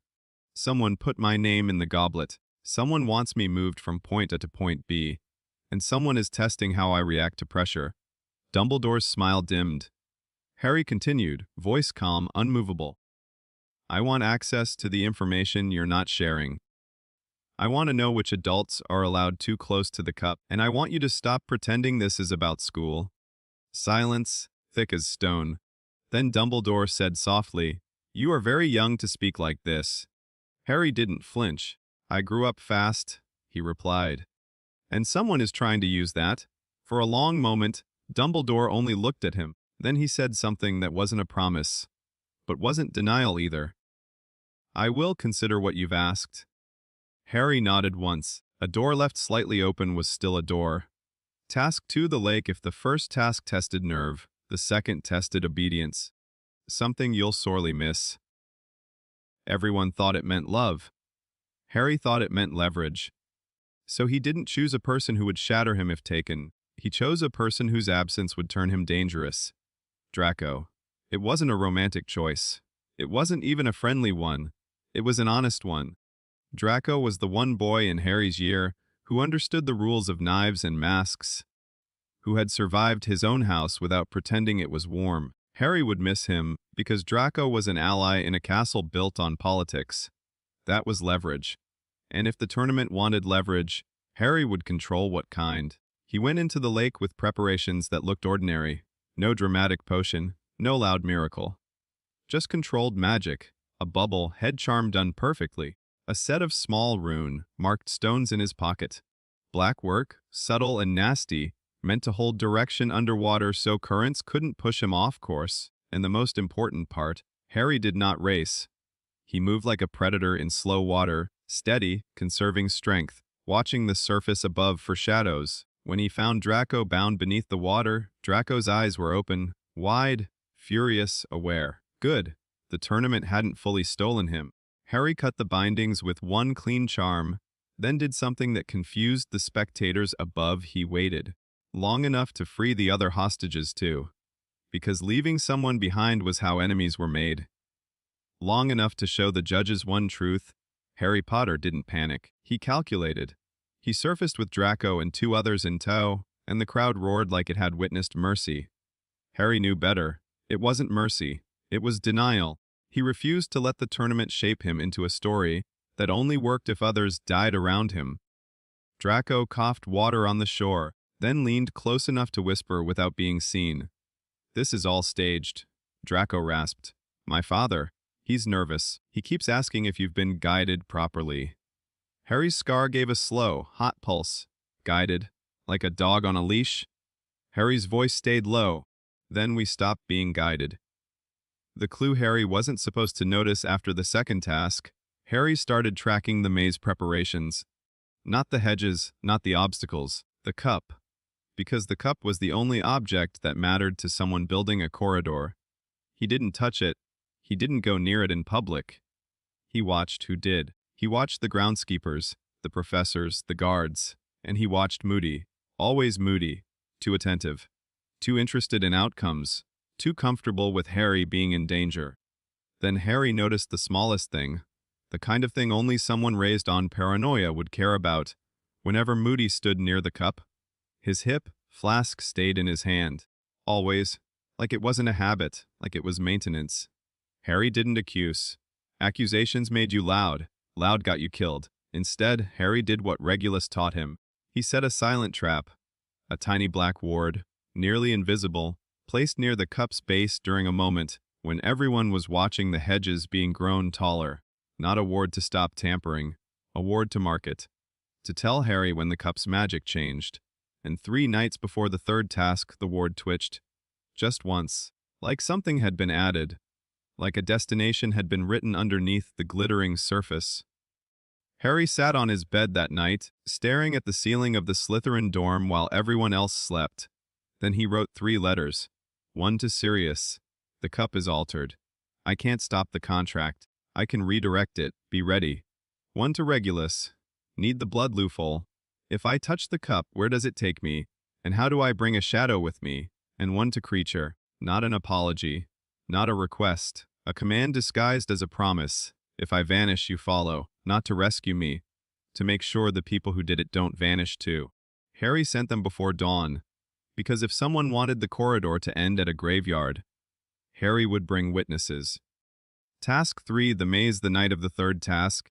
The air felt wrong before the champions even stepped forward. The crowd was too eager. The teachers were too tense. The hedges stood too tall, like a green wall meant to swallow screams. Harry stood at the edge with his wand in his sleeve and the ring box, protect the hair, hidden in the inner pocket of his robes. He hadn't worn the ring. He'd charmed it. If it was meant to track him, it would do something else instead. It would become a hook for his people to follow. Moody's good eye watched Harry like it was proud. Moody's magical eye watched Harry like it was hungry. Harry's scar warmed. Draco's voice was low at his shoulder. Don't die. Harry didn't look at him. I don't plan to, he murmured. Then the whistle blew, and the maze swallowed him. Inside, everything was designed to exhaust you, to make you sloppy, to make you desperate. Harry refused. He moved in controlled bursts, saving his strongest spells for moments that truly demanded cost. A hedge creature lunged. Harry didn't duel it. He redirected it into a dead, and with a charm that twisted the path. A boggart rose. Harry didn't fight what it showed him. He refused to look, snapping the spell like he was closing a door. The maze tried to confuse him. He used the black stones in his pocket, tiny rune anchors, to keep his direction true. He didn't chase the cup. He let the cup come to him. And it did, at the maze's heart. The Trewizard cup gleamed under moonlight like a promise made by someone who didn't intend to keep it. Harry stopped 3 steps away and breathed. His scar burned hot. His ward mark on the cup pulsed faintly. Altered. Portkey. Destination written. He could walk away. But the contract would hunt him later. The corridor would simply shift. So Harry chose the battlefield. He pulled the ring box out, opened it, and let the runes on the inner band catch moonlight. Then he whispered the black loophole Regulus had taught him. By blood claimed and housebound, I do not travel alone. The ring warmed sharply. A thin, invisible thread snapped into place, like a tether hooked behind his ribs. Good. Then Harry touched the cup. The world yanked. The graveyard claws. Porky's always felt like being pulled through the eye of a needle. But this one felt personal, like the spell knew who he was and wanted to shove him somewhere he didn't belong. Harry slammed onto damp ground and rolled instinctively. Wand up, breath tight. The air smelled of earth and old stone and something sour. He was in a graveyard. Crooked headstones, dead grass, a cold fog hugging the ground like a secret, and not far away, a cauldron. Black iron, huge, steaming even in the night. Harry's scar screamed heat. Voices moved through the fog. A man limped into view, dragging something heavy behind him. Not a rat, not Pettigrew. Someone else wearing desperation like a second skin. And behind him, a taller figure stepped out, calm, composed, and wrong in a way Harry recognized instantly. Because masks had rules. This mask was too perfect. Moody's face, Moody's voice, but the eyes, not Moody's. Too young behind the scars, too eager. You did well, fake Moody said softly. I was worried you'd redirect the Portkey entirely. Harry's stomach tightened. So the ring tether worked, and it had scared him. Good. Harry kept his wand steady, eyes scanning. Where is Cedric? Harry demanded. Fake Moody smiled, almost indulgent. I made sure you arrived alone. Champions complicate rituals. Rituals. There it was. Harry's scar burned. Then the limping man laughed, thin and desperate. You hear him. He wheezed. Rituals. Like it's a lesson. Harry's gaze flicked to him. The man's hand was wrapped in cloth shaking. There was blood seeping through. Servant, someone who'd already paid. Flesh. Fake. Moody stepped closer, and the fog seemed to lean toward him. You're clever, he murmured.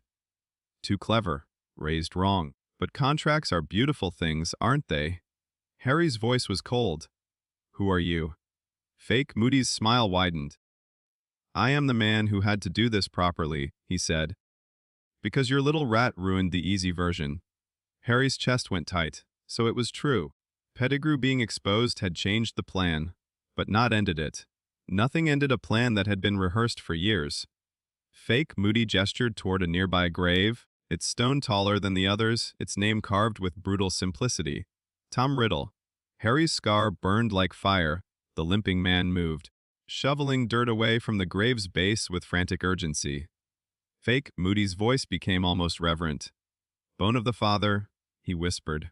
Harry's stomach turned. The servant scooped pale fragments from the grave, hands shaking, dropping them into the cauldron. The steam turned darker. Fake Moody's gaze slid to the servant. Flesh of the servant, he said softly. The man whimpered and unwrapped his hand. Harry saw the raw, torn stump where fingers had been. The man sobbed as he cut more, letting blood drip into the cauldron. Harry's grip tightened on his wand. Then Fake Moody looked at Harry, and his voice went quiet. Hungry, intimate, blood of the enemy. Harry's scar screamed. A spell snapped out of Fake Moody's wand before Harry could move. Incarcerus. Ropes slammed around Harry's arms and torso, wrenching him down.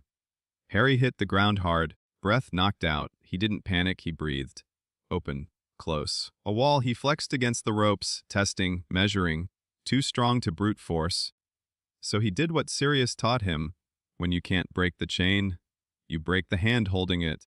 Harry snapped his wand upward, barely a movement, and cast without needing full arm motion. Defendo.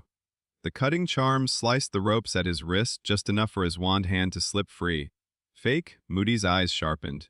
Good, he murmured. Fight. Makes the blood mean more. Then Fake Moody stepped in and grabbed Harry's forearm. A knife flashed. Harry felt the cut, sharp, clean hot. Blood ran, and the cauldron shuddered like something inside it had just inhaled. Harry's scar burned so hard his vision went white at the edges. Then the cauldron erupted. Steam blasted upward, thick and choking. A shape rose from it, wrong, unfinished, then solidified into a body like a nightmare remembering how to be real. A man stepped out of the cauldron, pale as moonlight and colder than death, eyes like bottomless pits. Voldemort, not a memory, not an echo, not a diary shadow, alive. Harry's breath came shallow. His scar throbbed with a sick recognition, like the mark on his skin had been waiting for this moment. Voldemort's gaze slid over him, and smiled. Harry Potter, Voldemort said softly. Still refusing to die, Harry pulled himself upright, blood running down his arm, wand in hand. He didn't back away. He didn't bow. He didn't spit courage like a Gryffindor poem. He did something colder. He spoke like a Black. You had to steal my blood to stand. Harry said quietly. Fake Moody flinched, like he expected Harry to beg. Voldemort's smile widened instead, pleased. So much bitterness. Voldemort whispered. So much control. They taught you well. Harry's scar burned. Voldemort lifted a wand. New, pale wood, like a body still learning its weight. Let us see. Voldemort murmured, how well you bleed. Harry's fingers tightened. He couldn't outduel him. Not in raw power. Not now. Power had levels, and Voldemort was a storm. Harry was a knife. So Harry didn't try to win. He tried to escape with proof. That was the real victory. Harry's gaze flicked to the ring box in his pocket. The tether, the hook, he felt it tug. Faint like a heartbeat, not his. Good. Someone was following. Voldemort raised his wand. Cruck. Harry moved first. Not with a curse, with a signal. He pressed his bleeding hand against the ring box through the cloth and whispered one word. Now. The tether snapped tight. The air behind Harry cracked, and Creature appeared in the fog like a demon made of loyalty, eyes wide, hands already reaching. Voldemort's head snapped toward him, startled. Just for a heartbeat. House, elves weren't supposed to matter. That heartbeat was everything. Master? Creature rasped, voice shaking with rage. Master is harmed. Harry's voice was low and sharp. Take my wand hand and go. Creature froze, because leaving a fight felt wrong. Harry didn't argue. He commanded. Go. Creature grabbed Harry's wrist. Voldemort roared a curse. Green light flashed, and the world tore sideways. Not a porky pull. not apparition, something else. House magic, old and lawless. Harry felt the curse graze past his shoulder like ice, felt pain flare, then they slammed onto carpet. Dust, dark walls, a familiar stench of old pride and old rage. Grimmauld Place. Harry collapsed to one knee, panting, blood still dripping, shoulder burning. Creature hovered, trembling, furious. Master safe. Creature rasped, like it was a prayer. Master safe. Harry's hands shook. He didn't let himself faint.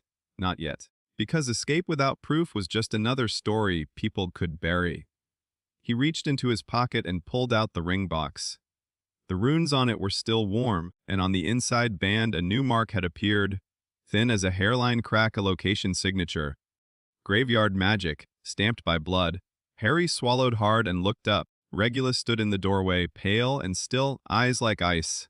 Sirius stood beside him, wand already in hand, expression furious enough to split stone. They had felt the tether. They had followed the hook's pull.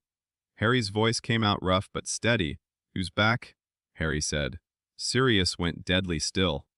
Regulus's jaw tightened. Then Regulus spoke, calm and lethal. "Good," he said quietly. "No, we can stop pretending." Harry's scar pulsed once, hot, alive, and angry. The war was no longer a shadow. It had a body again, and Harry, claimed by an ancient house, trained in silk and teeth, had just dragged proof of resurrection into a home built for secrets. Grimmauld Place felt smaller with war inside it. The walls didn't change. Still lined with dark portraits, still steeped in dust and old pride. But the air changed. It tightened, like the house itself sensed the shift in the world and braced for impact. Harry sat at the long dining table with his shoulder wrapped in potion, soaked cloth, the sting fading slowly but not fully. His blood had dried under his nails. His robes still smelled like grave earth and cauldron steam. Across from him, Sirius stared at nothing, jaw clenched so hard it looked painful. Regulus stood near the fireplace, hands behind his back, eyes cold and focused like he'd already started mapping the next year of battles. Walburga arrived last. She didn't rush. She didn't ask if Harry was all right. She didn't comfort. She entered the room like a verdict. Her gaze swept over Harry's wound, the blood, the fatigue, and didn't soften. Then she looked at the ring box in Harry's hand and finally spoke. "You brought proof," Walburga said. It wasn't praise. It was acknowledgement. Harry's voice was hoarse. "You used my blood." Walburga's eyes glittered.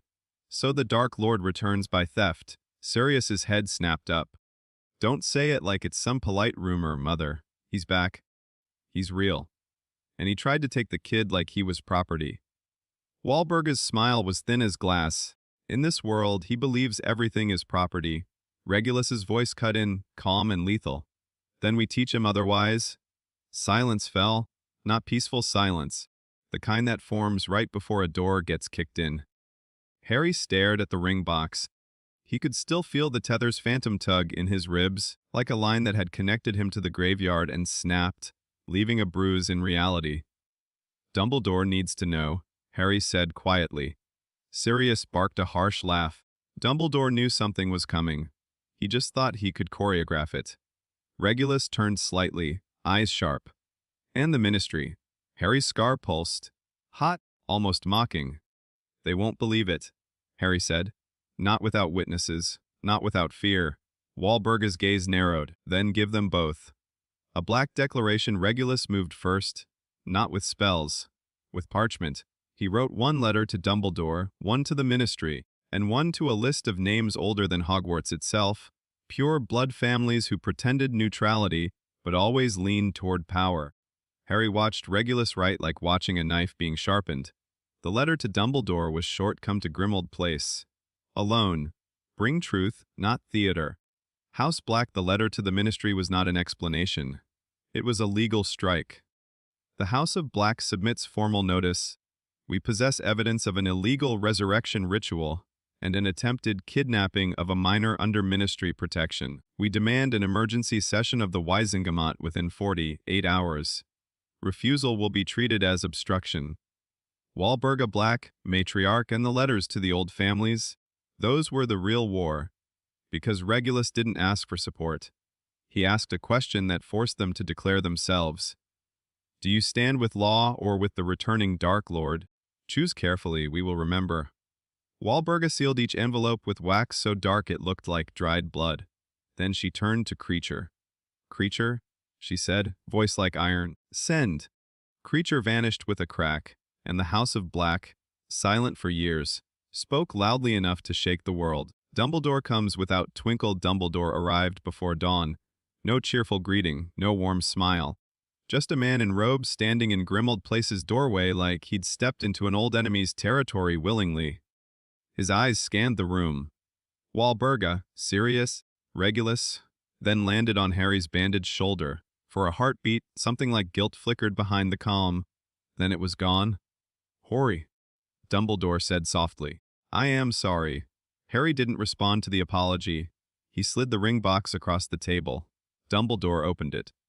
The faint location signature inside shimmered, subtle but undeniable. Graveyard ritual magic stamped by blood. Dumbledore's face tightened. Sirius leaned forward, voice low and furious. You put him in that tournament. Dumbledore didn't deny it. I did not put his name in the goblet. Regulus's voice was cold. But you accepted the corridor. Dumbledore's gaze sharpened at that phrasing. Yes. Walburga spoke like a queen delivering sentence. Then you will accept the consequences. Dumbledore looked at Harry again. And you escaped? Dumbledore said quietly, almost to himself. You escaped with proof. Harry's scar throbbed hot. I didn't escape, Harry corrected. I withdrew? There's a difference? For the first time, Dumbledore's expression shifted, genuine surprise. Sirius laughed once, sharp and proud. Hear that? That's my godson? Dumbledore's eyes flicked to Sirius, then to Regulus. Regulus Black? Dumbledore murmured, voice controlled. Alive. Regulus met his gaze without flinching. Disappointed? Dumbledore's smile was faint and tired. Relieved. Regulus's expression didn't change. Then don't waste it. The Ministry panics. The emergency Wisingamot session did not happen in 48 hours. It happened in 24, because Walburga Black's name on a formal legal notice was not a request. It was a threat-wearing etiquette, and because the Ministry had already suffered humiliation when Sirius was cleared. They couldn't afford another public collapse. So they moved. Not because they were brave, because they were scared. Harry entered the Wisingamot chamber with the House of Black at his back. Walburga in front, cold and immaculate. Regulus at her left, calm as a blade. Sirius at her right, a storm barely restrained. And Harry, 12 steps behind them, because visibility was a weapon, and he'd learned when to be seen. The chamber buzzed with whispers. Some looked at Sirius like a ghost. Some looked at Regulus like a scandal. Some looked at Harry like a prophecy with teeth. Fudge stood at the center, face pale, trying to look in control. We have received a claim, Fudge began. Walburga cut him off. You have received evidence, she corrected. Harry placed the ring box on the central table. Dumbledore stood as witness, and then, because Harry knew, proof was not enough for cowards, he gave them fear. He described the ritual, not dramatically, clinically. Flesh, blood, cauldron, fog, the spell work, the feel of the tether when the portkey yanked. Every detail delivered without trembling, without panic, without hero theatrics. He watched faces change as he spoke. Disbelief became discomfort. Discomfort became fear. Fear became movement. Fudge's voice cracked. This is impossible. Regulus's voice was quiet, lethal, but is documented magic. You know it is possible? A witch in purple robes stood sharply. If this is true, why was the boy not killed? Why was he allowed to return? Harry's eyes met hers, because that was the real question behind all of them. If Voldemort is back, why isn't Harry dead? Harry answered simply. Because he wanted me alive. The chamber went still. That truth hit harder than any description of blood. Because if Voldemort wanted Harry alive, it meant plans. Long plans. Plans that included the Ministry whether it wanted to be included or not. Dumbledore spoke then, calm and authoritative. We can argue politics, he said, or we can prepare. The Dark Lord has returned. Denying it will not protect you. Fudge's hands shook. We need more proof.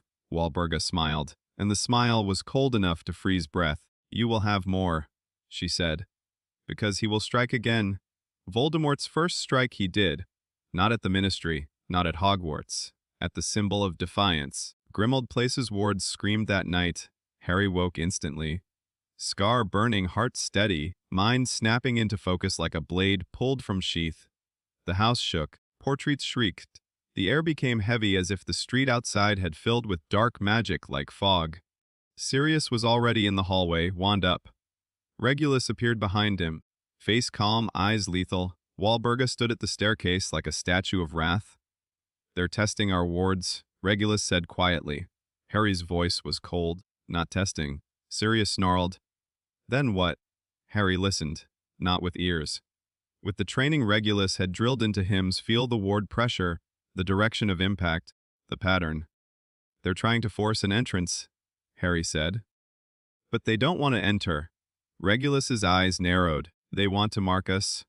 Walburga's voice was steel. "Let them try." The front door boomed as if struck by a giant fist. The wards flashed. Green black light crawling over the wood like living ink. Then came a hiss in the air, not a sound but a presence pressing against the house. A voice. Cold. Familiar in the scar. Black. Harry's scar burned so hot his vision swam. Walburga didn't flinch. She stepped forward, wand raised, voice like a curse.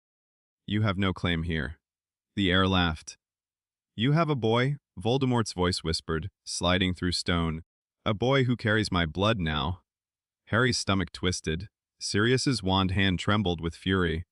"Say another word about him and—" Regulus's voice cut like a blade. "Silence, Sirius, because anger made you predictable." Voldemort's voice continued, amused. "You think your wards are iron?" It hissed. "But iron bends. Blood opens doors." Harry's mind snapped cold. Blood opens doors. That was the point of cutting him. Not just resurrection access. Harry stepped forward, voice low, steady. To carried. "You're outside," Harry said.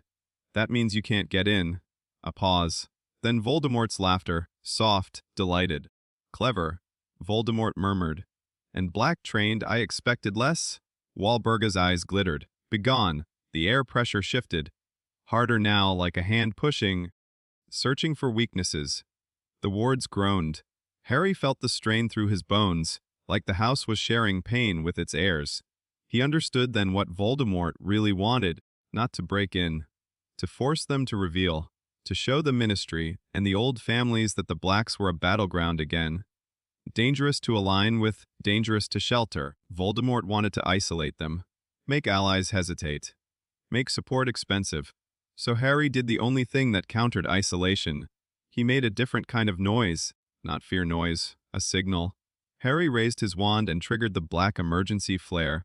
An old spell Walburga had shown him once, meant for war. A streak of green-black light shot upward through the house's chimney and burst above the street like a silent serpent-shaped firework. A call. A declaration. "House Black is under attack." Regulus's eyes flicked to him, approval sharp, Sirius grinned feral. "That's it?" Walburga's mouth tightened in what might have been pride if she were capable of showing it. Voldemort's pressure paused. Then his voice hissed, amused and angry at once. "You call for help," Voldemort whispered. "Good. Let them come. Let them see what you shelter." The pressure surged again. The wards screamed. The door boomed. Harry's scar burned like fire. Then, silence. Sudden, unnatural. The pressure vanished like a hand withdrawing. The attack stopped as abruptly as it began. Not defeated. Ended. A message delivered. Regulus exhaled slowly. "Who got what he wanted?" Sirius snarled. "It didn't get in." Walburga's voice was quiet and deadly. "He didn't need to." Harry stared at the door, breathing hard. He could still feel Voldemort's laughter like a smear on the air. "He wanted to show them we're a target," Harry said. Regulus nodded. "So they'll be afraid to stand with us?" Harry's scar pulsed once, hot, furious. Harry turned his gaze to the dining room where the ring box still sat like a small, innocent object that had ruined everything. Then Harry spoke, voice steady as iron. "Then we make fear expensive." Sirius's grin sharpened. "That's my boy." Regulus's eyes narrowed with approval. "War?" Then, Walburga's smile was thin and satisfied. "The House of Black does not hide," she said softly. "We rule, or we burn." Harry's scar cooled slightly, not because he felt calm, but because he finally understood the true shape of his destiny in this timeline. Not prophecy. Not a chosen one story. A war of houses, law, blood, and secrets. And Harry wasn't a banner. He was the knife that cut through masks. Epilogue: a new kind of order the following weeks changed the wizarding world in quiet, brutal ways. The Ministry created task forces, mostly for appearances. Dumbledore began moving openly again, rebuilding the order with less secrecy and more urgency. Neutral families started choosing sides, slowly, reluctantly, driven by fear of being remembered as cowards. And the House of Black became what Voldemort feared most, a public symbol that refused to collapse. Harry returned to Hogwarts with a different weight on his shoulders, not the weight of a prophecy, the weight of a name that now mattered in war rooms. Students looked at him differently. Teachers watched him differently. And somewhere out there, Voldemort was alive and planning. But Harry wasn't afraid of plans anymore. He was learning to write his own.